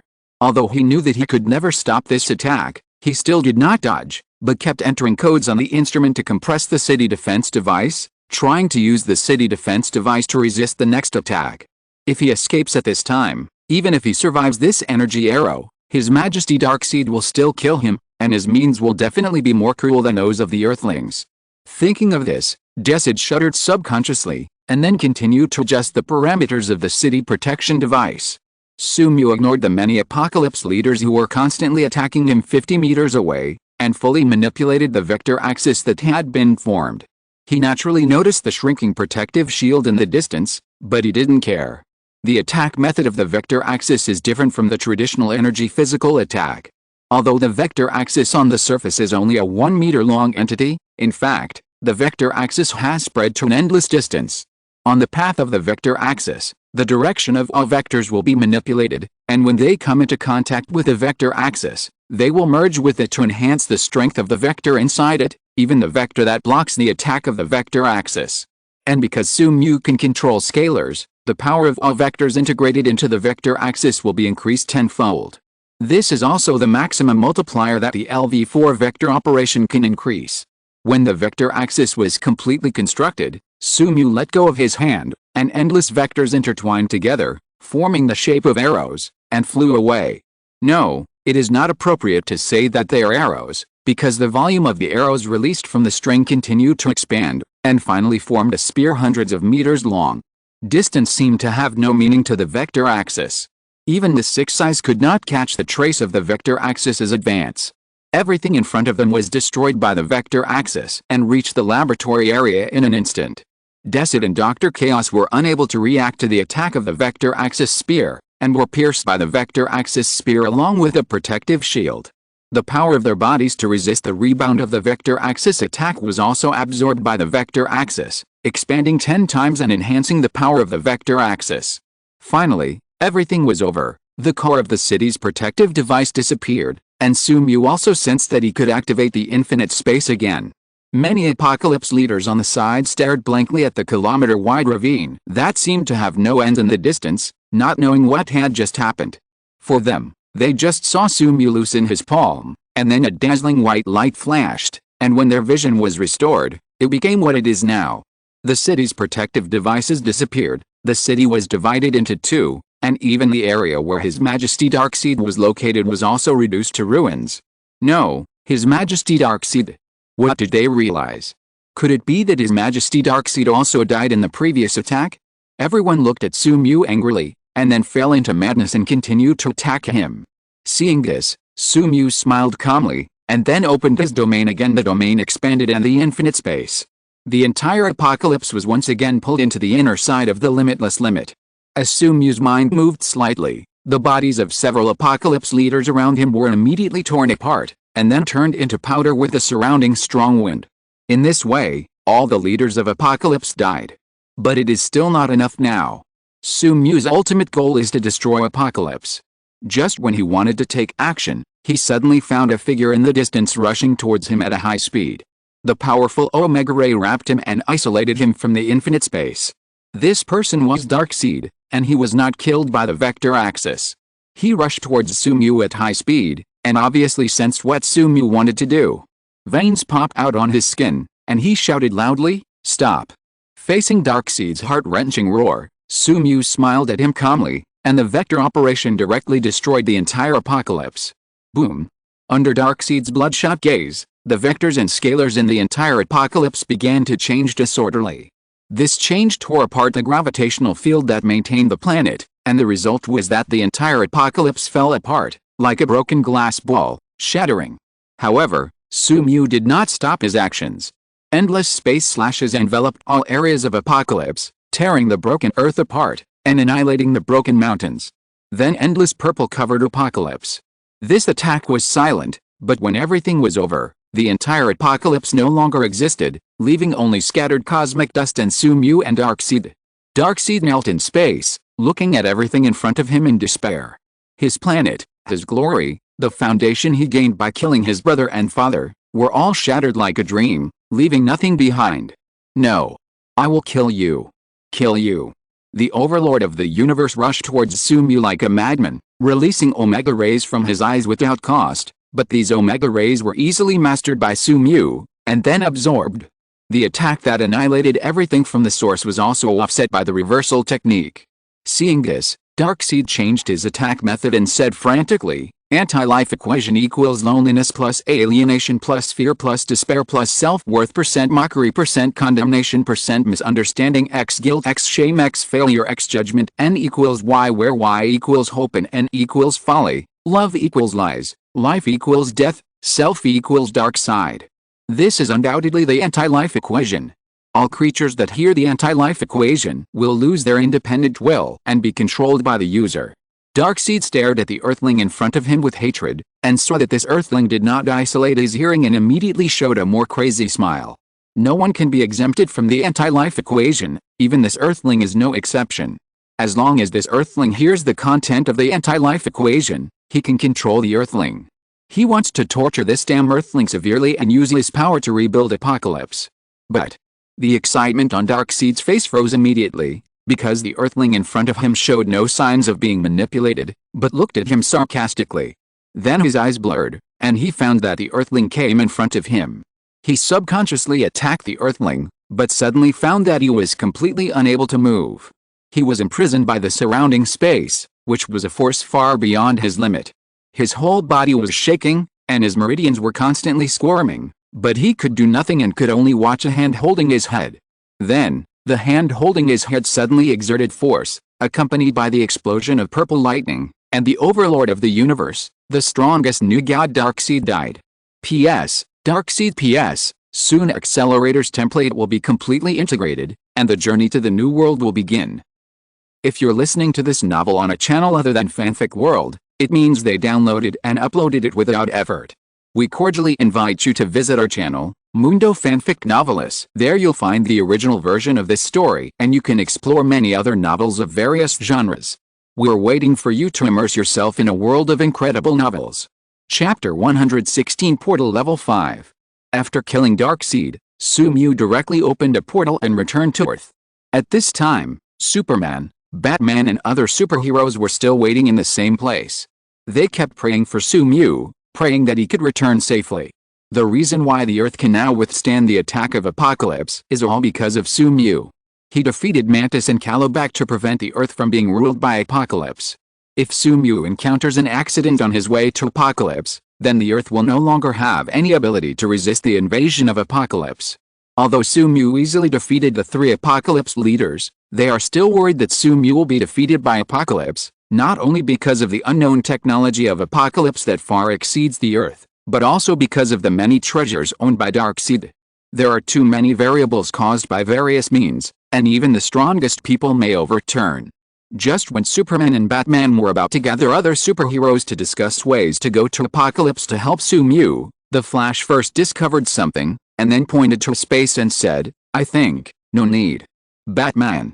So he immediately turned around and looked in the direction that the Flash pointed, only to see a portal suddenly open from that space, and then a figure walked out of the portal. It was the Traveler Bat. Now it has only been more than 10 minutes since the Traveler Bat went to Apocalypse. Seeing that the Traveler Bat returned without a trace of injury on his body, Batman did not think that he and Apocalypse had won or lost. It should be that the Traveler Bat went to Apocalypse, and then found the danger and returned immediately.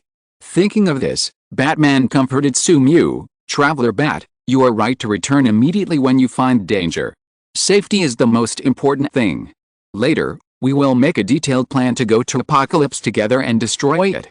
Hearing Batman's words, Sumu looked at him in confusion. "What do you mean by finding danger? Apocalypse has been destroyed." "Oh my god." Batman couldn't help but shout, and then continued to ask Sumu in disbelief, "What did you say? Apocalypse has been destroyed?" "Yes, what else?" Sumu asked back with his hands spread out. Batman. Not only Batman, all the superheroes were silent. They were still worried about the safety of Traveler Bat, but Traveler Bat reappeared in just a dozen minutes and told them the news that Apocalypse had been destroyed. Because this news was too absurd and beyond their imagination, it made them feel like a dream. But they all understood that Traveler Bat disdained to lie, let alone such a lie that could be easily exposed. So Apocalypse was really destroyed. Just in a few minutes, the Traveler Bat killed countless demons on Apocalypse, killed many powerful leaders whose strength was comparable to Superman, defeated Darkseid, and then destroyed Apocalypse. The Flash, who had the most eccentric personality, couldn't help but ask, "Hey, how did you do it?" Sumu spread his hands, and then said in a tone that you didn't understand, "It's very simple. As long as you kill all the demons on Apocalypse, then kill the Nemesis team, then kill all the leaders of Apocalypse, and finally destroy the core of the Earth, annihilate all the matter that makes up Apocalypse, then you can destroy Apocalypse. Oh, I almost forgot, you also have to be immune to the attack of Omega rays, and even ignore the influence of the anti-life equation, so that you can defeat Darkseid."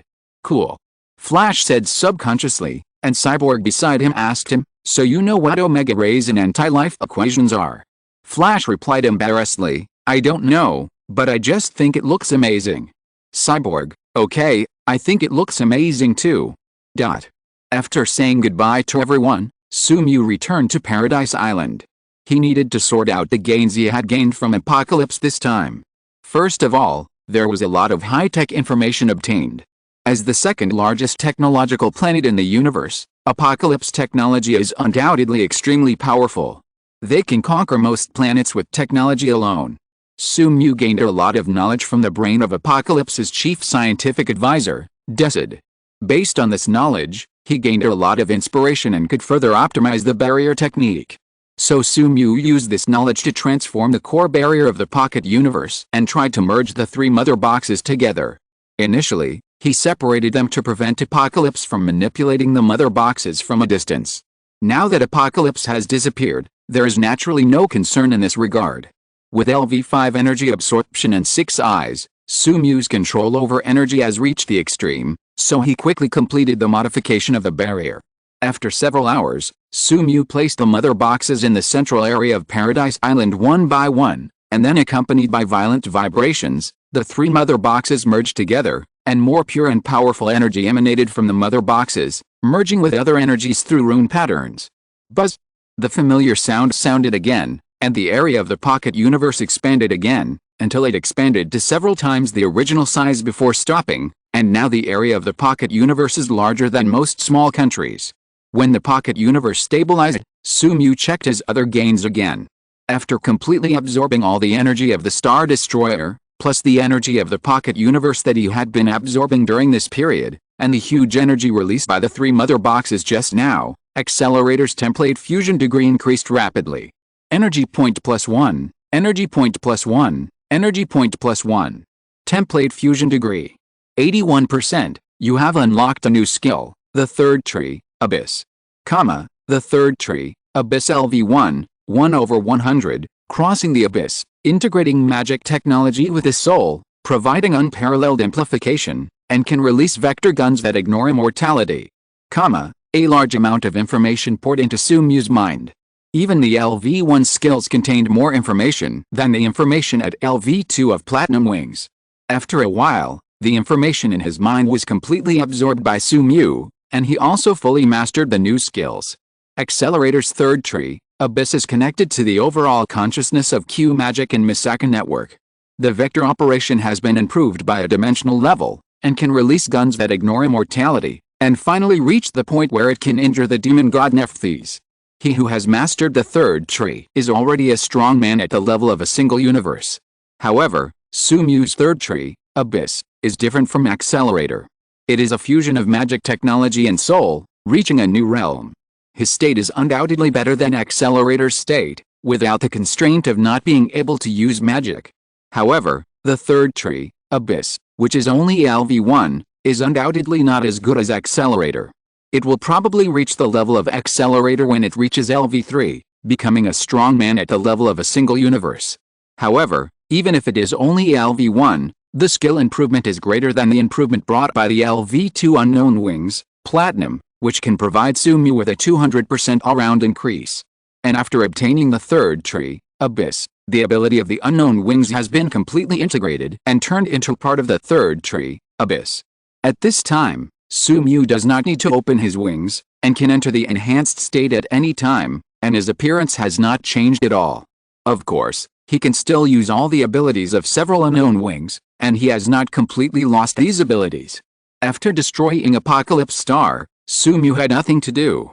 After a period of time, he obtained the Trident of Poseidon from the territory of the Trench Clan, through the information obtained in the movie. The Trident of Poseidon has the ability to control the ocean, but it is not very useful for Sumyu, and there is no infinite energy to be used as the energy source of the Pocket Universe, so Sumyu gave the Trident of Poseidon to Mera to enhance her strength. It was rare for Sumyu to have free time. After a period of rest, he continued to practice the portal, trying to improve the level of the portal. At present, he has almost explored the Earth in the DC movie world. At this time, there is no need to stay, so he needs to go to other universes to improve the Pocket Universe. Compared with the less familiar DC, he knows a lot of ways to improve the Pocket Universe in Marvel, but he is currently being targeted by the Celestial Group. If he rashly returns to Marvel, he will definitely be discovered by multiple single-universe level Celestials and then besieged. Even if his current strength is much stronger than before, he is still no match for the Celestials. So he wants to enter other worlds through the portal, and the LV5 portal should be able to do this. Portal Experience +1, Portal Experience +1, Portal Experience +1. With Sumyu's continuous practice, the level of the portal has finally been improved again. Portal Experience +1, congratulations, your skill portal has been upgraded. Portal LV5, 1/20000, consume magic power to open a portal to any latitude, universe or other world, and can maintain portals connecting different latitudes and universes for a long time. As long as the magic power is not exhausted, they can be maintained forever. Magic power can be replaced by energy. After the skill was upgraded, a lot of information poured into Sumyu's mind. When everything was over, in addition to the parallel universe that he could clearly perceive, he sensed more things. In the chaos outside of countless universes, many worlds stood there, and as long as he consumed a lot of energy, he could open a door, break free from the shackles of the world, and travel to other worlds. However, he could not control which world to be transmitted to at this time, but according to the information that emerged in his mind, Sumyu knew that if the level of the portal reached LV6, then he could specify the world to be transmitted. If it reached a higher level, he could even stabilize the portal for cross-world transmission, thereby connecting different worlds together and establishing a cross-world extraordinary organization. For example, the legendary chat group of the heavens, the creation of the main god, or the artificial traverser, which will undoubtedly bring more fun to Sumyu, and he is looking forward to it. Finally, after saying goodbye to familiar superheroes such as Superman and Batman, Sumyu opened the portal and went to other worlds. Chapter 117, A New World. A huge amount of energy poured out of Sumyu's body, trying to break through the film of the world in the dark. Finally, when most of the energy in his body was consumed, this film was finally pierced by Sumyu, and then he felt refreshed. A portal that was different from the previous golden sparks, but instead of splashing colorful sparks, slowly formed in front of him. Through the portal, Sumyu could see that there was a dense forest on the other side of the portal, but with just this scene, Sumyu could undoubtedly not confirm which world the portal opened to, so he stepped out and walked in. Walking out of the portal, the light salty smell from Paradise Island disappeared, replaced by the damp smell of soil mixed with the fragrance of grass and trees. This fresh breath from the ancient forest is now difficult to experience. The breeze blew, the branches and leaves rustled, and the Tyndall effect formed by the sunlight shining through the branches and leaves gradually blurred. Everything in front of him was like a beautiful oil painting, which made Sumu relax unconsciously. However, the smell of blood that came with the breeze made Sumu frown slightly, and his good mood suddenly dissipated. He also left the beautiful environment and began to carefully perceive the information of this world. The energy density around was low, far from being comparable to the Marvel Universe and the DC Universe, which made Sumu feel suffocated, but as the pocket universe transmitted a large amount of energy to him, this discomfort immediately disappeared. The energy level of this world is obviously much lower than that of the Marvel and DC universes. A strong man like Sumu may have exceeded the limit of this world. If a strong man like Darkseid or other dimensional demons come to this universe, then their strength will drop significantly, until the ceiling of this world. But Sumu is different. He created the pocket universe, and he is not a puppet of the pocket universe, but the real master of the pocket universe. Therefore, unlike those dimensional demons, his latitude position is fixed. He can carry the pocket universe to any area at will. So even in this world, he can still increase the template fusion degree at full load speed, and can exert all his strength through the continuous energy supply of the pocket universe. His artificial universe plan has begun to bear fruit. Because the use of abilities consumes the energy in the pocket universe, Sumu does not need to adapt to the energy of this world, and all his abilities are not affected. Opening his 6 eyes, his blue eyes emit beautiful auras, and everything within 10 kilometers around him can be clearly seen by Sumu, and this distance can be infinitely extended as the energy input increases. Dense forests, trees that have not yet burned out, animals in the forest, and ninjas wearing strange forward protectors fighting everywhere. The smell of blood in the air comes from the dead ninjas. Sumu immediately recognized what world he was in, the I Legend, also known as Naruto. There is no doubt that with his strength, he can walk sideways in this world. Even if the Otsutsuki clan that appeared in the Unflammable Legend came, he could beat them out. Because there was no danger, he immediately thought about what benefits he could get in this world, and what things could improve the pocket universe. After thinking about it, Sumu found that there was only one thing that could provide him with obvious help, and that was the Ten Tails. Although the energy level of the Ten Tails is very low, its various characteristics can help Sumu. The Ten Tails is the seedling of the sacred tree and the origin of chakra. As time goes by, it will gradually grow until its branches spread to all areas of the planet where it is located, and then continuously absorb the energy of the planet, and finally produce a chakra fruit. If Sumu can obtain the young Ten Tails, then he can continue to plant trees in different worlds, and after a certain period of time, he can go to harvest and obtain a lot of energy. And this is still the original Ten Tails. Now that he has a lot of high-end scientific and technological knowledge and many abilities, he may also transform the Ten Tails until it can absorb the power of an entire universe. Of course, planting the Ten Tails in the pocket universe is also a good decision. It can not only beautify the environment of the pocket universe, but also provide a new energy for the pocket universe. Thinking for a moment, Sumu smiled comfortably and determined his goal in the Naruto world, but in addition to the Ten Tails, he has other things to do. It's not easy to reach a world that poses no threat to him, so he must have fun. And in his sight, there is undoubtedly a good entry point. Uchiha Obito was crushed by a huge rock and half of his body was unable to move. Severe pain continued to spread from the right half of his body, but he still could not feel much pain because he was about to die. Seeing Kakashi constantly trying to push away the rock pressing on him, but the rock did not move at all, Uchiha Obito said weakly, "Kakashi, stop. I can't anymore."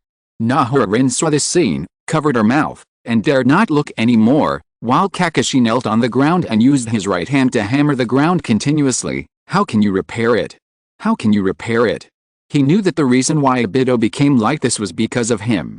If it wasn't for saving him, Obito would never have been crushed by the huge rock. Strong regret emerged in his heart. This was the first time he cried since his father White Fang died. Obito felt that his consciousness was gradually losing, but as a kind boy, he continued to comfort his companions. "Kakashi, don't be sad, it's not your fault. But I almost forgot that it seems that I am the only one who didn't give you the gift of becoming a Jonin. I have thought about it, I will give you my Sharingan."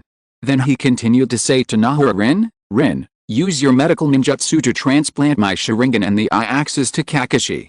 Nahua-rin immediately agreed, and then persuaded Kakashi with Obito, because this was the best decision at the moment. After that, Kakashi also agreed to Obito's proposal, transplanted the Sharingan, and then took a last look at Obito. and left the cave that was about to collapse with Nahara-rin. Seeing Kakashi and the others leave, Sumyu's figure appeared from the side. He looked down and saw that Uchiha Madara and others were ready to save Uchiha Obito. He did not intend to intervene in all this, because he would replace Uchiha Obito and become a brand new Obito. I hope that Obito will feel happy when he sees another self accompanying his companion, inheriting everything from him, and winning the heart of Nahara-rin. Sumyu stroked his chin, and a smile appeared on his face. He was really a kind man, helping poor Obito to fulfill his dream. He walked slowly forward, and his height kept decreasing with each step, until he became a 12-year-old child, and his appearance was gradually changing, and finally he looked exactly like Obito, and the Sharingan in his eyes was still slowly rotating. Sumyu could easily do this through the reversal technique that can act on all objects and transform them. Finally, he took a step and came not far behind Kakashi and the others. He trotted behind Kakashi and others, and then Sumyu said weakly, "Rin." Kakashi. He had just used the infinite space to read Uchiha Obito's memory. He easily disguised Obito's accent and habits, and now he looked perfect, like another Obito. Ninjas have very sharp hearing and can detect even the slightest movement, so Kakashi and the others immediately noticed the movement behind them. They immediately stopped and looked at each other, and could see the shock in each other's eyes. This is Obito's voice. They immediately went back and saw that Obito was leaning against a tree trunk, with two strange Sharingan eyes spinning constantly. Nahara-rin immediately wanted to support Obito, but was stopped by Kakashi. Although he fell into extreme sadness because of Obito's death, he still did not lose his judgment. This is the basic quality of a Jonin. He looked at Obito in front of him coldly, and then asked in an interrogative tone, "Who are you?" Sumyu had expected this, and immediately said, "Damn Kakashi, you actually stopped Rin from coming to help me." Hearing this, Kakashi and the others breathed a sigh of relief. This was undoubtedly Obito's tone. However, they did not completely relax their vigilance. They still kept a distance from Sumyu and held the kunai tightly and said, "Obito, how did your injuries disappear, and what happened to your eyes?" Sumyu said weakly, "When I was about to die, I awakened my current eyes, and these eyes have two magical abilities. It is this ability that allowed me to push the rocks off my body, and under the effect of the new ability, my injuries were completely healed." Seeing that Kakashi was still vigilant, Sumyu curled his lips, and then said to Lin affectionately, "Lin, will you believe me?" Lin scratched her cheek with her index finger, and then said embarrassedly, "Obito, you'd better demonstrate to us the abilities you have acquired, otherwise we can't believe you. After all, your current situation is too special, and there have been hostile ninjas using transformation techniques to disguise themselves as our companions to attack us." As soon as Lin spoke, Sumyu said immediately according to Obito's character, "Okay, since Lin said so, I'll demonstrate it." Then he took out a kunai to scratch his arm, and the next moment the wound on his arm healed at a speed visible to the naked eye. Looking at the wound that healed instantly, Kakashi and Nahara-rin finally put down the kunai in their hands. With this ability and this reaction, it must be Obito. As a medical ninja, Nahara-rin, who knew what this meant, directly grabbed Sumyu's palm and asked anxiously, "Obito, can you use this ability on other people?" Sumyu deliberately showed a painful look, and then trembled and said, "Rin, I'm still a wounded person." Nahara-rin's mood immediately calmed down, and her face blushed slightly and said, "I'm sorry Obito, I didn't mean it." Sumyu reached out and stroked the little head of the cute lolly in front of him, and felt a comfortable touch in his hand. Then before Nahara-rin could react, he immediately said, "Rin, no matter what you do, I won't blame you. This ability seems to be able to be used on other people." Nahara-rin. Kakashi. Even if this ability cannot be used frequently and has huge consumption, even so, this ability can still play a huge role. They both knew that a medical ninja who was as good as or even better than Tsunade-sama had been born. Chapter 118. In the trees nearby, a person with a pale body looked at everything in front of him blankly. White Zetsu stared blankly at the figure in front of him who looked like Obito, and the Mangekyo Sharingan in his eyes. Did they say that Obito had been rescued? Then what about this Obito? And what about the Mangekyo in his eyes? Could there be other Uchiha clan members in this world? Or is he really Uchiha Obito? White Zetsu couldn't figure it out no matter what, so he stopped thinking and merged his body into the trees, ready to tell Uchiha Madara the news and let him make a decision. When White Zetsu brought the news back to Uchiha Madara's base, Both Uchiha Madara and the rescued Uchiha Obito were confused when they heard his description. Uchiha Madara, oh Uchiha Obito? Who is he? I am Uchiha Obito. Uchiha Obito widened his eyes and said excitedly, no, I want to go back. Even Rin and Kakashi were deceived by that bastard who disguised himself as me. Others can't tell. That bastard disguised himself as me for an ulterior motive. I want to reveal his true face. Uchiha Madara also looked ugly. The sudden change undoubtedly disrupted all his future plans, especially now that Uchiha Obito obviously had the idea of returning to Konoha. In his plan, Uchiha Obito could not return to Konoha and needed to study here until he saw Rin's death under his arrangement and awakened the main Gekyo Sharingan. Uchiha Madara sighed. Even he could not predict the sudden change. Now he could only use other means to minimize the impact. He looked at Uchiha Obito, who was shouting constantly, and said in a deep voice, Obito, look at me. Uchiha Obito subconsciously looked at Uchiha Madara. When he looked at Uchiha, there was only a pair of huge crimson Sharingan spinning in front of him, as if to suppress his soul. Looking at Uchiha Obito, who had fainted, Uchiha Madara took a deep breath. Now his body was so old that even the memory before sealing Uchiha Obito was extremely difficult. But fortunately, he had cleared the memory of the fake Obito in Uchiha Obito's mind. In this way, even if Uchiha Obito found the trace of the fake Obito later, it would be when Nahara Rin died. At that time, it would not matter whether there was a fake Obito. When his breathing gradually calmed down, Uchiha Madara ordered Baizatsu, keep an eye on the guy who pretended to be Obito, find out his intentions, and kill him if possible.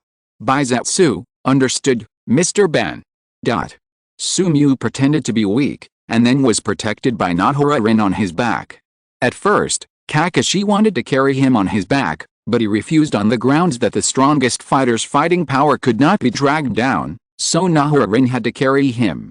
And while being carried by Nahara Rin, Sumiu noticed that Kakashi looked back at the two of them many times, and there was even a hint of jealousy in his expression. It seems that Kakashi also has feelings for Nahara Rin. For some reason, Sumiu felt that the soft girl's body below was even more fragrant. During the time when he was carried by Nahara Rin, Sumiu had been thinking about the current timeline. They should be in the Battle of Canopy Bridge.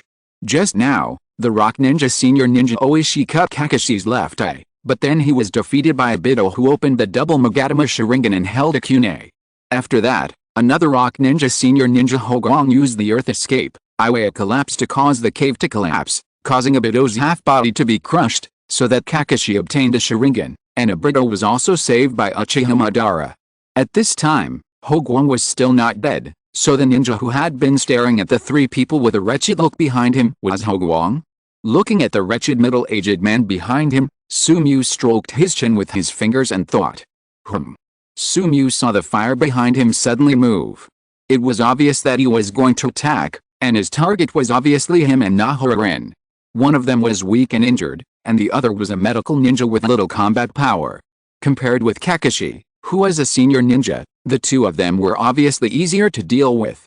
Facing the sneak attack of the senior ninja, Nahara Rin obviously did not react, so Sumiu had to remind her loudly, Rin, be careful, someone is attacking.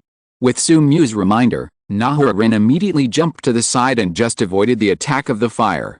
Seeing that his attack was dodged, Huaguang looked at Sumiu ferociously. He said in a hoarse voice like metal friction, Uchiha kid, how did you detect my attack? Sumiu was still carried on Nahara Rin's back. He looked at Huaguang with contempt. You are so ignorant. Don't you know the reputation of Uchiha Sharingan? Being ridiculed by Sumiu, Huaguang's face became even more ferocious, and he grinned. It's so unfair. As long as you open your eyes, your strength will be greatly improved. You were just a mere chunin before, but with the help of Sharingan, you can even defeat Oishi and gain incredible power. But it's good this way. If I kill you, your eyes will belong to me. Seeing Huaguang rushing towards the direction of him and Lin, although he could kill the wretched man in front of him with just one finger, Sumiu still shouted in horror, Stupid Kakashi, why are you still standing there? Kill him. In fact, Kakashi had already taken action before Sumiu opened his mouth. As soon as Sumiu finished speaking, Kakashi appeared in front of Huaguang and used a short knife to block his attack. After that, the two fought together. Perhaps because the previous battle consumed a lot of physical strength, Kakashi was at a disadvantage at this time, but Sumiu was not worried. In the original work, Kakashi, who obtained the Sharingan, made up for the defects of the Chidori and used the Chidori to kill Hogwarts. As for the butterfly effect caused by his intrusion, which led to Kakashi's defeat? Are you kidding? Isn't he still here? If Kakashi fails, it will be the time for the Mangekyo Sharingan to debut. For fun, no, it is completely considering all the changes. Sumu also stopped Lin from going to help, and easily persuaded Lin with words like believe in Kakashi, believe in friendship, and believe in each other between companions, and then watch the performance in front with him, fight. Kakashi used all his strength to distance himself from the fire, and then quickly formed 3 seals. Then, as if the sound of the Chidori was heard, a bright white electric current appeared in his hand. Because the lightning chakra stimulated the muscles of the whole body, Kakashi's speed suddenly increased several times, catching Huoguang off guard. Seeing that Chidori was about to penetrate Huoguang's body, a figure suddenly appeared and kicked Kakashi away. It was the Rock Ninja John and Sumashi and many Rock Ninja troops who came. The kicked Kakashi lay on the ground and couldn't get up for a long time, while Lin didn't have much fighting ability. On the surface, the 3 boys and girls on the Konoha side were facing a desperate situation. In the original work, the yellow flash Namikaze Minato would save the situation at this time, but even if Sumu opened his 6 eyes and covered the surrounding area dozens of kilometers, he could not find any trace of Namikaze Minato. Sure enough, the butterfly effect appeared, because his appearance made Sumashi and others come faster, and Namikaze Minato needed a while to come. If he didn't take action at that time, Kakashi and Lin would have been dead. Almost killed, the expression on Huoguang's face became more distorted. He picked up the kunai and slowly walked towards Kakashi, obviously ready to torture Kakashi for a while and then kill him cruelly. Sumashi didn't care about this, and only left one person to ask for information. He walked slowly towards Lin and the others, and then asked Lin, who was guarding Sumu behind him, in a cold voice, "Where's Minato Namikaze? Where is Konoha's base camp in the back?" Lin didn't answer his question, but held the senbon tightly and was on guard. She turned back and smiled gently at Sumu, and said in a gentle tone, "Obito, I didn't expect that we would die immediately after we just escaped from death. I'm sorry, I'm still too weak and have always been a burden to you." Kakashi, who was far away, struggled to get up. Hearing this, he shouted loudly and wanted to activate the lightning again, but his exhausted physical strength and chakra made him unable to perform ninjutsu anymore. "No!" Kakashi shouted loudly. He didn't want to experience the feeling of losing his companions again. Sumashi saw the scene in front of him, and his expression did not change at all. As a ninja who has been fighting on the battlefield for many years, what joys and sorrows has he not seen? He simply gave the order, "Kill that girl, and then interrogate the Uchiha brat. Oh, and don't forget to take off his eyes. The revealed Sharingan is still very rare." "Yes." Looking at the many Iwagakure ninjas walking towards her, Lin's body tensed up. Just as she was about to rush forward, a hand suddenly stopped her. The powerful force contained in it made her unable to resist at all. Then she heard a voice different from the usual silly tone, a voice that was calm but revealed a hint of contempt coming from her ears. "Lin, Kakashi, it seems like it's time for you to see the power of God." After hearing Sumu's words, the many rock ninjas who went there were stunned for a moment, then laughed like crazy, and kept mocking, "Boss Sumashi, I think this Uchiha brat is too scared and has become stupid, and he even wants the power of God? Ha ha ha, I'm dying of laughter. That's right, Uchiha brat, let's see what this so-called power of God looks like." Many rock ninjas mocked, and even the rock ninja leader Sumashi showed a hint of irony in his smile, but he quickly restrained himself and said to his many subordinates, in order to avoid more trouble, "Quickly get rid of them and interrogate them for information about Konoha." A Jonin walked out of the team, looked at Sumu and the others cruelly, and smiled indifferently. I know. Boss Sumashi is just too cautious." The Jonin in front of them was getting closer and closer, and they had no power to resist. However, Naharin rushed out and blocked Sumu again. He held the dagger tightly and looked at the approaching Jonin with determination, and said tremblingly, "Obito, don't be impulsive. I will stop them temporarily. You take Kakashi away." Seeing this, the approaching Jonin became more excited. He stretched out his tongue to lick the kunai in his hand, and then said fiercely, "What a touching picture. It's a pity that none of you can leave." When they reached a certain distance, the Jonin suddenly accelerated and attacked Lin. As a Jonin, Even if he seemed frivolous on the surface, there was no one who was really careless among the ninjas who survived the war meat grinder. Frivolity was just a disguise. Even when facing an injured enemy who had almost no ability to resist, this Jonin would do his best to deal with it. Lin was not a match for the Jonin in the first place, and now she was attacked by surprise and could not even resist. She could only watch the kunai approaching, and then wiped off her neck in the next moment. Many memories emerged in her mind. She had no fear in the face of death, but it was a pity that she could not continue to fight with her companions. Just then, swish! A light sound of something unknown cutting through the air came.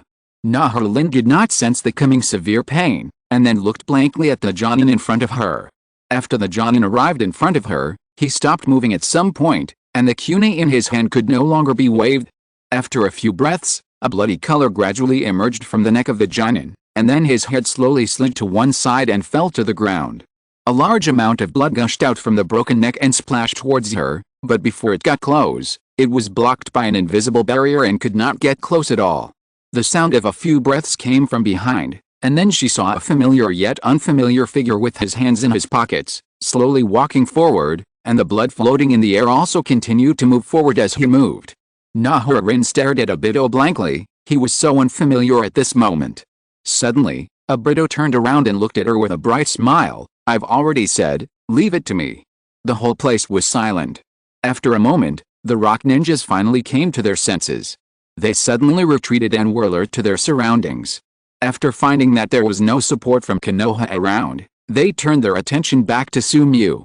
Shika glanced at the corpse on the ground. Even he could not find out how his companion died. This meant that even he could not resist the invisible attack just now. He looked at Sumiu vigilantly, his eyes serious. "How did you do it?"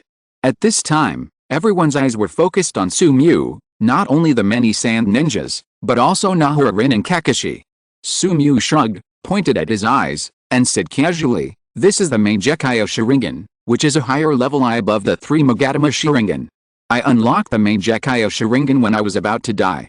After awakening the main Gekyo Sharingan, each eye will awaken an ability, and my two abilities are the reversal that can restore injuries and the unlimited manipulation of space." Seeing the blank expressions on the faces of many sand ninjas, Sumiu continued to explain, lightly flicked his fingers, and then smiled and said, "Like this." The invisible slash spread far away, tearing the ground, and instantly passed through the body of Hogwang, who wanted to hold Kakashi hostage. Everyone immediately looked at Hogwang, only to see that Hogwang's body suddenly split in the middle and was divided into two halves. Everyone looked at this scene in disbelief. Just one attack killed a Jonin. If it was Minato Namikaze who did this, they would not be surprised, but this ninja was only a Chunin before. Seeing the scene in front of him, Suma knew that he had to launch an attack immediately. He had to wait until many ninjas were full of fear of the Uchiha brat in front of him and the morale of the army was in chaos. He shouted loudly, "Kill him!" Such a powerful unprinted ninjutsu will consume a lot of energy, and it is definitely impossible to release it continuously. If we go together, we will definitely kill him. The other ninjas nodded and agreed with Suma's point of view. That's right, if we release ninjutsu together, we will definitely kill this damn Uchiha brat. At this time, they no longer wanted to obtain intelligence, they just wanted to kill the Uchiha brat in front of them with all their strength. Many ninjas released ninjutsu and attacked the direction of Sumiu and the other two. Earth Escape, Splitting Earth Palm. Earth Escape, Earth Spear. Earth Escape, Heavy Rock Technique. Earth Escape, Rock Missile. Many ninjutsu flew towards Sumiu and the other two, covering the sky and occupying all the side of Sumiu and the other two. Facing the ninjutsu performed by many ninjas at the same time, even a Jonin would be killed by many ninjutsu immediately, but these ninjutsu were no threat to Sumiu, who could already explode stars. He grinned, and the disguised Kamui main Gekyo Sharingan in his eyes slowly turned. At the same time, he used the six eyes and energy absorption to manipulate the energy in his body, exposing it to form a giant. Susanoo. The azure giant rose out of thin air, first with bones, then fascia, flesh, and finally skin and armor. A giant tens of meters high was formed in an instant, wrapping Sumiu and the other two inside. The many ninjutsu that attacked them shattered like glass after hitting the armor on the giant, but there was no damage on the giant's armor. Sumiu's figure slowly rose into the air, and finally floated in the center of the giant. He looked down at the terrified Iwagakure below and smiled. To you, isn't this the power of God? Sumyu's mind moved slightly, and the giant waved his arm, and a purple long sword formed in his palm.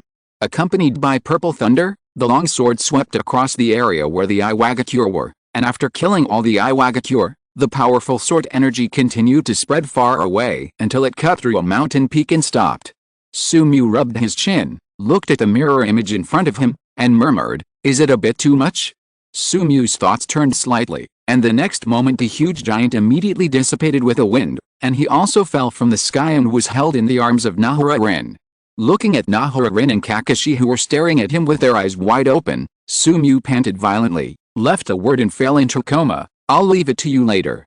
He finally glanced at the hillside in the distance and fell into coma. On the hillside in the distance, Uchiha Madara, White Zetsu and Black Zetsu watched the entire scene just now, and then fell into silence. What did they see? The complete form of Susanoo. And not only that, the two eye techniques awakened by Bido are also extremely powerful. One is the ultimate attack and the other is the ultimate healing, even better than Uchiha Madara's eye techniques. As a lively character, White Zetsu finally couldn't stand the silent atmosphere, and began to say, "That Uchiha can open the complete form of Susanoo. His eyes are probably not the main Gekyo Sharingan, but the eternal main Gekyo Sharingan." Uchiha-ban was silent for a moment, and slowly said, "That's right, it should be the eternal main Gekyo." He was willing to use the complete form of Susanoo just to face a group of ants, and he was not afraid of the consumption of pupil power. It is definitely not an ordinary main Gekyo. But I still feel a little weird, because I didn't feel the same source of main Gekyo pupil power. Hearing this, Black Zetsu's eyes trembled violently like Su-fen, and he thought of something. In the current ninja world, apart from Uchiha Madara, there is absolutely no one else who has mastered the eternal main Gekyo Sharingan, so there is only one possibility. The person disguised as Uchiha Obito is not from the ninja world, but from another planet. Those Otsutsuki clan who can travel the universe. Damn it. Kaguya Otsutsuki, the mother of Black Zetsu, defected from the Otsutsuki clan and is undoubtedly an enemy of the Otsutsuki clan. If that person is really from the Otsutsuki clan, his subsequent plans will be full of too many variables. There was another silence, and finally White Zetsu spoke again to break the silence. "Lord Madara, are you going to kill the man disguised as Obito?" "No." Uchiha Madara and Black Zetsu spoke at the same time. Uchiha Madara thought that if the Uchiha clan member really awakened the eternal main Gekyo, then the old man would have to spend a huge price to kill him, and he might even die directly, and would not be able to teach Obito. Black Zetsu considered that if the man was from the Otsutsuki clan, then even Uchiha Madara would not be his opponent, and a rash attack would only alert the enemy. So they watched Sumyu and the other two go away without any additional actions. Carrot on the back of the cute girl, Sumyu thought about the current timeline. At this time, the Battle of Canopy Bridge had just ended, and the Hidden Mist Village controlled by Uchiha Madara would send out the Ambu to abduct Nahara-rin and seal the three tails in her body. And then Obito would see the scene of Kakashi killing Rin and completely turn evil. Sumyu will definitely stop the Ambu from kidnapping Nahara-rin, but he will also make Obito and Kakashi awaken the main Gekyo. He is very interested in the Kamui space. I wonder if it can be merged with a pocket universe? When he was unconscious, Sumyu was still using his six eyes to observe the surrounding environment and enjoy the rare relaxation. Before, whether it was the Marvel world or the DC world, there were too many powerful enemies, so his spirit was always in a tense state.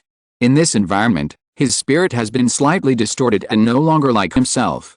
At this time in the world of Naruto, he is already invincible and has no pressure, so his mental state is slowly recovering. He wants to become a strong man in an eternal existence, but this is on the premise that he is still himself. If he really becomes an immortal and powerful existence, but he is not himself, what is the difference between this and death? This is also the reason why Sumyu did not directly flatten the Naruto time. The unknown and curiosity are indispensable things for a person. Suddenly, Sumyu felt a space fluctuation, and then a young man with yellow hair and a sunny smile appeared beside them. Sumyu immediately recognized the young man as Minato Namikaze, the father of the Destiny Child and the future fourth Hokage. Seeing Minato Namikaze suddenly appear, Kakashi and the others were not scared, they were used to it. Minato Namikaze suddenly saw the Sharingan in Kakashi's left eye, and was slightly surprised, and asked him, "Kakashi, what's this?" Kakashi told Minato Namikaze what happened before, and Minato Namikaze was shocked. What? Obito awakened the Mangekyou Sharingan. As Jiraiya's disciple, he naturally knew what the Mangekyou Sharingan represented.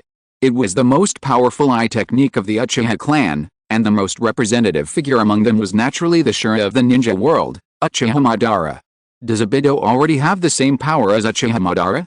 Looking at Obito, who fell into deep sleep, Minato Namikaze had a complicated expression. He considered more. He knew the friction between the Uchiha in existence. He didn't know what the reaction of the third generation and others would be when they found out that Obito had awakened the Mangekyou Sharingan. P.S. Minato Namikaze. Chapter 119 You Regret My Shadow. With Minato Namikaze, everyone arrived at Konoha village quickly. After arriving at Konoha village, everyone ran directly to the Hokage building without any rest.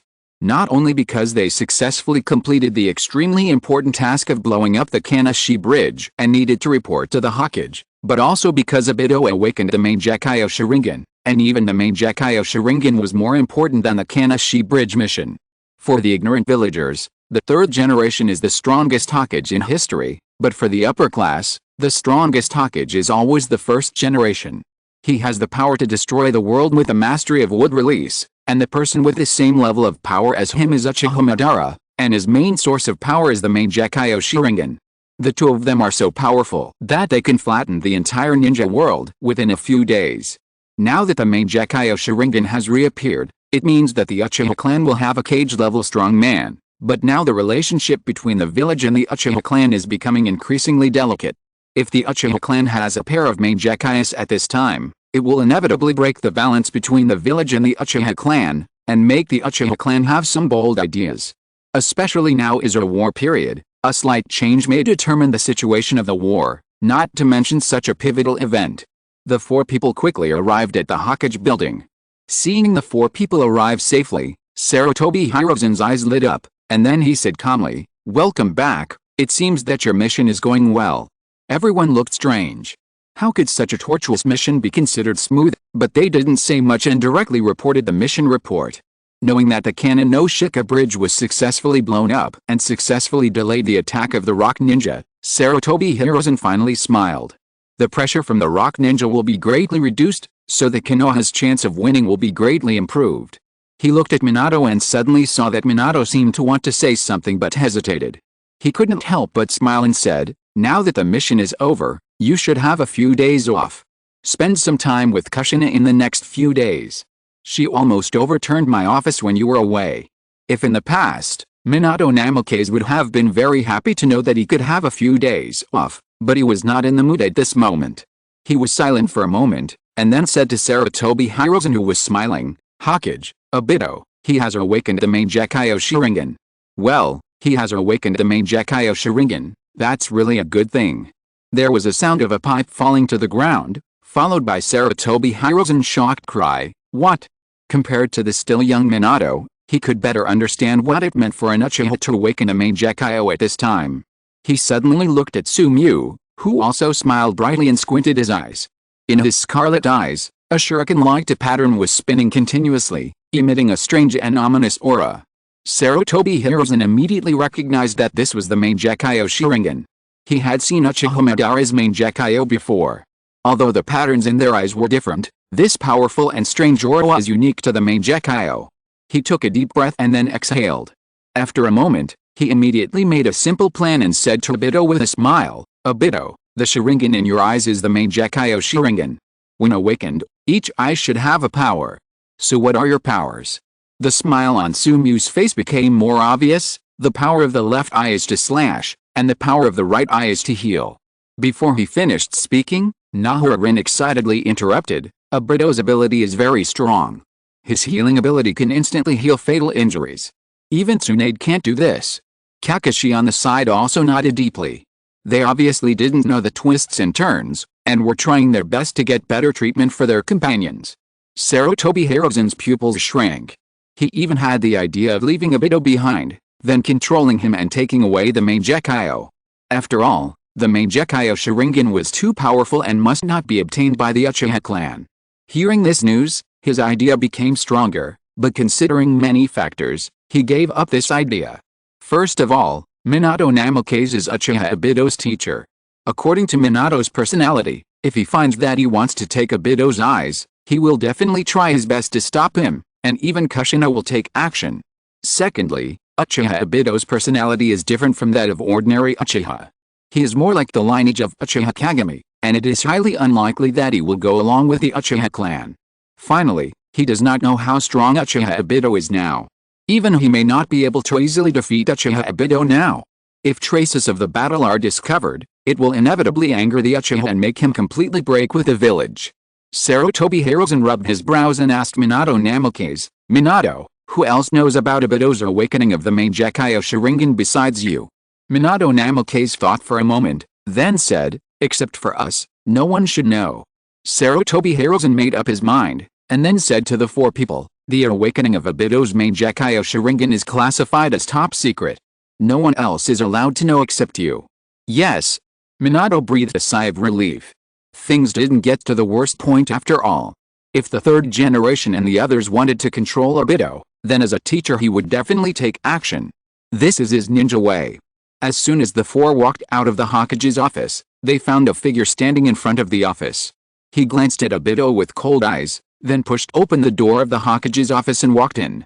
Danzo walked into the Hokage's office, looked at his former friend expressionlessly, and then said in a cold voice, "I heard that Uchiha Obito has awakened the Mangekyo. The Mangekyo must not be obtained by the evil Uchiha clan. Hand over that evil Uchiha brat to me, and I will solve everything." Sarutobi Hiruzen naturally would not agree, and warned Danzo, "This is impossible, you can't ask about anything about Obito, I have my own plans." Danzo looked at Sarutobi Hiruzen with disappointment. This former friend had become too weak without knowing when. "Hiruzen, you are too weak. If you let Uchiha Obito return to the Uchiha clan, there will be endless troubles." Sarutobi Hiruzen said no more, looked at Danzo and said coldly, "Danzo, I am the Hokage." Danzo was immediately speechless. He turned around abruptly, walked out of the office, and replied coldly, "Hiruzen, you will regret it." Outside the Hokage building, Sumiu took in the scene just now. He didn't expect to see the classic scene of you regretting my shadow as soon as he arrived in Konoha. Then, Danzo is useless. Ignoring the looming root ninja behind him, Sumiu chatted with Minato Namikaze and the other two while using his 6 eyes to search the entire Konoha. In less than a moment, Sumiu found what he wanted, the Book of Sealing. The Book of Sealing records many forbidden books, but these powerful forbidden books are useless to Sumiu. He only wants one thing in the Book of Sealing, the multiple shadow clone technique. The multiple shadow clone technique was invented by Tobirama Senju. It can release thousands of clones at a time, but because it consumes too much and even threatens the user's life, it is listed as a forbidden technique, but this has no effect on Sumiu. Even if he releases tens of millions of clones at the same time, it will not consume too much. The reason why he cares about the multiple shadow clone technique is mainly because when the shadow clone is unlocked, the user can obtain the memory of the shadow clone. He can't help but wonder, if he uses the shadow clone to practice skills, can he gain experience? Moreover, although he can acquire skills from the outside world, the rules for acquiring skills are very special. Only skills that are strong and special enough will be included in the system, so as to break through the upper limit through the system. Now only portals and mirror spaces are included in the system. No other abilities are included in the system. For some reason, Sumiu's intuition tells him that the only skill that can be included in the system in the Naruto world is the multiple shadow clone technique. Sure enough, the moment he saw the multiple shadow clone technique, Sumiu mastered it completely, and the system panel also added the skill introduction of the multiple shadow clone technique. You have acquired a new skill, multiple shadow clone technique. Multiple shadow clone technique LV1, 1/100, use a huge amount of chakra to increase the number of shadow clones. Thousands of shadow clones can be created at one time. Removing the clone can obtain the clone's memory, and chakra can be replaced by energy. After obtaining the multiple shadow clone technique, Sumiu had more fragments of information in his mind. This is the ability of the higher level multiple shadow clone technique. The number of clones of the LV1 multiple shadow clone technique is limited to 10,000 clones. The limit of LV2 is 100,000, and even if attacked, as long as the energy contained in the body is not exhausted, it will remain. The limit of LV3 is 10 million, and the clones at this time are no longer false clones before, but have real flesh and blood. There is no limit to LV4. As long as Sumu has enough energy in his body, he can clone infinitely and create false temporary life forms. LV5 can create life forms that can exist forever. After consuming the information in his mind, Sumu exclaimed, "Wow, the multiple shadow clone technique before LV3 was still normal, but after LV4, it gradually became outrageous. This is not a shadow clone technique, it is clearly creating life. Come up with more clone techniques like this." After that, Sumu and the other four went to a ramen restaurant to eat ramen, which was Ichiraku ramen guarded by Otsutsuki Ichiraku. To Sumu's disappointment, he did not notice the energy in Ichiraku's body. In the energy vision of the six eyes, Ichiraku was just an ordinary person. This made Sumu exclaim, "Wow, he is indeed Otsutsuki Ichiraku, he has surpassed his realm, could he have reached the level of the multiverse?" After leaving Ichiraku ramen and parting with Minato Namikaze, Sumu continued to check in other famous places, such as the statues of past Hokage and the Death Forest where everyone was tested. When he arrived at the Death Forest, the corners of his mouth curved up, and the next moment dozens of ninjas wearing different animal masks attacked him. P.S. I'm stuck, the next chapter may be a little slower. Chapter 120 Killed Danzo, Hollow Style Level 4. A figure walked out from among the many root ninjas. It was the so-called Konoha Zanshi Shimura Danzo. Sumu naturally knew the purpose of his coming, which was nothing more than the main Gekyo Sharingan. In the original work, Uchiha Shisu once took the initiative to expose the ability of the main Gekyo Sharingan. Just a few days later, he was ambushed by Shimura Danzo and one of his Kido Matsukami Sharingan was taken away by him. Not long after, Uchiha Shisu gave the other Kido Matsukami Sharingan to Uchiha Itachi and Daijiyang. However, although he knew everything, Sumu still wanted to perform. This was a rare pleasure. Sumu couldn't help but step back, his face full of horror. He questioned Danzo, "Danzo, what are you doing? Why are you leading so many Anbu to surround me?" Danzo looked at the prey in front of him indifferently, and said coldly, "Evil Uchiha brat, your eyes are too dangerous. I want to reclaim your eyes and use them to maintain the peace of Konoha." Sumu secretly curled his lips. Danzo kept saying it was for Konoha, but it was just for himself. Initially, Danzo's purpose might be to protect Konoha, but after the passage of time, I don't know when he changed, and became a selfish root rotten in the soil who was obsessed with a position of Hokage. Sumu's face was filled with horror, and his body retreated unconsciously. "Does the Hokage know that you are doing this?" "The Hokage will never agree." Hiruzen. Danzo's expression finally changed significantly, but he calmed down immediately. "Hiruzen has lost his initial sharpness, and I am the one who truly protects Konoha. Aren't you afraid that the Hokage will know what you have done?" "Don't worry, everything today will be buried, and no one will know." Looking at the young man in front of him who was shaking all over, Danzo felt a little bored.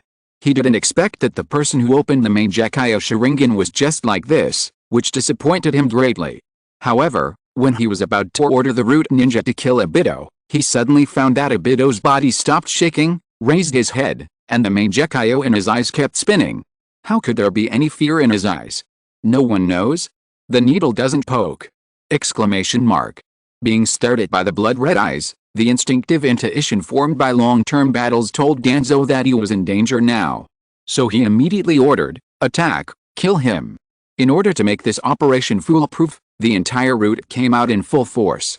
Two members of the Aburame clan, Aburame Ryoma and Aburame Tajin, immediately released parasitic bugs to attack Sumu, and Yamanaka K's of the Yamanaka clan also performed the heart turn technique. Other ninjas used different types of wind escape ninjutsu to attack Sumu, and a large number of ninjutsu merged together to form a terrifying vortex, as if to swallow everything. Such a large-scale ninjutsu attack, except for a strong man like Uchiha Madara, even the 5 Kage could not block it head-on, and could only temporarily avoid the edge. Danzo looked at Uchiha Obito, who was about to be overwhelmed by many ninjutsu, with full confidence. Even if he had the main Gekyo Sharingan and could cast Susanoo, it would be impossible for him to remain unscathed under so many ninjutsu, right? It must be said that Danzo's plan did not have any flaws, but whether Sumu was Obito or not, he would fail. Not to mention Obito, who possessed Kamui and could turn into hollow form to evade attacks. Sumu was different from other ninjas with a main Gekyo Sharingan. If Hirashirama Senju is the god of ninjas, then he was the real god. Sumu did not make a big move, nor did he activate the domain, because Shimura Denzo was not worthy of it.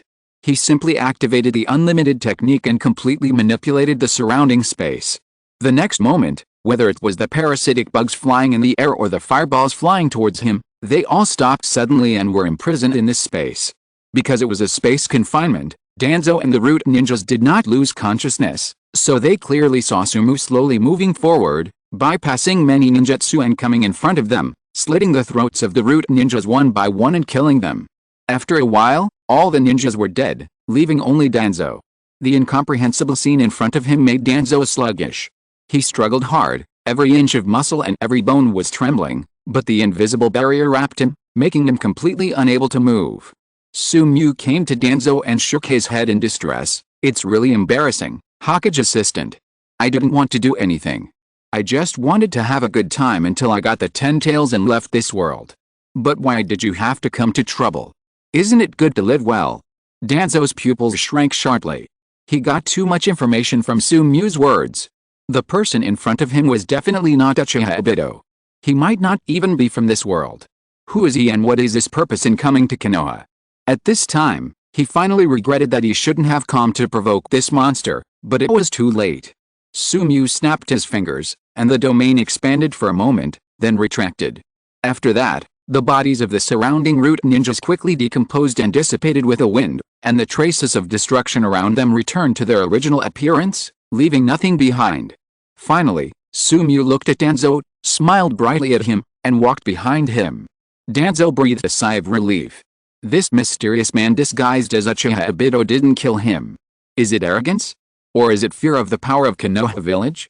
No matter what it is, as long as he survives, he will definitely tell Hiruzen about it, and then use all his strength to kill him. But before the various plans in his mind could be implemented, his body immediately turned into dust with other root ninjas and disappeared.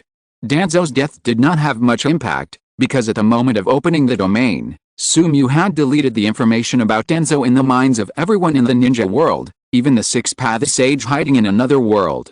Returning to Uchiha Obito's home, Sumu did not stay in his small home for long, but returned directly to the Pocket Universe. Because of the Pocket Universe, Sumu brought the entire Paradise Island and Catwoman and others to the Naruto world. After pounding glutinous rice with Catwoman and other women, Sumu, who relaxed, began to try the Shadow Clone.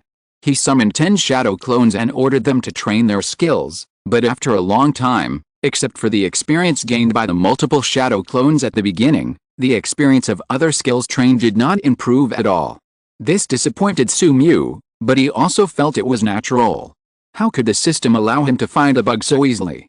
During the continuous training, the experience value of several skills was rapidly increasing: Mirror Space Experience +1, Virtual Style Experience +1, Third Tree, Abyss Experience +1, Multiple Shadow Clone Technique Experience +1. For Sumu now, upgrading skills to level 2 is too easy. In just one day, the Multiple Shadow Clone Technique was upgraded to level 3. Multiple Shadow Clone Technique Experience +1, congratulations, your skill Virtual Style has been upgraded. Multiple Shadow Clone Technique level 3, 1/1000, use the huge amount of chakra to increase the number of shadow clones. Tens of millions of shadow clones can be split at one time. The shadow clones are flesh and blood entities. Dissolving the clones can obtain the clone's memories, and the chakra can be replaced by energy. A large amount of information poured into Sumu's mind. When he absorbed all the information, he had mastered the level 3 multiple shadow clone technique. At this time, the shadow clones are all flesh and blood entities, and can be maintained permanently, instead of the inferior status that would dissipate as soon as they were attacked as in the beginning. As long as he upgrades again, he can split into other types of entities, such as ice entities, flame entities, etc. After replacing the many clones of the root with new clones, Sumu continued to train. First, the virtual style was upgraded. As Sumu's strongest and most difficult skills to upgrade, the virtual style was finally upgraded to level 4. Virtual Style Experience +1, congratulations, your skill Virtual Style has been upgraded. Virtual Style level 4, 1/5000, Overlap the following technique King and the reversal technique E to form an imaginary mass, which can be finely manipulated and even transformed into an entity without extraordinary power. If a lot of energy is consumed, the imaginary mass can be retained for a long time. A large amount of information emerged from his mind. Compared with the upgrade of the multiple shadow clone technique, the amount of information is more than dozens of times. After absorbing the information in his mind, Sumu showed a happy face. After upgrading to level 4, the virtual style has undergone a huge transformation again. First of all, his control over the virtual style is more refined, and he can complete complex changes in an instant. Secondly, if a large amount of energy is consumed, the imaginary mass created by the virtual style can be maintained for a long time until the energy contained in it is consumed. The last and most important point is that after the virtual style is promoted to LV4, Sumu can actually use it to create matter. Although it is just some matter that does not contain extraordinary energy and cannot be maintained permanently, it is still a big step. This is only LV4. Sumu believes that if the virtual style is upgraded to a higher level, such as LV5, LV6 or even LV7, then it can really create extraordinary matter that can be preserved permanently, and even directly create a world through the virtual style.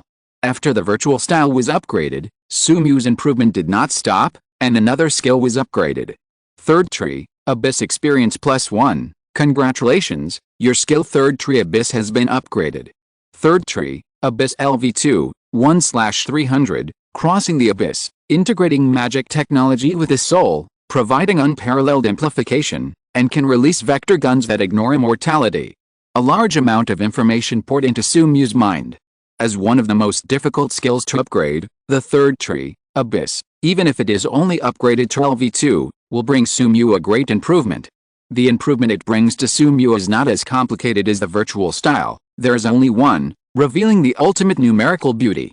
Entering the third tree, Abyss state, Sumu's strength is improved by 10 times in all aspects. P.S. You regret my shadow. Chapter 121 Template Fusion Degree 100, New Character Template. The all-round tenfold enhancement is a great improvement for Sumu, and this is still a level 2 improvement. According to Sumu's guess, when the third tree, the Abyss, reaches level 3, his strength will be at least increased by 50 times. In this way, his strength will undoubtedly reach the level of a single universe. At least, except for Loki, the god of eternity in stories, Sumu is already invincible in the Marvel Cinematic Universe. By then, it will be time for him to return to the Marvel Universe and find trouble with the Celestials. Presumably, the warships made with the bodies of dozens of Celestials will definitely be the most powerful warships in the movie universe. Of course, by then, he may also explore the multiverse and find many treasures in the parallel world. Several skill upgrades have greatly enhanced Sumu's strength again, but even so, it is not the end. Sumu looked at the task template fusion degree. After continuously absorbing energy and improving the character template fusion degree, the character template fusion degree has now reached 98%, and it will be upgraded soon. Energy absorption continuously absorbs high-level energy from the pocket universe to form energy points, and Sumu then puts all the energy points into the template fusion degree. After a few days, the system finally sent a different prompt. Energy point +1, template fusion degree. 100%, you have completely mastered all the abilities of Accelerator. When the system prompt sounded, Sumu's body changed drastically again. All the abilities of Accelerator were completely integrated into his body.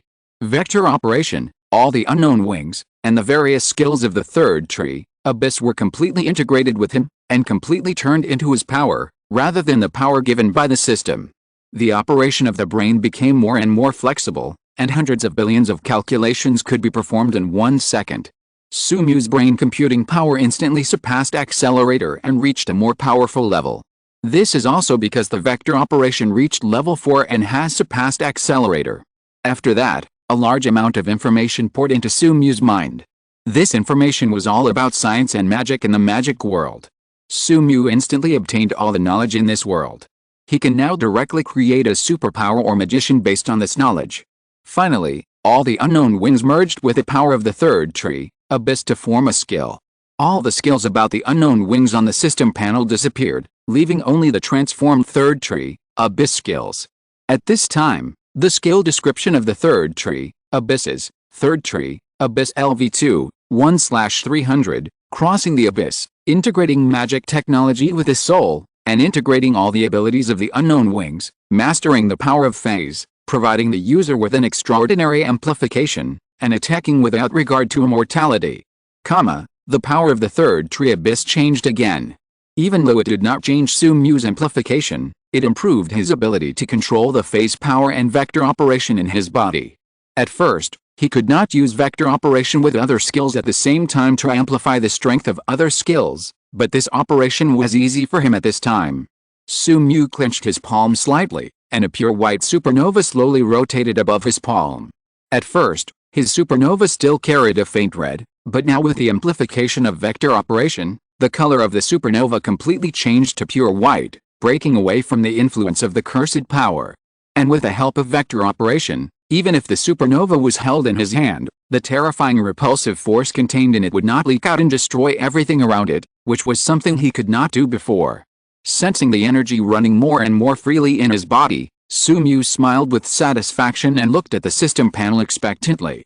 The template fusion degree reached 100%, and it was time to awaken a new character template. The system page refreshed quickly, and a new character template appeared in front of Sumyu. You have obtained the character template, Root, Ryougi Shiki. You have obtained the skill, Mystic Eyes of Death Direction. Mystic Eyes of Death Direction LV1, 1/100. You can see an indefinite number of death lines on the surface of objects that can understand the essence of their death. If you cut along the line, it will cause undefended and unhealable damage to the object. After obtaining the Mystic Eyes of Death Direction, some information poured into Sumyu's mind, and then was instantly absorbed by his strengthened brain. The originally azure eyes became more and more brilliant, emitting an extremely beautiful blue aura, and a large number of deep red lines appeared on the objects in front of Sumyu. He cut along the lines, and the cut plants immediately withered and died. Consuming the information in his mind, Sumyu understood the effect of the Mystic Eyes of Death Direction. When he understands the death of an object, he can see the line of death on it. If he cuts along the line of death, the object will die immediately. This object can not only be life, but also plants, air, and even virtual laws can be cut. However, the current LV1 Mystic Eyes of Death cannot do this. According to Sumyu's guess, at LV3, he will reach the level of the Root Ryougi Shiki, and can cut some conceptual objects. When he reaches a higher level, he will be able to understand the death of more abstract things, and finally he can even directly cut a multiverse. Ryougi Shiki's character template is the character template with the least skills that Sumyu has ever seen. In addition to the Mystic Eyes of Death that he just obtained when the fusion degree reaches 1%, he only obtains the skill named Root when it reaches 80%. Because he didn't get it, Sumyu didn't know its specific function, but he believed that it was no worse than the third tree, the Abyss. Because, even if Ryougi Shiki's template only has 2 skills, the difficulty of improving her template fusion degree can be comparable to the difficulty of improving Accelerator. Sumyu is looking forward to the specific effect of the Root skill. All upgrades have been completed. Sumyu looked at the character template that had stopped refreshing and checked his current details. Name, Sumyu. Template held, Gojo Satoru. Complete fusion, Accelerator, complete fusion, Root, Ryougi Shiki. Energy absorption LV5, 13,888 20,000, able to absorb almost all forms of energy within a radius of 20 meters, with extremely high absorption speed and energy storage limit, and can even manipulate almost all forms of energy within a radius of 10 meters. 6 size LV5, 9678/20000, possesses a 360-degree long-distance perspective, can see the flow of energy, amazing dynamic vision, and perspective ability, allowing the holder to perform absolutely precise energy operations, and even ignore the law of conservation of energy to reduce energy consumption. Forward technique Kang LV4, 4286, 5000, creates a strong suction force, turns the distance between multiple objects into negative infinity, and creates a small black hole. Reverse technique Hertz LV4, 4298/5000, generates a repulsive force centered on Hertz, with a minimum power twice that of Kang, and the maximum output is positive infinity, similar to a small supernova. Reversal technique LV5, 5686/20000, turns the negative energy of the cursed power itself into positive energy, has a strong healing effect, reverses things to the best state, can be used on others, and can also be used on non-living things. Unlimited Technique LV5, 12379/20000, interferes with atomic level matter, dominates space. The closer an object is to the user, the slower it will be, and it will never be able to touch the user, and has a strong ability to manipulate space. Virtual Style LV4, 198, 5000, overlap the homeopathic style and the reversal style to form an imaginary mass, which can be finely manipulated and even transformed into an entity without extraordinary power. If a large amount of energy is consumed, the imaginary mass can be retained for a long time.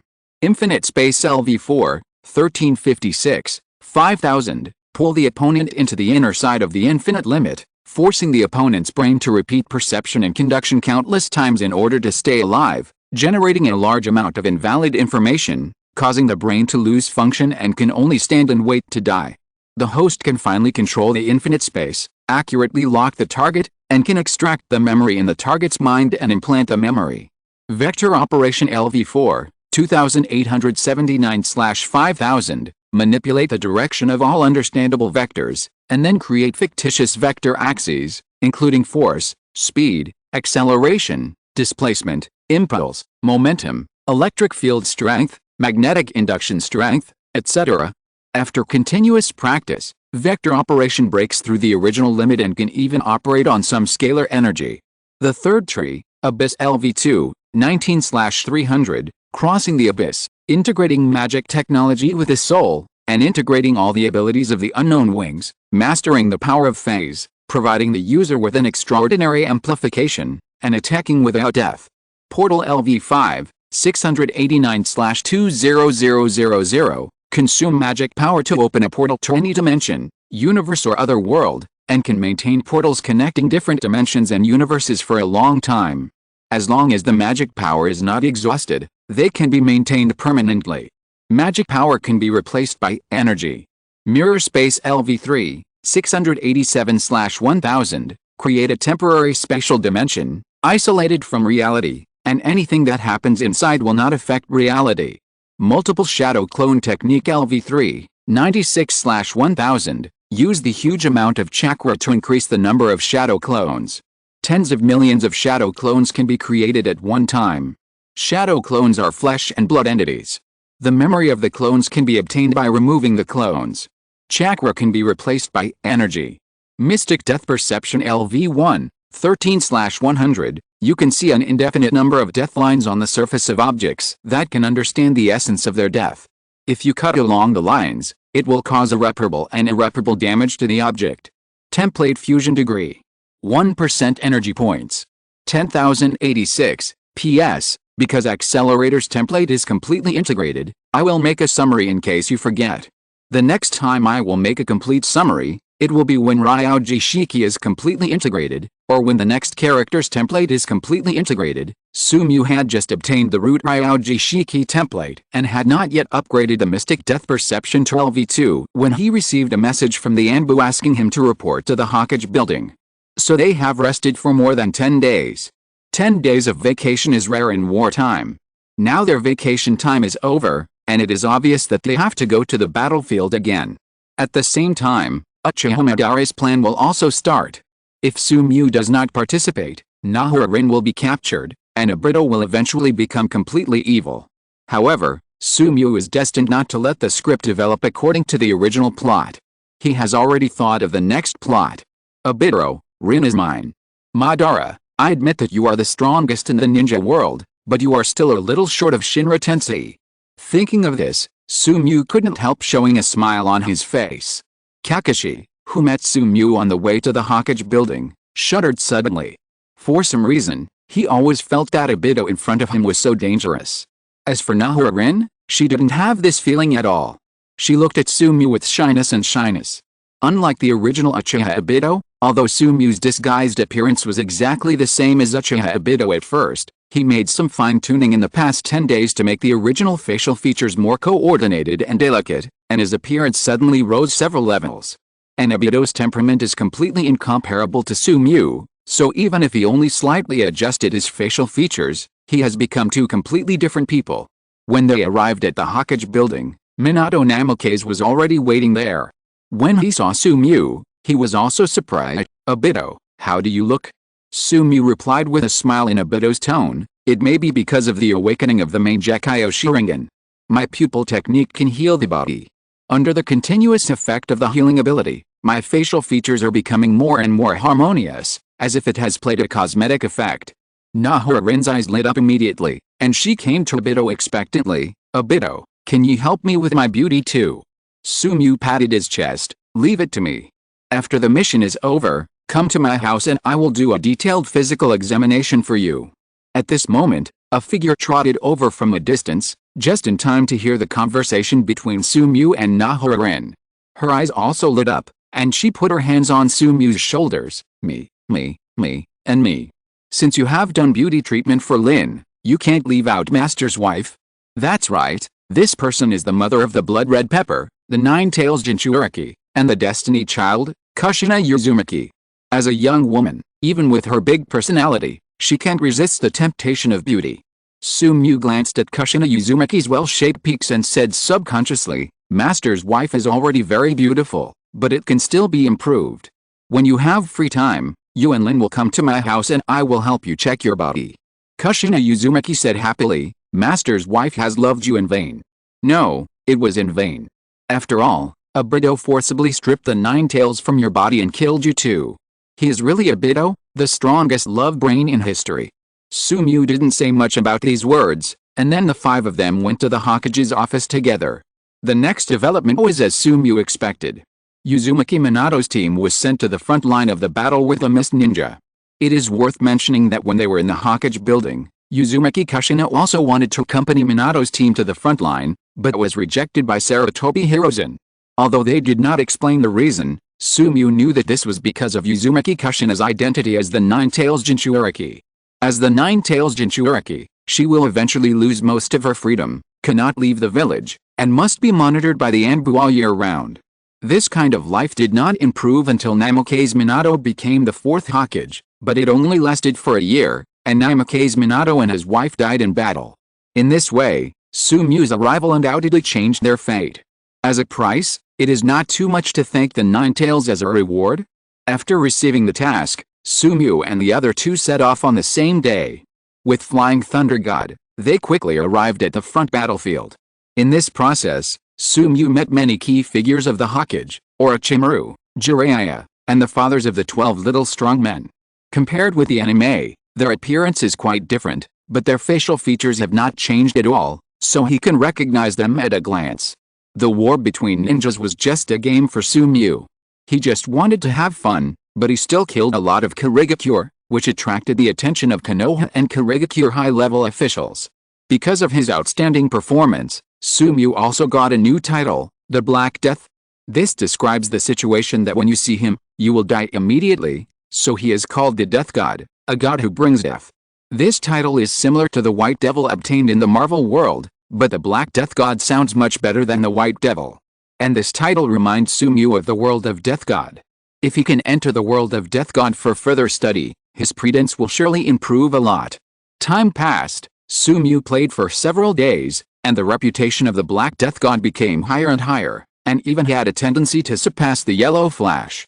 Finally, a few days later, Sumiu sensed a team of Kirigakure ninjas running towards them quickly, and he immediately knew that Uchiha Madara's plan had begun. Facing a few small fish, Sumiu directly used the infinite space to control them, and then a shadow clone disguised as Nahararin met them, and then the Mist Ninja brought the shadow clone back. At this time, Sumiu's shadow clone was completely flesh and blood, and even Uchiha Madara could not find that Nahararin was a disguise, so Sumiu was not worried about being discovered. After the Mist Ninja reported back, he sealed the three-tailed beast in the shadow clone's body and prepared to transport the shadow clone to Konoha to start the Konoha collapse plan. However, at this time, the three-tailed beast no longer existed in the shadow clone's body. The three-tailed beast had been transferred to the pocket universe by Sumiu. In the pocket universe, Sumiu looked at the huge turtle with three tails in front of him, then stretched out his hand and clenched it slightly. The will of the three-tailed beast was immediately wiped out, and the body collapsed under the terrifying pressure, and then turned into a pure energy body.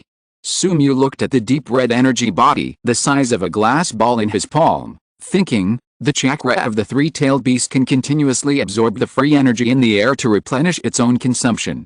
Because of this extremely fast speed, there is an illusion that the energy of the tailed beast is endless. Presumably, other tailed beasts will have this characteristic, and the energy absorption characteristic of the 10 tails will be very terrifying, which is why it can easily absorb all the energy of an entire planet. After sealing the 3 tails, Sumyu returned to the Konoha base. At this time, the top leaders issued an order to them to prevent a group of mist ninjas from approaching Konoha. On the way forward, Nahara-rin kept looking for topics to talk to Sumyu. After a period of getting along, Nahara-rin was completely attracted to Sumyu. Simply put, this girl fell in love.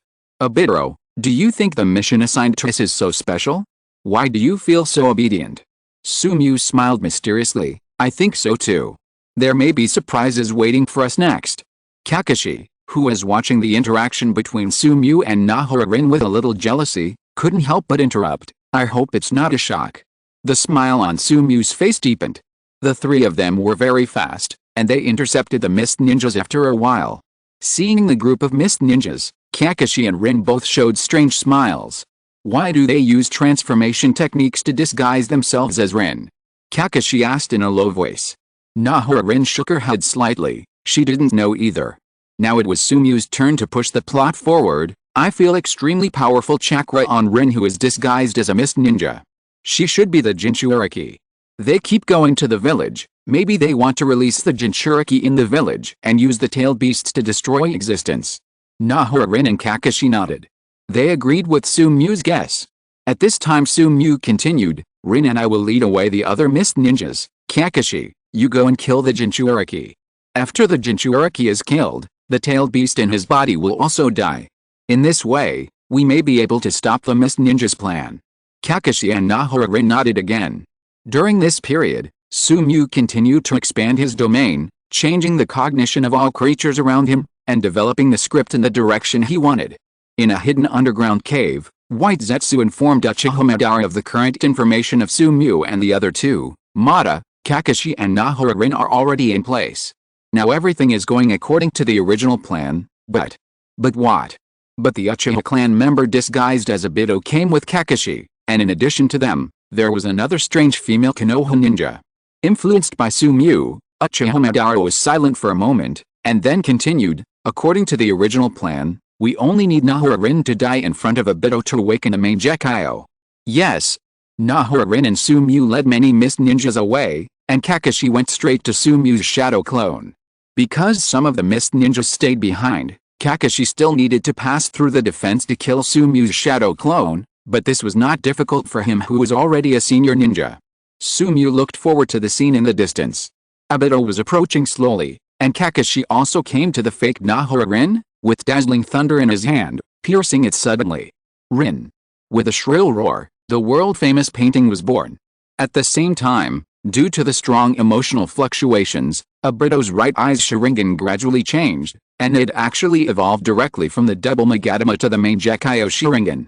And because they came from the same source, Kakashi's left eye's Sharingan also changed at the same time, also changing into a main Gekio. Sumyu grinned, knowing that it was his turn to appear.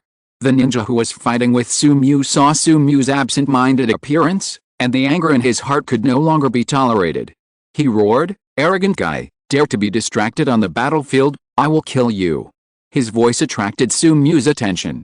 Sumyu slightly hooked his fingers, and the bodies of all the surrounding mist ninjas were immediately chopped into pieces by invisible slashes. When Nahara-rin saw her enemy suddenly die, she came to Sumyu and said with admiration, "Obito, you are getting stronger and stronger." Sumyu replied with a sentence that she could not understand at the moment, "Rin, admiration is the feeling farthest from understanding." Then, without waiting for Nahara-rin to ask, he quickly walked towards the area where Kakashi was. Nahara-rin looked puzzled, but followed at the same time.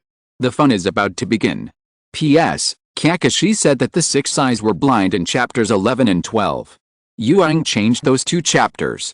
Sumyu was not pierced through the chest, and used the 6 eyes to capture the attack of the bullseye. It was just that the fighting method changed, which did not affect the subsequent reading. Everyone just needs to know it. Chapter 122 Uchiha Madara, Can You Dance?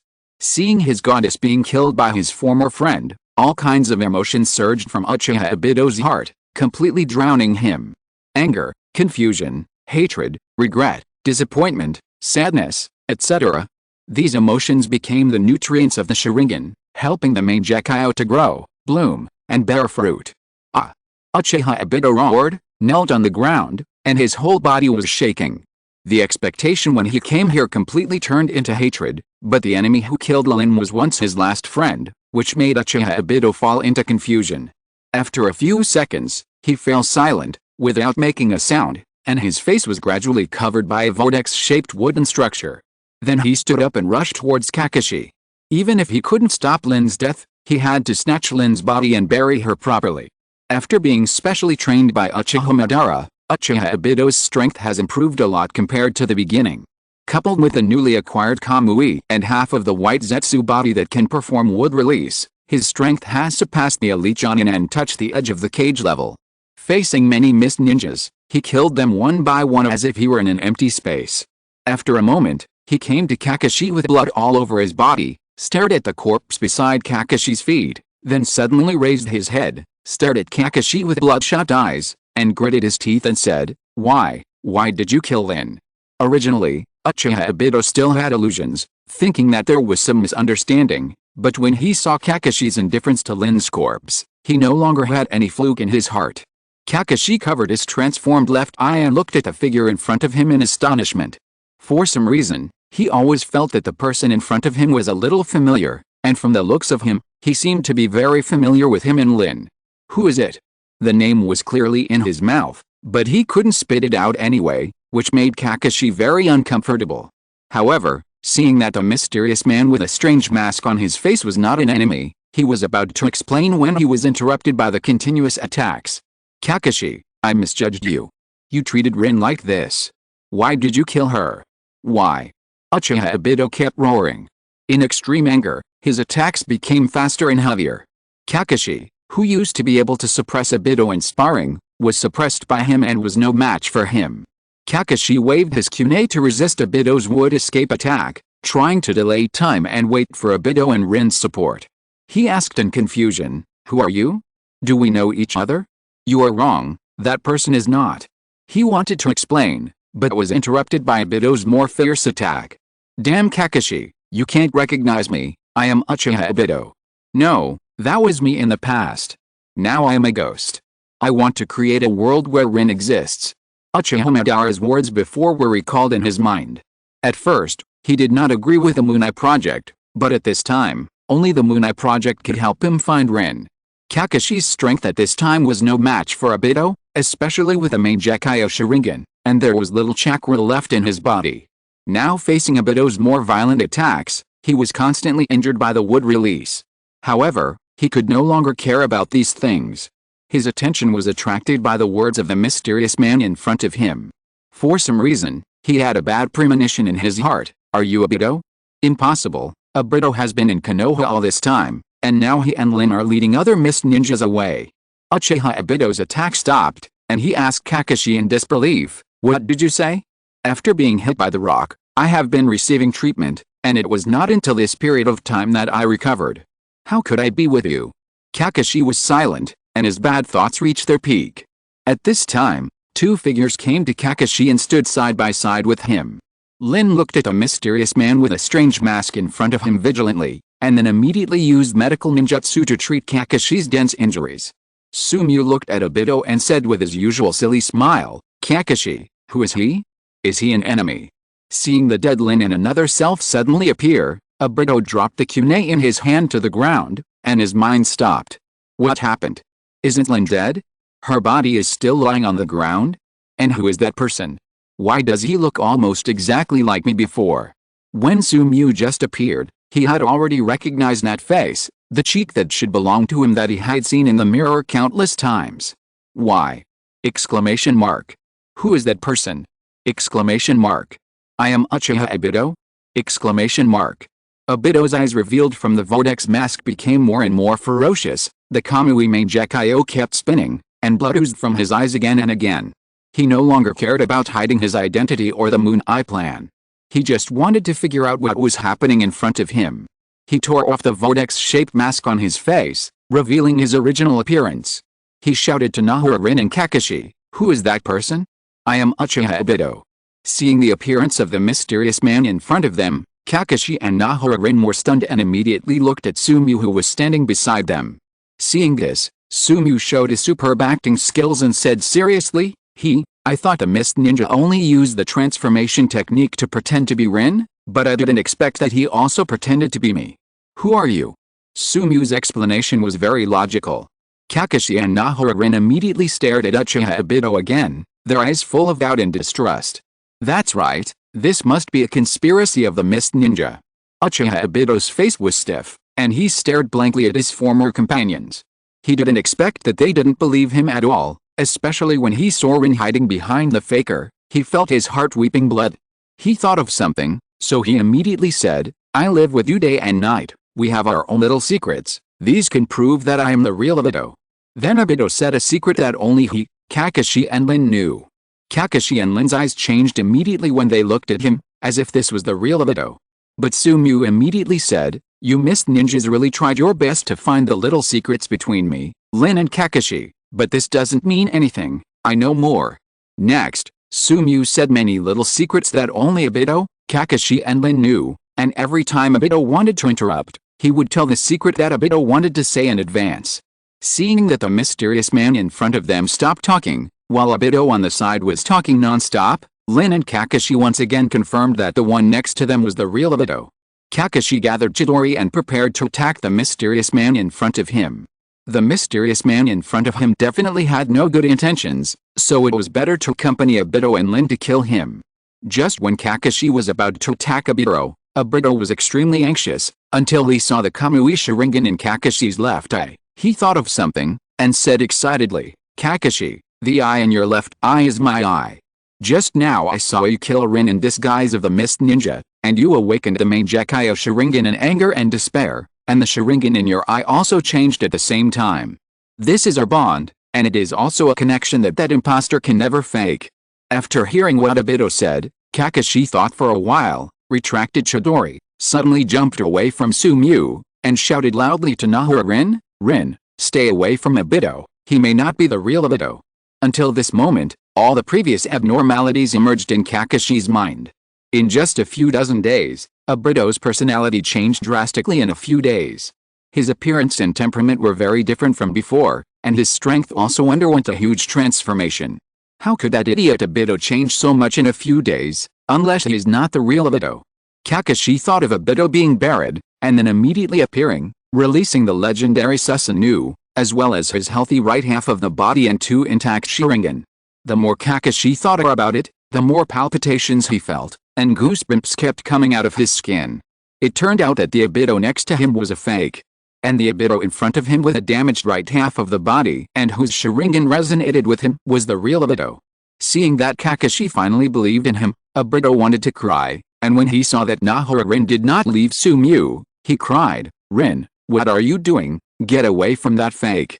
Unlike Kakashi, Rin could not deeply perceive the connection between the 2 Sharingan, and at this time she was extremely yearning for Sumiu, and had gradually become the shape of Sumiu. Nahara-rin looked at Kakashi, the other Obito, and then at the Obito beside her, and fell into confusion, but she finally said, "Kakashi, is there any misunderstanding? Obito is Obito, how could he be someone else? The person in front of him is a fake, right?" Nahara-rin had a guess in her mind, but she instinctively denied this guess. Obito's goddess has become someone else's licking dog. And licking dogs are all love-brained, unreasonable. Nahara-rin pulled Sumiu's sleeves, then looked into his eyes hopefully and asked, "Obito, you are the real Obito, right?" Suddenly, Nahara-rin's body stiffened there. She found that Obito's gentle eyes had become indifferent and cold at some point. That was a look she was not familiar with. Then a hand stroked her hair as usual, which fascinated her as usual, but unlike before, it was full of danger. A cold voice slowly sounded in front of her. A different voice came out of Obito's throat, and his appearance was also changing rapidly. and finally turned into a handsome young man with white hair and blue eyes. Rin, I told you that admiration is the farthest feeling from understanding. The hopeful expression on Naholin's face froze there. She finally let go of Sumyu's sleeves at this time, and took a step back involuntarily. Her steps were shaky and she almost fell to the ground. After she finally stabilized her body, she immediately asked Sumyu with a trembling voice, "Obito, what do you mean by what you just said? You are not Obito." At first she still asked, trying to make a final struggle, but she stopped talking and stopped deceiving herself. The person in front of her was not Obito.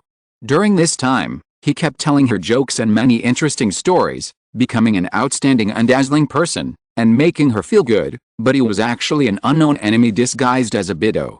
Finally, due to the strong impact of the information, Nahorin's legs were weak and she knelt on the ground. The mud soaked by rain stuck to her clothes, and she looked extremely embarrassed. Kakashi frowned slightly. He did not take action immediately, but wanted to ask Sumyu some questions. During this period of time, Sumyu did not do anything to hurt them. On the contrary, he helped Konoha to make many achievements and even broke out the name of the Black Death God on the battlefield.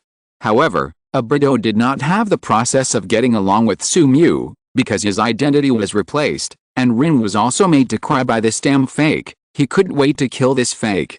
He rushed towards Sumyu, using all kinds of means, would escape, illusion, and physical skills to sway Sumyu, blocking all his hiding space. "You dare to bully Rin? I'm going to kill you." Without experiencing the death of Nahorin, even if his strength was fully enhanced, Uchiha Obito was still just a silly child, with only a heart of blood, and no conspiracy and cruelty afterwards. Facing Uchiha Obito's attack, Sumyu's body swayed slightly, and he dodged all the ninjutsu on the left and right. For him, this was just playing, not a fight at all. He attacked Obito, his fist whistling, hitting him, but it went through. After many missed attacks, Uchiha Obito gradually became irritable. Seeing that Sumyu's attack also missed, his mood finally improved, and he taunted, "Ha ha ha, your attack can't hit me. I can ignore your attack, but you can't ignore my attack. I can make countless mistakes, but as long as you make a mistake once, I will be defeated. Damn fake, die." Facing Uchiha Obito's extremely arrogant words, Sumyu thought he should teach him a lesson. Kamui is indeed an extremely powerful ability in the Naruto world, and it can even be called the most powerful space-time ninjutsu. Even in the later battle against Kaguya Otsutsuki, Kamui can play a huge role. But for him, Kamui is not enough. Sumyu waved his fingers lightly, and the space slash instantly hit Uchiha Obito's body. A huge wound appeared on his leg, almost cutting off one of his legs. "Ah!" Uchiha Obito screamed in pain subconsciously. He looked at Sumyu in shock. Since he knew the power of the Mangekyo, he thought he was invincible. 10 minutes of invincibility was enough for him to dominate the ninja world, but he didn't expect that he would lose the first battle using Kamui. "What did you do?" White Zetsu wandered in Uchiha Obito's body to help him recover from his injuries. During this process, Obito questioned Sumyu. Sumyu turned around likely to resist the Chidori from Kakashi. His palm collided head-on with Kakashi's Chidori, and then the dazzling thunder was wiped out and easily absorbed by Sumyu. He covered his chest and said exaggeratedly, "Kakashi, how can you be so cruel? We have been fighting each other for dozens of days." Kakashi's expression was complicated, but it turned into indifference in the end. "What is your purpose in approaching us? Why do you pretend to be Obito?" Facing Kakashi's question, Sumyu easily dealt with his next attack and kicked him away, and finally replied with a smile, "Because it's fun." Hearing Sumyu's words, Naholin's painting style turned completely gray, and the whole person was like a puppet that was played with, and there was no life anymore. Uchiha Obito rushed towards Sumyu again, shouting angrily, "Damn fake, don't ignore me." In just a moment, with the help of White Zetsu, his injury had stopped bleeding and did not affect the next action. Seeing this, Sumyu waved his fingers again, and compared with the last time, the power of the space slash was more than several times higher. Uchiha Obito's body was instantly cut off by the invisible sharp blade, and a lot of blood continued to flow out of the waist, including some organs such as intestines. Sumyu came to Obito, looked at his upper body falling to the ground, lifted his hair and looked at his eyes gradually losing their vitality, and explained with a smile, "Your ability to hollow out only places your body in the Kamui space, leaving the welcome in the real world. and my space slash directly hit your body in the Kamui space, so you are injured. Evil Uchiha brat, you still have a lot to learn. At this time, Uchiha Obito could no longer speak, and a lot of blood flowed from his mouth. He could only roar in a low voice, indicating the end of the dog licking. Sumiu noticed something again, and waved his fingers again. With Chidori in his hand behind him, Kakashi's legs, which were rushing towards him at high speed, suddenly broke. The kinetic energy made his upper body slide far away until it stopped a few meters behind Sumiu. The space slash easily cut off his legs. Damn it! Even though his legs were cut off, Kakashi did not cry out in pain. He just stared at Sumiu, waved his fists to hit the ground, and cursed unwillingly. He knew that the three of them had no chance of winning and could only wait for death. At this time, Sumiu came to Nahor Lin, reached out and stroked her hair again, and said with his first smile, "Lin, I told you that you don't understand me at all. Admiration is the farthest feeling from understanding." At this time, a weak footstep slowly walked towards Sumiu. Sumiu had already discovered this weak figure and knew his true identity. There are many tubes connected to Uchiha Madara's back. These tubes are connected to the outer path demon statue to maintain his life. Uchiha Madara looked at the mysterious man in front of him seriously, overturning all his previous speculations.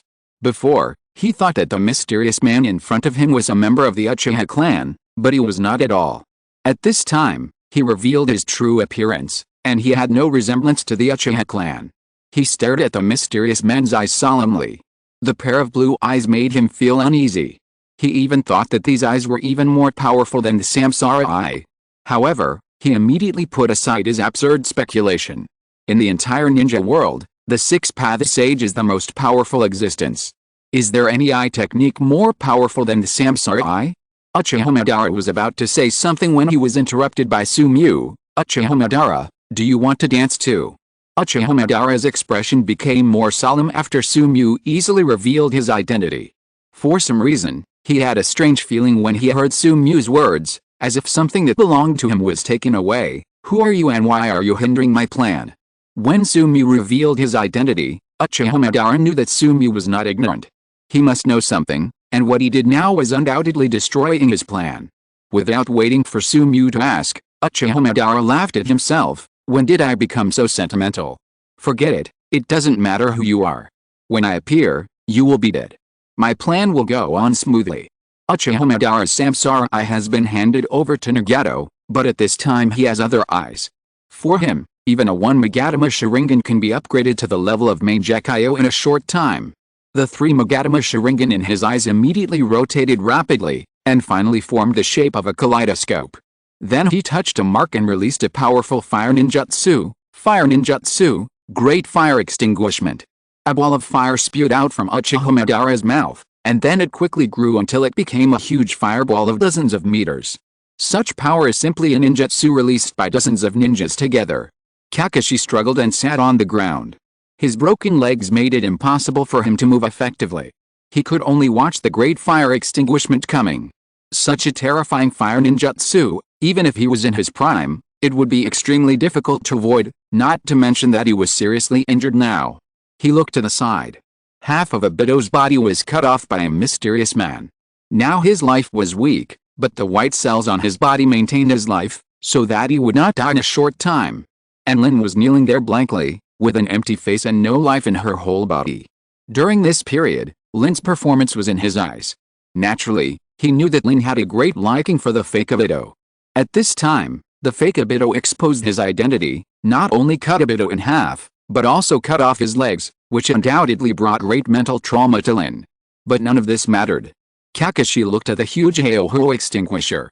The other mysterious person who suddenly appeared just now released such a powerful fire escape, and they would all be killed by this fire escape. As for why the fake Obito called the latest mysterious person Uchiha Madara, although Kakashi instinctively thought that there were many conspiracies, it didn't matter. They were about to die and didn't need to know too much. But at this moment, he found that the fake Obito blocked them, and a familiar yet strange jumping tone sounded, "I'm just playing, but I don't want to kill them." "Uchiha Madara, do you know the Samsara eye?" Under the extremely shocked gaze of Uchiha Madara, Sumiu's azure blue eyes changed, and finally formed the appearance of the Samsara eye with 9 Magatama in it. Sumiu continued, I'm sorry, I know you once had the Rinnegan, but yours is still too low level. Above the Rinnegan is the 6 Magatama Rinnegan, and above that is the 9 Magatama Rinnegan I have now. Come on, Uchiha Madara, dance and make me happy. Spicy, sweet and salty. The extremely violent repulsive force started from Sumiu and spread rapidly forward. In the unbelievable eyes of Kakashi, the huge Haohonik was instantly destroyed and rushed towards Uchiha Madara. P.S. Uchiha Madara, 6 Paths Mode. If you're listening to this novel on a channel other than Fanfic World, it means they downloaded and uploaded it without effort. We cordially invite you to visit our channel, Mundo Fanfic Novelist. There you'll find the original version of this story and you can explore many other novels of various genres. We're waiting for you to immerse yourself in a world of incredible novels. Chapter 123 Reincarnation? The huge fireball with a diameter of tens of meters could not sustain for a moment in the terrifying repulsive force and was extinguished. After the fire was extinguished, the terrifying repulsive force still rushed towards Uchiha Madara at a very fast speed. Uchiha Madara looked at Sumiu in shock, especially the 9 Magatama Samsara Eye in his eyes, because he once had the Samsara Eye, so he naturally knew the ability of the Samsara Eye. At this time, the Shinra Tensei performed by Sumiu was undoubtedly the ability of the Samsara Eye. So what this mysterious man said is true. There is a higher realm above the Samsara Eye? 6 Magatama Samsara Eye, 9 Magatama Samsara Eye. These are all realms he has never reached. The arrogance in his heart was shattered by Sumiu's words, leaving no trace, but Uchiha Madara is Uchiha Madara after all. Even if he knows that he is not at the end of the Sharingan road, he is still not discouraged, and his momentum is even higher. Ha ha ha, so that's how it is, so that's how it is. It turns out that there is a higher realm above the Samsara Eye, it's so pleasing. Come on, let's dance, let me see the power of the 9 Magatama Samsara Eye.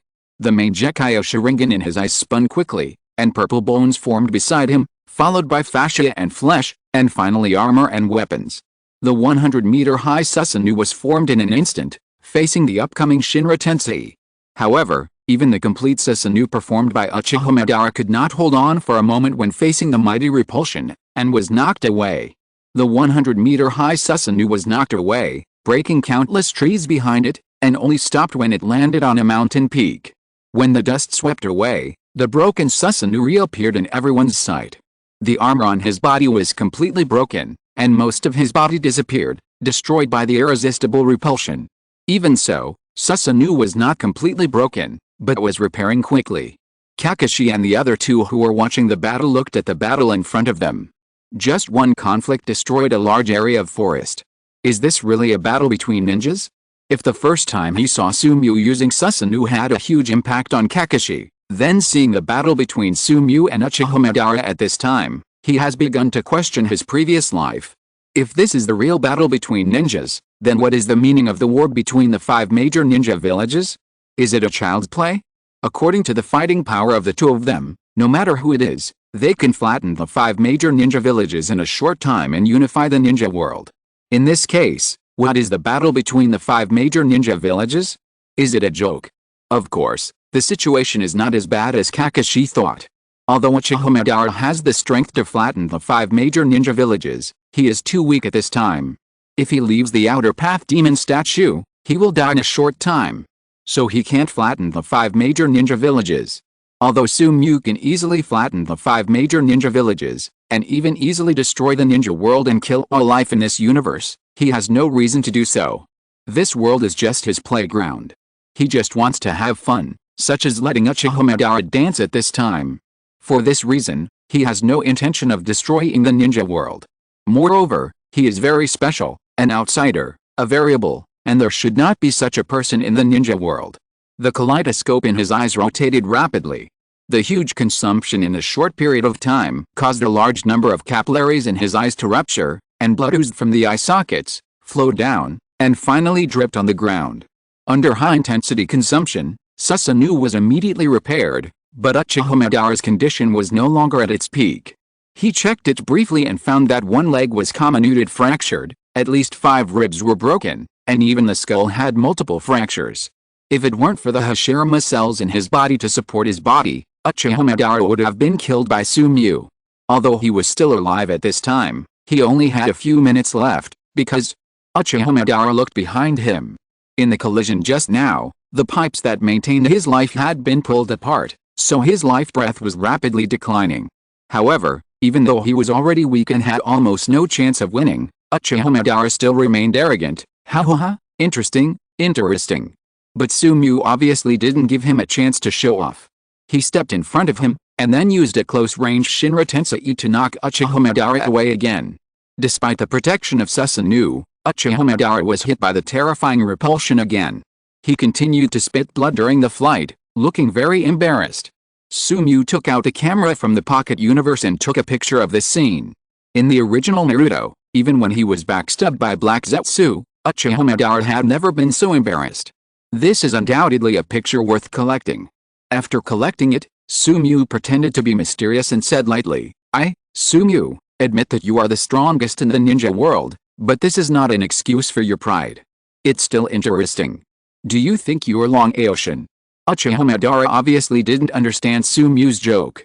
His breath was weak at this time, and even Susanoo couldn't be maintained.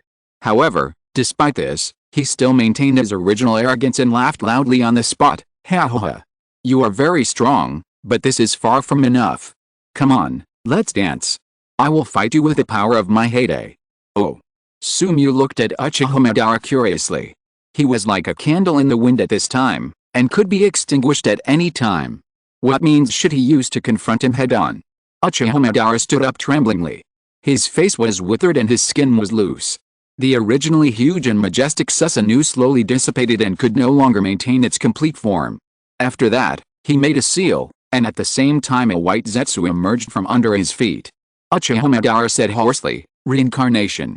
The next moment, Uchiha vitality completely disappeared, and the body of the white Zetsu on the ground was covered by the mud that appeared out of thin air, gradually forming the appearance of a person. It was the appearance of Uchiha when he was young. Sumu exclaimed, "Wow, you reincarnate yourself, right? This can also be a bug?" After a moment, white Zetsu completely changed into Uchiha appearance, and the main Gekio Sharingan in his eyes also rotated rapidly again until it formed a circle of flashing purple circles, which was the same beautiful pupil Samsara eye as the Six Paths Sage. Uchiha sensed this body in his body and the almost endless chakra in his body. He adapted immediately after just a few breaths of movement. This body can exert 80% of his full strength, but with a blessing of infinite chakra, it is almost the same as the peak state. He didn't want to do this, but facing such a powerful enemy, he was curious and had to fight. At his level, there were too few ninjas who could dance with him, and there was no one after Hoshirima's death. Then, the second round begins. Uchiha said. At this time, in the Konoha camp in the distance, 10 figures suddenly appeared in the camp, but for some reason, the surrounding ninjas failed to detect their existence and completely ignored them. The 5 figures were 6 men and 4 women, and they were wearing different styles of clothes, which were completely different from the style of the Naruto world. A man with an oriental face and mechanical arms in the style of medieval steampunk, a young man covered with cyberpunk prosthetics, a beautiful woman wearing ancient Chinese costumes and carrying a sword, and a man and a woman wearing black close-fitting robes and holding slender swords. The other 5 are 3 men and 2 women wearing modern clothes. They are like people from different worlds gathered together, suddenly appearing in the world of Naruto, and are out of tune with the surrounding environment. At this time, an invisible barrier covers them, making them invisible to the outside world. If Sumu sees the different styles of clothing of several people, he will definitely recognize the clothes of the man and the woman in black close-fitting robes. Isn't this the death suit of the world of death? But what are the others? The world of cultivation, steampunk, cyberpunk and modernity are mixed together to form a more absurd picture. When these 10 people first appeared, they were all in a coma. The first to wake up was the woman in ancient costume carrying a long sword. She first looked at the environment in front of her blankly, then her eyes suddenly became clear, and then she woke up the other 4 people with different styles. After the other 4 woke up, they faced the surrounding ninjas without changing their expressions. It was obvious that they had already known the current situation. Among them, the ancient costume woman said to the Sapopunk youth, "Cyborg, wake up the newcomers. We suffered heavy losses in the last world. Now we urgently need to add newcomers. Look at them." The young man codenamed Cyborg nodded, "Yes, Captain Gianrun." Then he came to the 5 newcomers, And when the first newcomer woke up, he smiled mysteriously. You are the best one in this batch. While Cyborg was popularizing the common sense of the main god space for the newcomers, the other four were not idle and kept communicating. The steampunk man was the first to open the Lord's panel to check the mission. After seeing the specific information about the mission, he couldn't help but smile and said, Captain Jianren, this mission is not difficult. We only need to kill 3 Kirigakure Junin, 10 Kirigakure Chunin, and 100 Kirigakure Jinan to complete the mission. According to the information we purchased from other teams, this is undoubtedly very simple for us. The other two, a man and a woman in Shinigaku, frowned when they saw the big man's carelessness. The man among them dissuaded him, TB, don't be careless. The Lord will not let us complete the mission easily. Another girl who looked about 15 or 16 years old and looked somewhat similar to the first man who spoke first also said, yes, my brother is right. We have experienced 4 worlds, but in none of the worlds can the mission be easily completed. After being advised, TB thought of the several worlds he had experienced before. No matter which one, he was in danger of death, and even in the past, it was still terrifying. So he put away his arrogance and said with a serious face, Hi, Hui, I know. Just then Jianran noticed something and said to everyone, pay attention, the barrier will be lifted soon, and our mission will begin. The 5 seniors and the 5 newcomers looked at the invisible screen at the same time. They could clearly feel the dissipation of the barrier. When the barrier completely dissipated, it also meant that they had completely entered this world. At the moment when the barrier completely dissipated, boom! A huge explosion sounded from afar, attracting the attention of the Konoha base and the 10 reincarnations. 2 giants hundreds of meters tall stood up from the woods in the distance and conquered each other, like 2 gods fighting each other. The aftermath of the power instantly destroyed a large area around them. The 5 newcomers were trembling with fear at the scene in front of them. The most timid middle-aged man even had a large dark spot in the crotch of his pants. The 5 seniors were not much better than the 5 newcomers. They looked at the scene in front of them in disbelief and asked their souls, isn't this the 2-star world called Naruto? How can this intensity be so strong? P.S. They don't know the Naruto world. The world they originally belonged to does not have any fictional works that we know of. TB suddenly clenched his mechanical arm and cursed, CNM's main god space, how can this be a 3-star world? It has reached the intensity of 4 stars or even 5 stars. The main god is simply trying to send us to death. The others also showed anger, but at this moment, Jianran, the leader of the senior team, discovered something and said in astonishment, no, the situation is not right, the task has been updated. What? They had never heard of a task being updated. Everyone opened the main god panel and saw the new task information. Task 1, Survive. Description, survive in the Naruto world for 1 day and complete the binding of the world anchor, then you can return to the main god space. Reward, 3,000 reward points, a B-level side story. Failure penalty, death. Mission 2, kill the invader. Description, an unknown enemy has invaded the world that the main god space is about to anchor. Kill the unknown invader. Reward, 100,000 reward points, 3S level side stories. Failure penalty, none. Oh my god, 100,000 reward points, 3S level side stories, this is enough to increase her strength by dozens of times. TB's eyes were shining, staring at mission 2.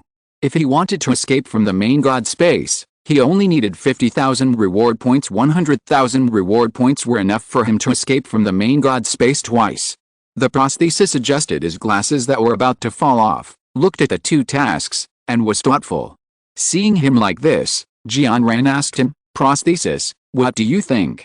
The prosthesis did not hesitate and said directly, escape. The farther you escape, the better. Mission 2 must be a mission that will kill you. Hearing the words of the prosthesis, even the irritable Tibi did not object, but withdrew the excitement in his eyes. In the previous missions, the prosthesis has proved that his judgment is correct.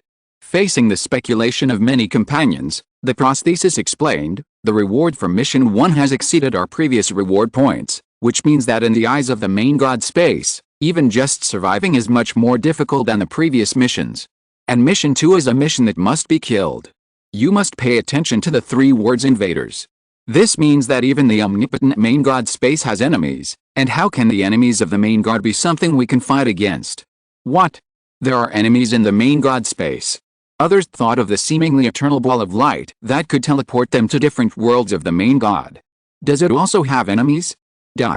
Sumu was doing three things at once. On the one hand, he manipulated energy to form the appearance of Susanoo. On the other hand, he manipulated Susanoo to fight Uchiha Madara, and on the other hand, he studied Uchiha Madara's physical condition at this time. After using the impure world reincarnation to reincarnate himself, Uchiha Madara's strength was greatly improved. Not only did he have unlimited chakra and unlimited physical strength, he also had the Rinnegan without Magatama. The size of his Susanoo increased several times, from 100 meters to hundreds of meters, and it was already as big as a mountain. However, even if Uchiha Madara's strength increased by dozens or hundreds of times, it still posed no threat to Sumu. He was now fighting Uchiha Madara like bullying a child. Even if he stood still and allowed Uchiha Madara to attack him for decades, he could not cause any harm to him. At this time, he accompanied Uchiha Madara to fight, not only for fun, but also because he found that Uchiha Madara's current state was very similar to that of the tailed beasts.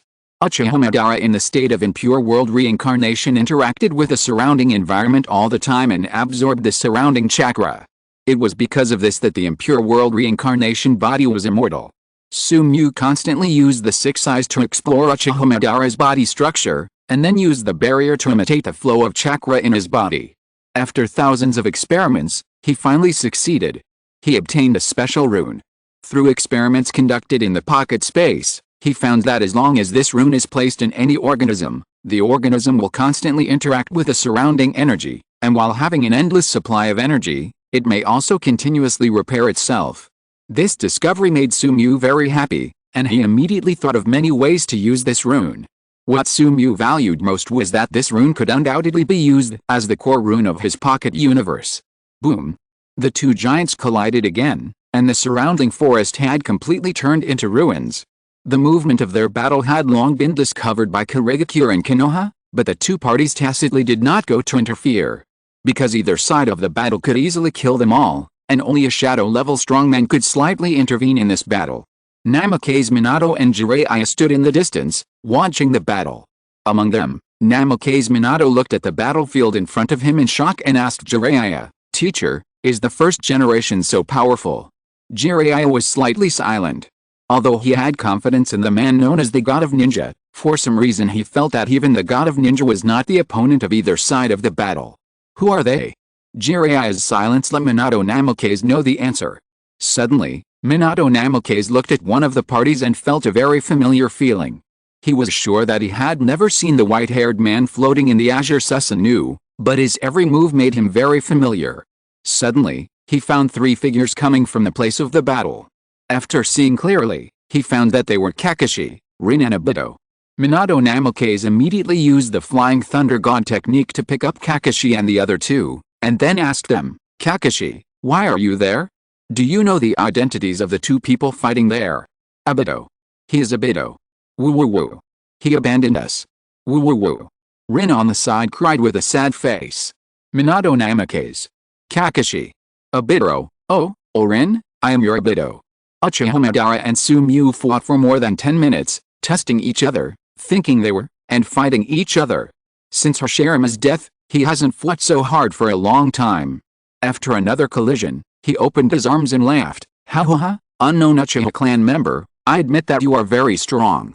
Come on, let's get into a real battle." Shinra Tensei. Facing the powerful repulsive force rushing towards him, Sumu also said, "Shinra Tensei." The two repulsive forces collided with each other, and then Uchiha Madara's repulsive force was immediately torn apart by Sumu's repulsive force. The terrifying repulsive force descended on Uchiha Madara, constantly destroying his body, but in the state of impure world reincarnation, his body was just damaged, and it was completely restored the next moment. Seeing his Shinra Tensei being instantly torn apart by Sumu's Shinra Tensei, Uchiha Madara looked even happier. As expected of the 9-Gyo-Iu Samsara, it is indeed stronger than my Samsara, but what if this is the case? Uchiha Madara condensed a huge gravity ball and threw it over Sumu, and the next moment he rushed towards Sumu, using Shinra Tensei at close range to try to knock him into the air and used Chibaku Tensei to seal him. It must be said that Uchiha Madara has sufficient combat experience and superb skills, which is far more powerful than what is described in the anime. He combines the various abilities of the Samsara with each other to exert a more powerful force, and is worthy of the name of the Shura of the ninja world. Now he is the strongest in the ninja world and is already invincible in the ninja world, but he is unlucky and encounters a monster outside the ninja world. Sumu kept dodging his attacks and used the space blade to cut the gravity ball of Chibaku Tensei, blocking the use of Chibaku Tensei. Facing Uchiha Madara's numerous attacks, he always managed to dodge his attacks by a hair's breadth, rendering his attacks ineffective. Uchiha Madara also noticed this, and he angrily said, "Are you really teasing me? Show me your true strength." Heaven's Abyss. Looking at the several meteorites with a diameter of several thousand meters that were rushing towards him at high speed in the sky, Sumu grinned and said, "Well, you know, Uchiha Madara, Shinra Tensei represents the ultimate repulsion, and repulsion can undergo many changes. Your current Shinra Tensei is just the most superficial use." Sumu stretched out an index finger and pointed to the sky. A white singularity formed at the tip of his finger, and then flew out suddenly, breaking through 100 times the speed of sound in an instant, and piercing through several huge meteorites in the sky. The white singularity seemed small, but when it collided with a meteorite, it instantly annihilated the huge meteorite, and the terrifying repulsion spread to every part of the meteorite, making them dissipate in the airflow as if a short time had passed for a long time. Uchiha Madara looked at this scene in disbelief and asked, "Impossible, how can you achieve such a sophisticated operation?" Sumu smiled mysteriously and said lightly, "Uchiha Madara, your purity is too low. This is what the real Shinra Tensei looks like." He deceived seriously with a serious expression, which made people convinced. Chapter 124 Killing Uchiha Madara. After using the reverse technique to obliterate the Shinase Hensing, Sumu continued to deceive Uchiha Madara, "Your purity is too low.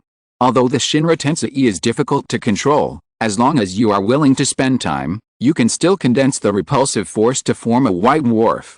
Seeing Sumu's confident look, Uchiha Madara couldn't help but waver. He asked Sumu, "How can I condense the repulsive force?" Sumu's face was serious. "This is an extremely secret message. I usually don't tell other people, but since your dancing makes me happy, I will tell you. You need to do 100 push-ups, 100 sit-ups, 100 squats, and run 10 kilometers every day. After 3 years of persistence, you will open the Uchiha clan's genetic lock, break through the current limits, reach the level of the 9 Magni Samsara, and can make more precise operations on the ability of the Samsara. So simple?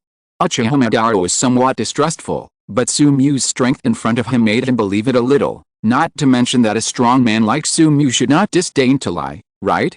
Sumu was shocked when he sensed Uchiha Madara's thoughts through the infinite space and learned that he really believed what he had just said. "Good man, you really believe it? I don't believe it myself." Although a little surprised, Sumu continued to perform, "Although you know this information, you no longer have the opportunity to try it." Now Sumu has had enough fun with Uchiha Madara and no longer wants to continue fighting. He suddenly feels that it is not appropriate for him to beat up a centenarian, so it is better to send him to the ground. Sumu took a step forward, disappeared from the spot, and appeared in front of Uchiha Madara. The white singularity in his hand suddenly expanded from the size of a grain of rice to the size of a basketball, and then pressed on his face under Uchiha Madara's astonished gaze. The terrifying repulsive force erupted from the white singularity, instantly destroying Uchiha Madara's upper body, but in the immortal state, Uchiha Madara's upper body was repaired immediately, and even half of his head was regenerated in the blink of an eye. Uchiha Madara looked back at the endless ravine behind him, was silent for a while, and then continued, "You are very strong, but you can't kill me. In the state of impure world reincarnation, I am immortal."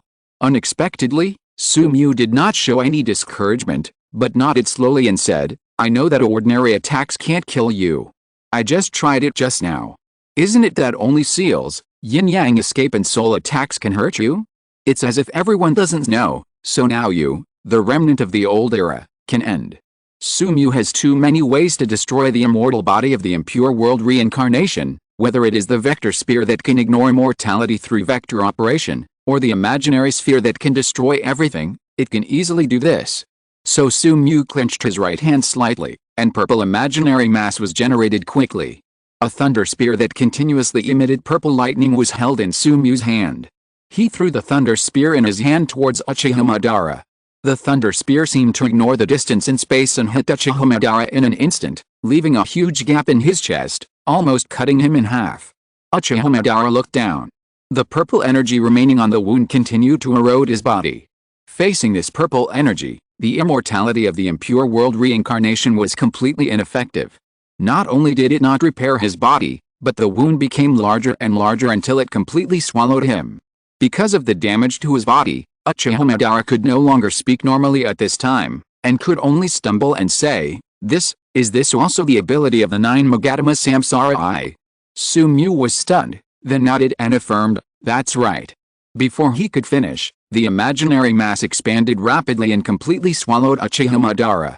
After killing Uchiha Madara, Sumiu ignored the ninja army approaching him, but took a step forward and disappeared from the spot. Just now, he sensed a special breath, which was vast, ancient and great, at least left by a strong man at the multiverse level.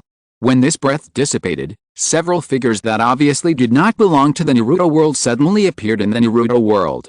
He was very curious about these figures and had a preliminary guess about their identities. Jianran and the other 5 quickly left the Konoha camp. It is worth mentioning that they are different from other ruthless reincarnations in the main god space. They have human touch and even take 5 newcomers with them when they escape. Of course, this is also related to the fact that the newcomers will not affect their speed. It is just that Jianran's divine thoughts alone are enough to make these 5 newcomers float in the air and move quickly with her, even faster than the other 4 seniors. Suddenly, Jianran stopped abruptly, and seeing this, other seniors also stopped. Among them, Taibi asked Jianran, "Captain, why did you stop?" Jianran didn't need to reply. The bushes in front of the crowd shook slightly, and a figure appeared in front of everyone. It was a white-haired man with a mysterious and deep temperament, especially his eyes were extremely attractive, like a bottomless blue lake, as if to swallow everything, but after careful observation, it was found that he was just an ordinary young man. Because they had only seen the battle between the 2 giants before, they did not notice the 2 figures in the giants, and naturally did not know Sumiu's identity. In addition, Sumiu was concentrating the energy in his body at this time, so they could not detect his abnormality at all. The moment he saw Sumiu, the prosthetic immediately pressed the button of the special glasses hanging on his face, and then said, "His combat power is about 500, which should be an ordinary chunin, but seeing his special hair color and pupil color, he should be a blood ninja in the Naruto world, and his actual combat power should be stronger." After hearing the analysis of the prosthetic, everyone relaxed. According to the information they bought in the main god space, if the 5 of them cooperated in fighting, they could temporarily fight against a cage-level strongman.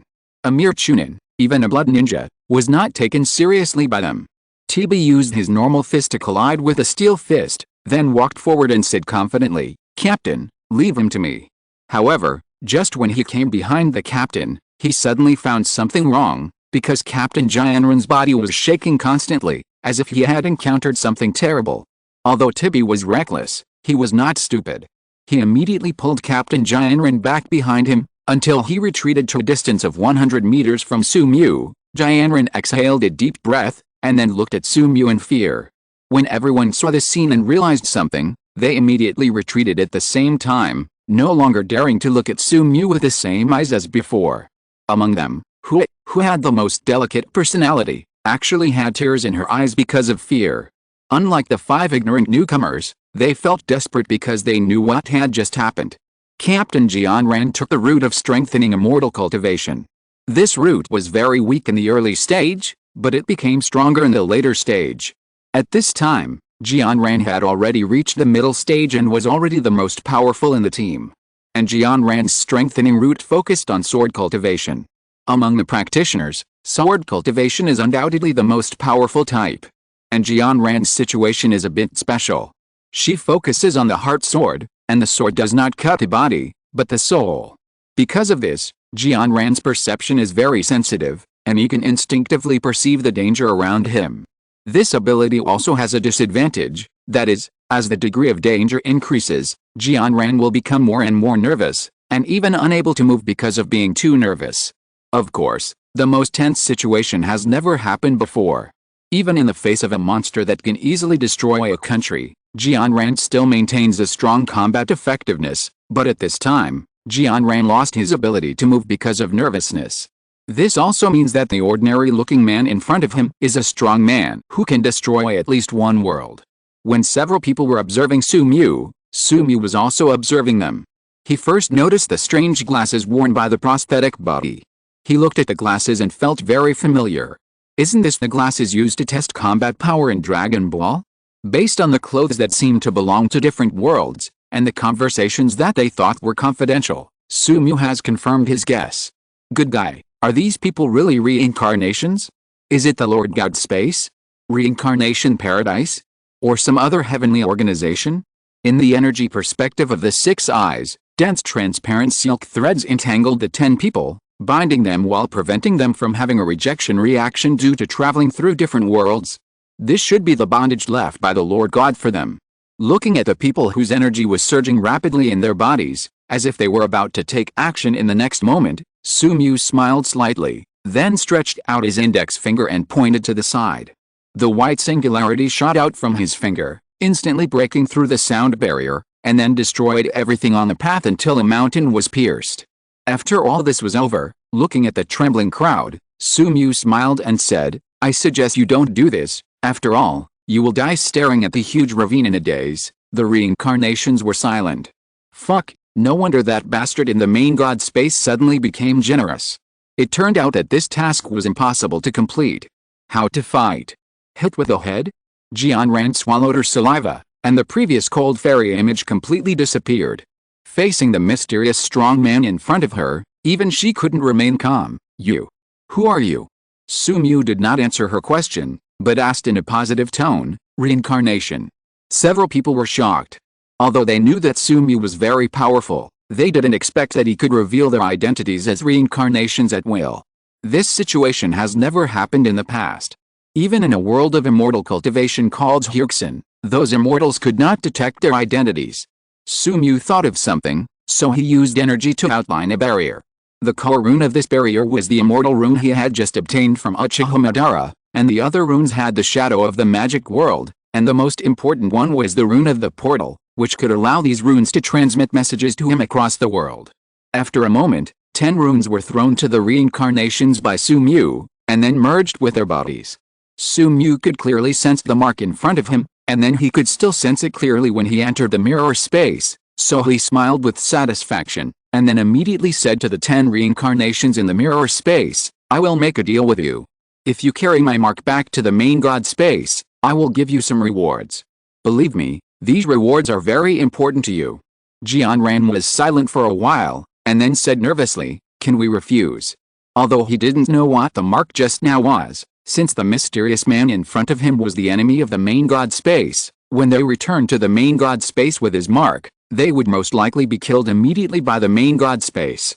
Hearing Jianran's question, Sumu smiled and replied, "Sorry, I can't." Seeing that everyone's faces immediately turned pale, Sumu continued with a smile, "Don't put on such an expression, the situation is far from as bad as you think. First of all, the mark I planted on you has no harm to you. On the contrary, because of the influence of the immortal rune inside, the energy in your body will recover at a faster rate, and you will also gain the ability to regenerate quickly." Many reincarnations checked their current status and immediately found that the energy in their bodies was recovering at an extremely fast rate. This recovery speed is almost equivalent to unlimited energy for them. However, many reincarnations were not only not happy, but their faces became even paler. After many near-death experiences, they understood a truth: except for relatives, no one will treat you well without purpose. Once they release goodwill to you, then what they want is far more than the goodwill they release. Sumu knew their thoughts through the infinite void, and smiled dumbly, "Don't worry, I don't ask anything from you, my goal is the main god space behind you. I can sense the marks on you across the world. If I can still sense it after you return to the main god space, then I can go to the main god space. My goal is the main god space, not you, so don't worry about accepting my gift. After all, the things I give you are just small gadgets I created casually." Many reincarnations were silent. My goodness, how strong is this guy? He actually wants to break into the main god space.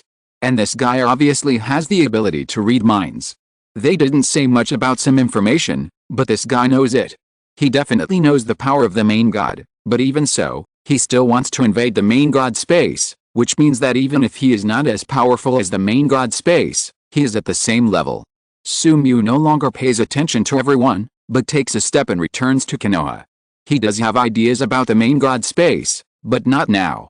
Judging from the aura of the reincarnation, the main god space is at least a multiverse-level existence, which is not something he can contend with now. However, judging from the speed at which his strength is increasing, it won't be long before he tries to enter the main god space and use the main god as a glass ball.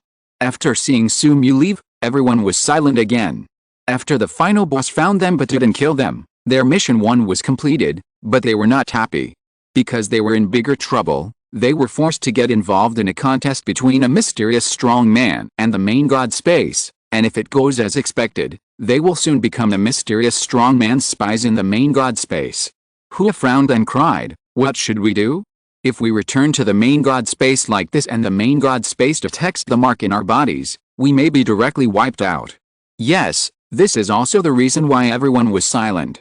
Although the mysterious strong man didn't say it, they all knew that this kind of thing might happen in the main god space. Because the main god space has marked a mysterious strong man as an invader, how could the invader's power enter the main god space? Jianran clenched a long sword in her hand. The sword, which was extremely stable in the past, trembled violently because of the fluctuation of emotions. Finally, she took a deep breath and said weakly, "There is no way. The gap between us and him is too big, just like the gap between us and the Lord God. We can only return to the Lord God's world and bet that the Lord God will not wipe us out." Sensing that the atmosphere around them was getting more and more depressed, the 5 newcomers did not dare to move. It was the elder brother of the 2 siblings, Hai, who spoke first. "Yes, we don't have to think so much, and if the Lord God is stupid enough not to wipe us out, then with the gift of the mysterious man, our strength will be greatly enhanced, and we can even become one of the best teams in the Lord God space." TB scratched the back of his head and said the same thing. "Yes, just as the mysterious man said, his casual gift is a great gift to us." Sumu had just returned to Konoha village when he met the Konoha ninjas who returned victorious. At this time, the 2 sides looked at each other, and the scene was awkward and vain. Just when everyone was silent, a figure crawled out from the Konoha ninja. He was extremely excited and pointed at Sumu with a trembling finger. You, a fake, dare to appear in front of me." Sumu squatted down and looked at Obito who had lost his legs, picked up a stick and tapped his chicken coop-like hair. "Why shouldn't I dare? You can't do anything to me." Kakashi and Nahara-rin also appeared from the Konoha army. They looked at Sumu with complicated expressions. This person who had fought with them for several months and then betrayed them. No, it was not a betrayal at all. They were not partners in the first place. Obito. Nahara-rin saw Sumu with a complicated expression and subconsciously said Obito's name. Seeing this scene, Uchiha Obito, who was constantly hit on the head with a stick by Sumu, was choked in his throat and couldn't spit it out.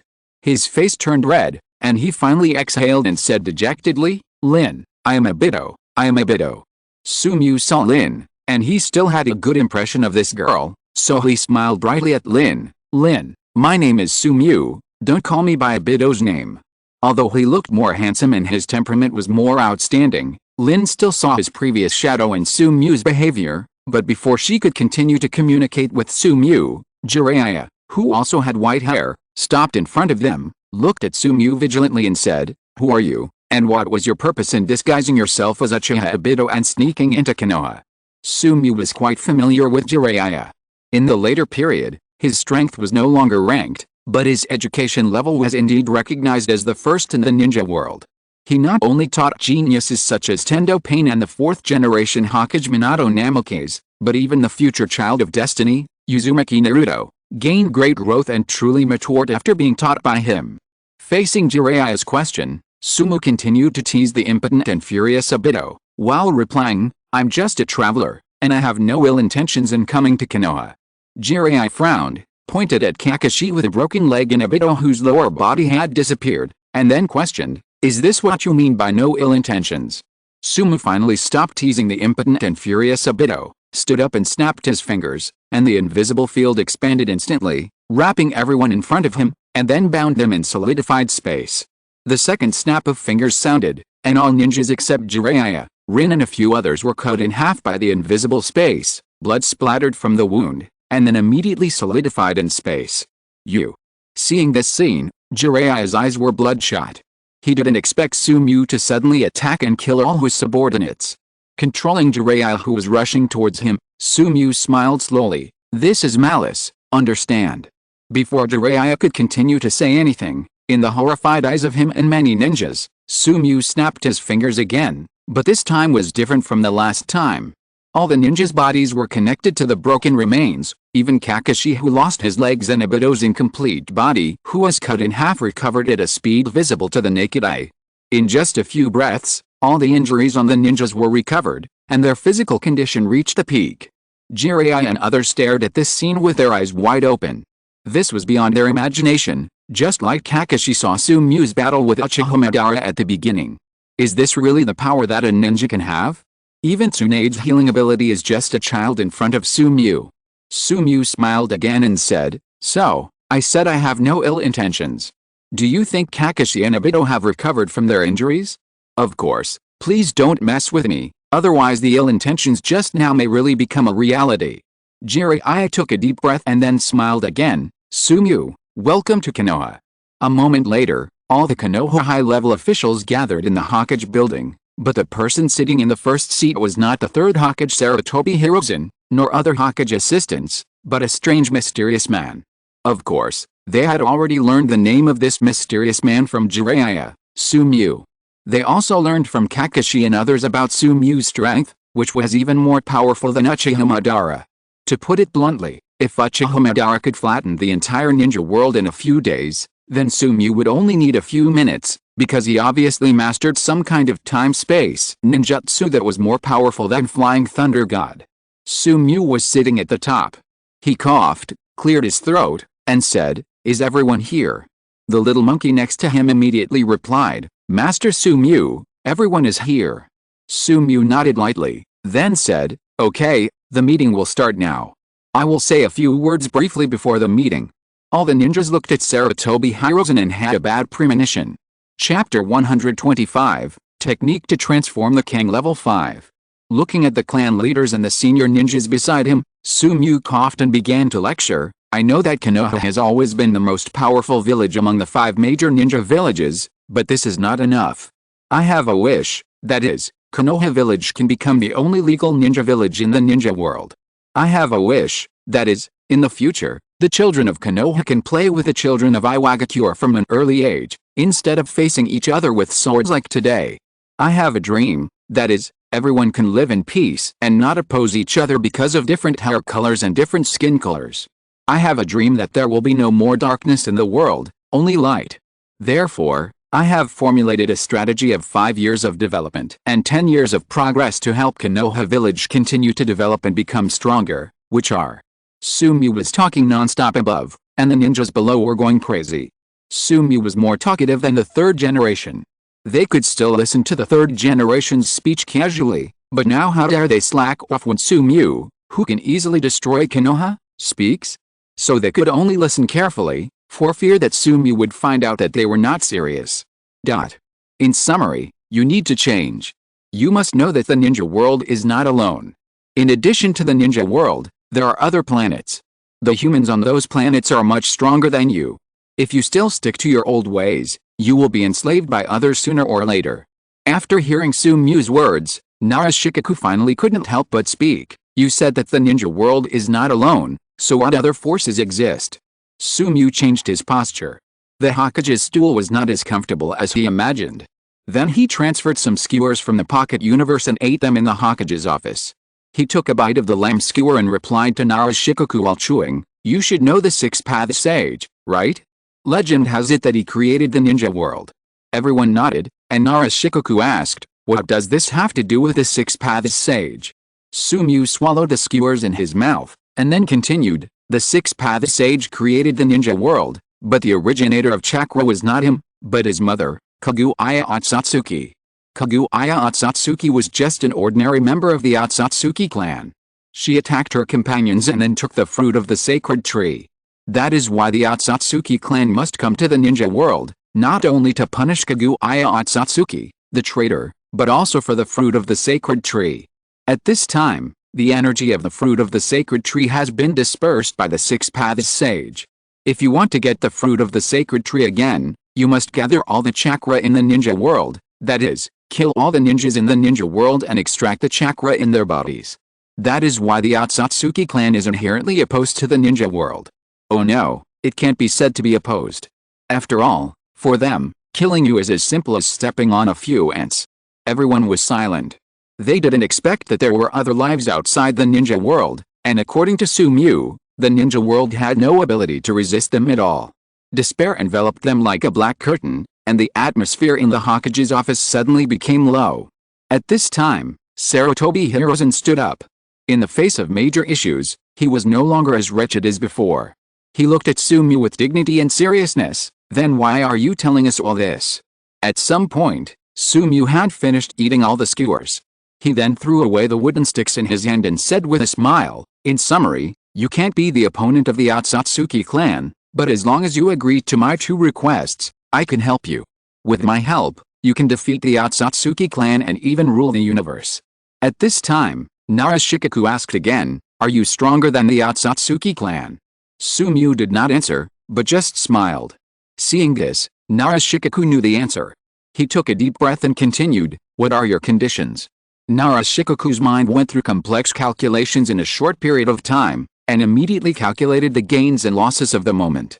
If what Sumiu said was true, then the ninja world would fall into an unprecedented crisis, and only by seeking help from Sumiu, a mysterious figure, could it be saved. As for the possibility that what Sumiu said was not true, the chance of this happening was very small. He was much stronger than the ninja world. If he wanted something, he could get it easily. And even if it was fake, they should listen to it as if it was true. Sumiu nodded and said, as expected of the Nara clan, they are really smart. Relax. My conditions are very simple. First, I need to collect 9-tailed beasts. Their energy forms are very special, which is beneficial to my future research. Second, I need you to collect information on special people after I leave. Their characteristics are probably special abilities, very purposeful, and unscrupulous in order to achieve their goals. The reason why Sumiu traded with the people of Konoha was, first, for the tailed beasts, and second, to collect information about the reincarnations or other similar beings. He wanted to learn from Konoha whether there would be similar beings like the reincarnations coming to the Naruto world in the future. Of course, this was just a chess piece that was put down casually. More importantly, he was happy to do so. It was just for fun. He wanted to see the despair of the Otsutsuki clan when they came to the ninja world and found that they were wrapped in many venoms. Facing Sumiu's request, Konoha had no reason to refuse and dared not refuse. Among them, Minato Namikaze tried to express a different opinion, but knowing that Sumiu could extract the 9 tails without hurting Uzumaki Kushina, he also agreed to Sumiu's request. After that, the Konoha high-level officials who used Sarutobi Hiruzen to kill the tailed beast signed a friendly development agreement with Sumiu, and then obtained the generation symbiote given by Sumiu. Sumiu's symbiote has been upgraded many times. The first upgrade was to symbiosis with the Hulk in the Marvel world and gained superpower. The second time was to symbiosis with a Kryptonian in DC and gained most of the abilities of the Kryptonian. The third time was in Naruto, when Sumiu perfectly blended the immortal rune with the symbiote, allowing them to obtain some of the characteristics of the tailed beast. He gave Konoha a total of 5 third-generation symbiotes that could not be reproduced.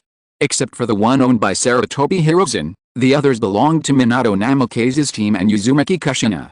After Minato Namikaze used the symbiote, turned into a giant, and blew up a mountain with one punch, no one in Konoha had any questions, and their address to Sumiu completely changed to Lord Sumiu.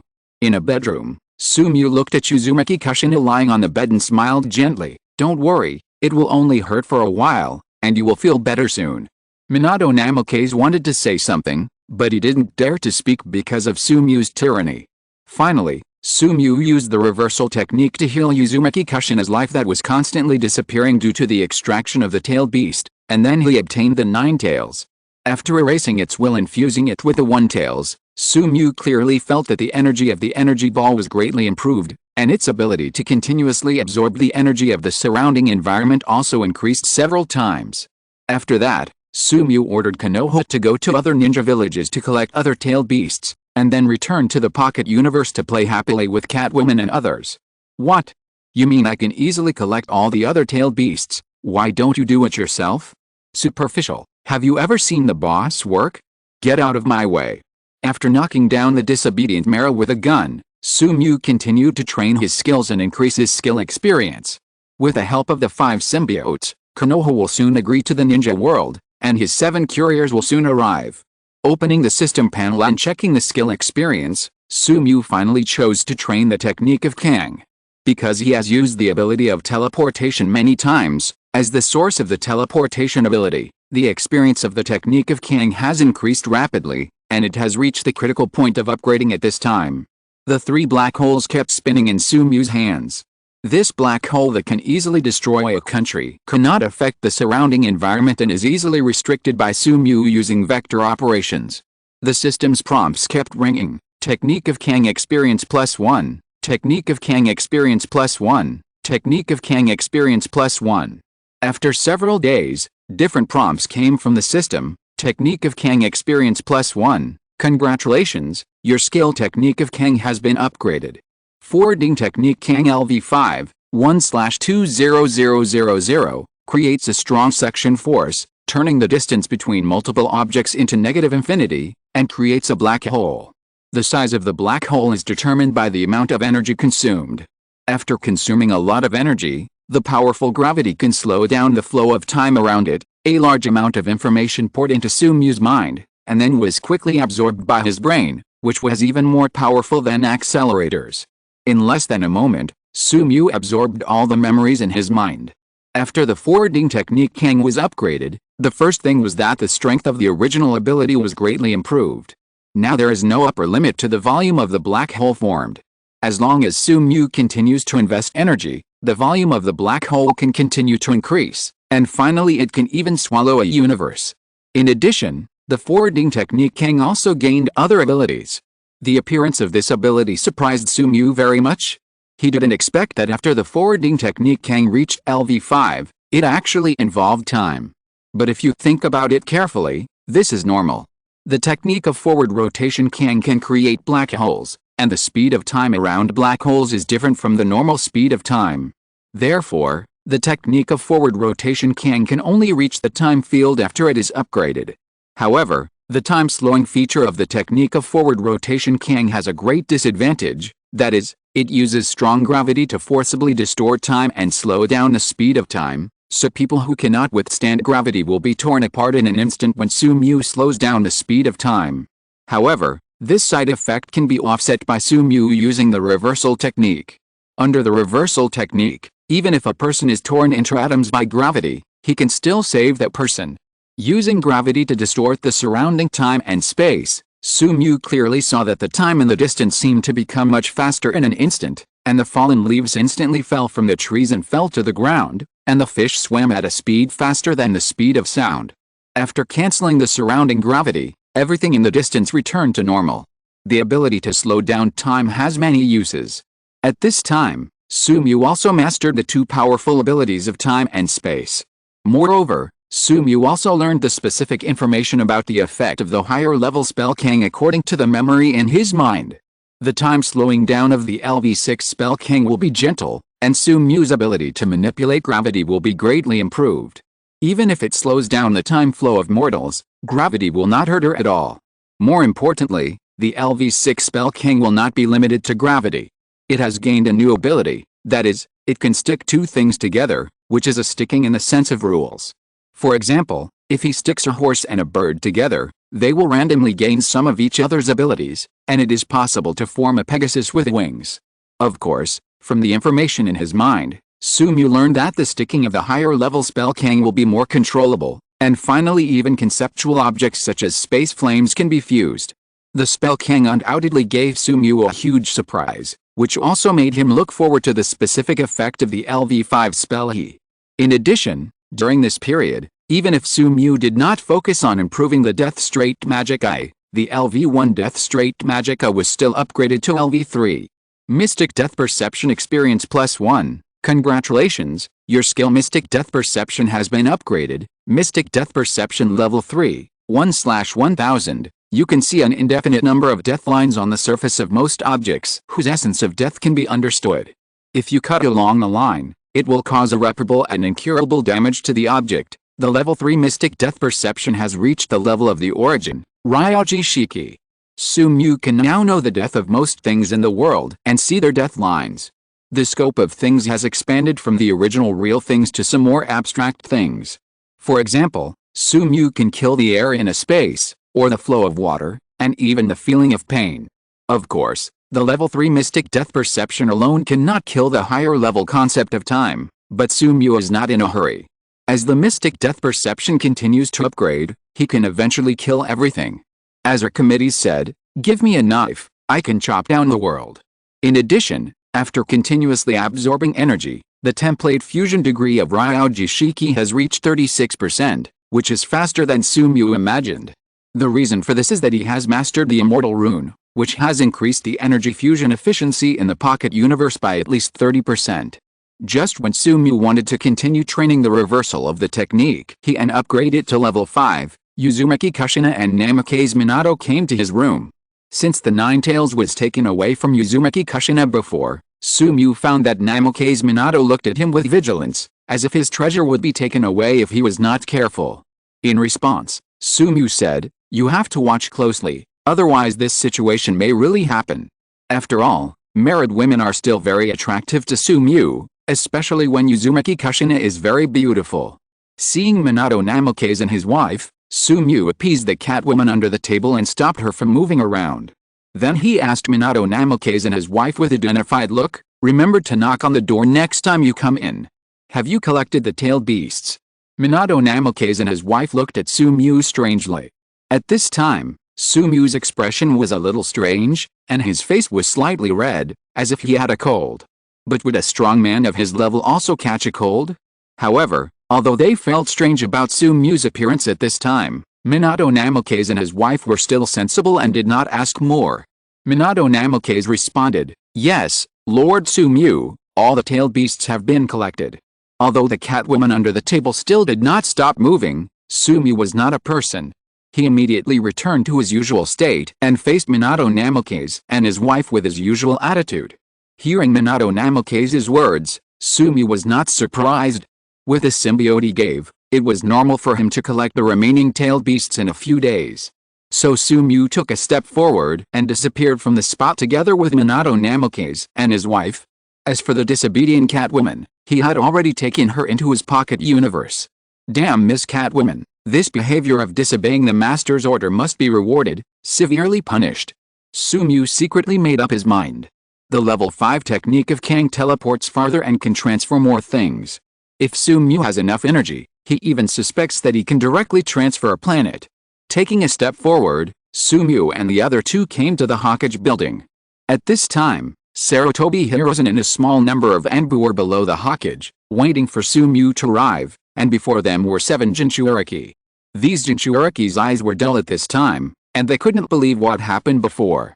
Each of them is at least a combat power of an elite Chunin, and the Jinchuriki who can control the tailed beast is even the cage-level combat power. However, when facing the ferocious monster several meters tall in Konoha, they had no power to resist. Even in the state of the tailed beast, they were directly punched back to their original state, and even the tailed beast in their bodies was crying. When did Konoha become so strong? If it is so strong, why don't they come out during the war? Especially when they found that the white mucus on the surface of the hideous monster had dissipated, and inside it was a 12-year-old girl, they were hit so hard that they doubted their lives, and kept blaming Konoha for being too dark, burying such a powerful fighting force until now. And they were also constantly thinking about what kind of ninjutsu that turned into a monster, or was it some special summoning beast? So, as soon as Sumu arrived at the Hokage building, he found 7 extremely decadent Jinchuriki. Although their faces were full of stories, Sumu didn't care. He directly pulled out the tailed beasts in the bodies of these Jinchuriki and then used the reversal technique to heal them and handed them over to Zioin for treatment. These Jinchuriki are key figures in major ninja villages, and they are more valuable when they are alive. Returning to his surface residence, and then returning to the pocket universe through the portal, Sumu completely merged all the tailed beast chakras in his hands. When the chakras of the nine-tailed beasts were completely merged, the Crimson Chakra underwent a huge transformation, and its energy fluctuations increased several times, and even the original characteristic of constantly absorbing the chakra of the surrounding environment also increased several times. Sumu sensed a huge vitality from it, and then placed it in the central area of Paradise Island, and used the energy of the pocket universe to water it. The Ten Tails chakra immediately absorbed the energy of the pocket universe crazily, and endless energy was poured into the Ten Tails chakra. A sapling broke out of the ground where Sumu buried it, and then grew rapidly, instantly forming a towering uncle several thousand meters high. When the Ten Tails divine tree reached 10 kilometers high, its growth rate finally stopped slowly, but under the continuous supply of energy, it continued to grow slowly. At this time, the strength of the Ten Tails, which had absorbed a lot of energy, had increased dozens of times compared to the original shock. At this time, it could even destroy half of the ninja world with one-tailed beast ball. The more than 10 kilometers high divine tree was placed on Paradise Island, covering most of the area of Paradise Island like a world tree. Looking carefully at the divine tree in front of him, Sumu suddenly had an idea. If it was adapted to transparent golden color, wouldn't it be used as a golden tree? At that time, a few unlucky people would be caught from a certain world, and a real magic ring war could be staged. Finally, Sumu began to modify the runes and barriers of the pocket universe. This time, he added the magic circle of the magic forbidden world to the pocket universe, making it merge with a barrier and runes, and then placed the 3-in-1 mother box under the sacred tree, and hung other treasures with infinite energy on the sacred tree, so that it could absorb energy at a faster rate. The barrier centered on the sacred tree was completed. When Sumu activated it, the sacred tree grew rapidly again, and it did not stop until it reached a height of 30 kilometers. The area of the pocket universe expanded rapidly again, and it did not stop until it was close to the area of Asia. Sumu stood in the sky, overlooking the entire pocket universe. Except for Paradise Island and the surrounding areas, the rest of the pocket universe was a deep void and a land made of ice. It seems that it's time to expand the pocket universe. Asgard is very good. Now Sumu can't create matter. If he wants to expand the pocket universe, he needs to swallow matter like the Latitude Lord to expand. He keeps thinking about the location suitable for the pocket universe, and finally feels that Asgard is more suitable. Although he had a good impression of Odin and Thor in the previous universe, there were too many Asgards in the parallel universe, which was definitely enough for him to expand his pocket universe. After obtaining the tailed beast, Sumu's mission in the Naruto world was completed, and there was nothing else particularly important to do. He went to the Dragon Vein some time later, wanting to study the role of the Dragon Vein that could travel through time. Then he found that the Dragon Vein, like the Infinity Stones, was a treasure unique to the Naruto world. After leaving the Naruto world, it was useless, so he lost interest in it. After that, Sumu continued to train his skills and improve his skill experience points. He currently focused on improving 2 skills, namely the technique reversal he that was about to be upgraded and the third tree, the abyss, which could greatly improve his combat ability. When these 2 skills were upgraded to a higher level, the energy absorption would also be upgraded. When the energy absorption was upgraded, he would get the first LV6 skill. Sumu was looking forward to the energy absorption LV6.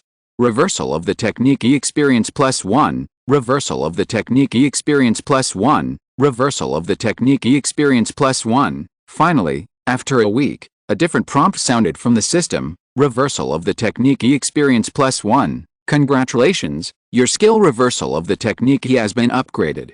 End of this chapter. Thank you very much for reaching the end. Don't forget to like. Looking for more exclusive content and immediate access? Subscribe to our Patreon. Remember, every like, subscription, or donation encourages us to continue. Thanks to everyone. See you in the next video.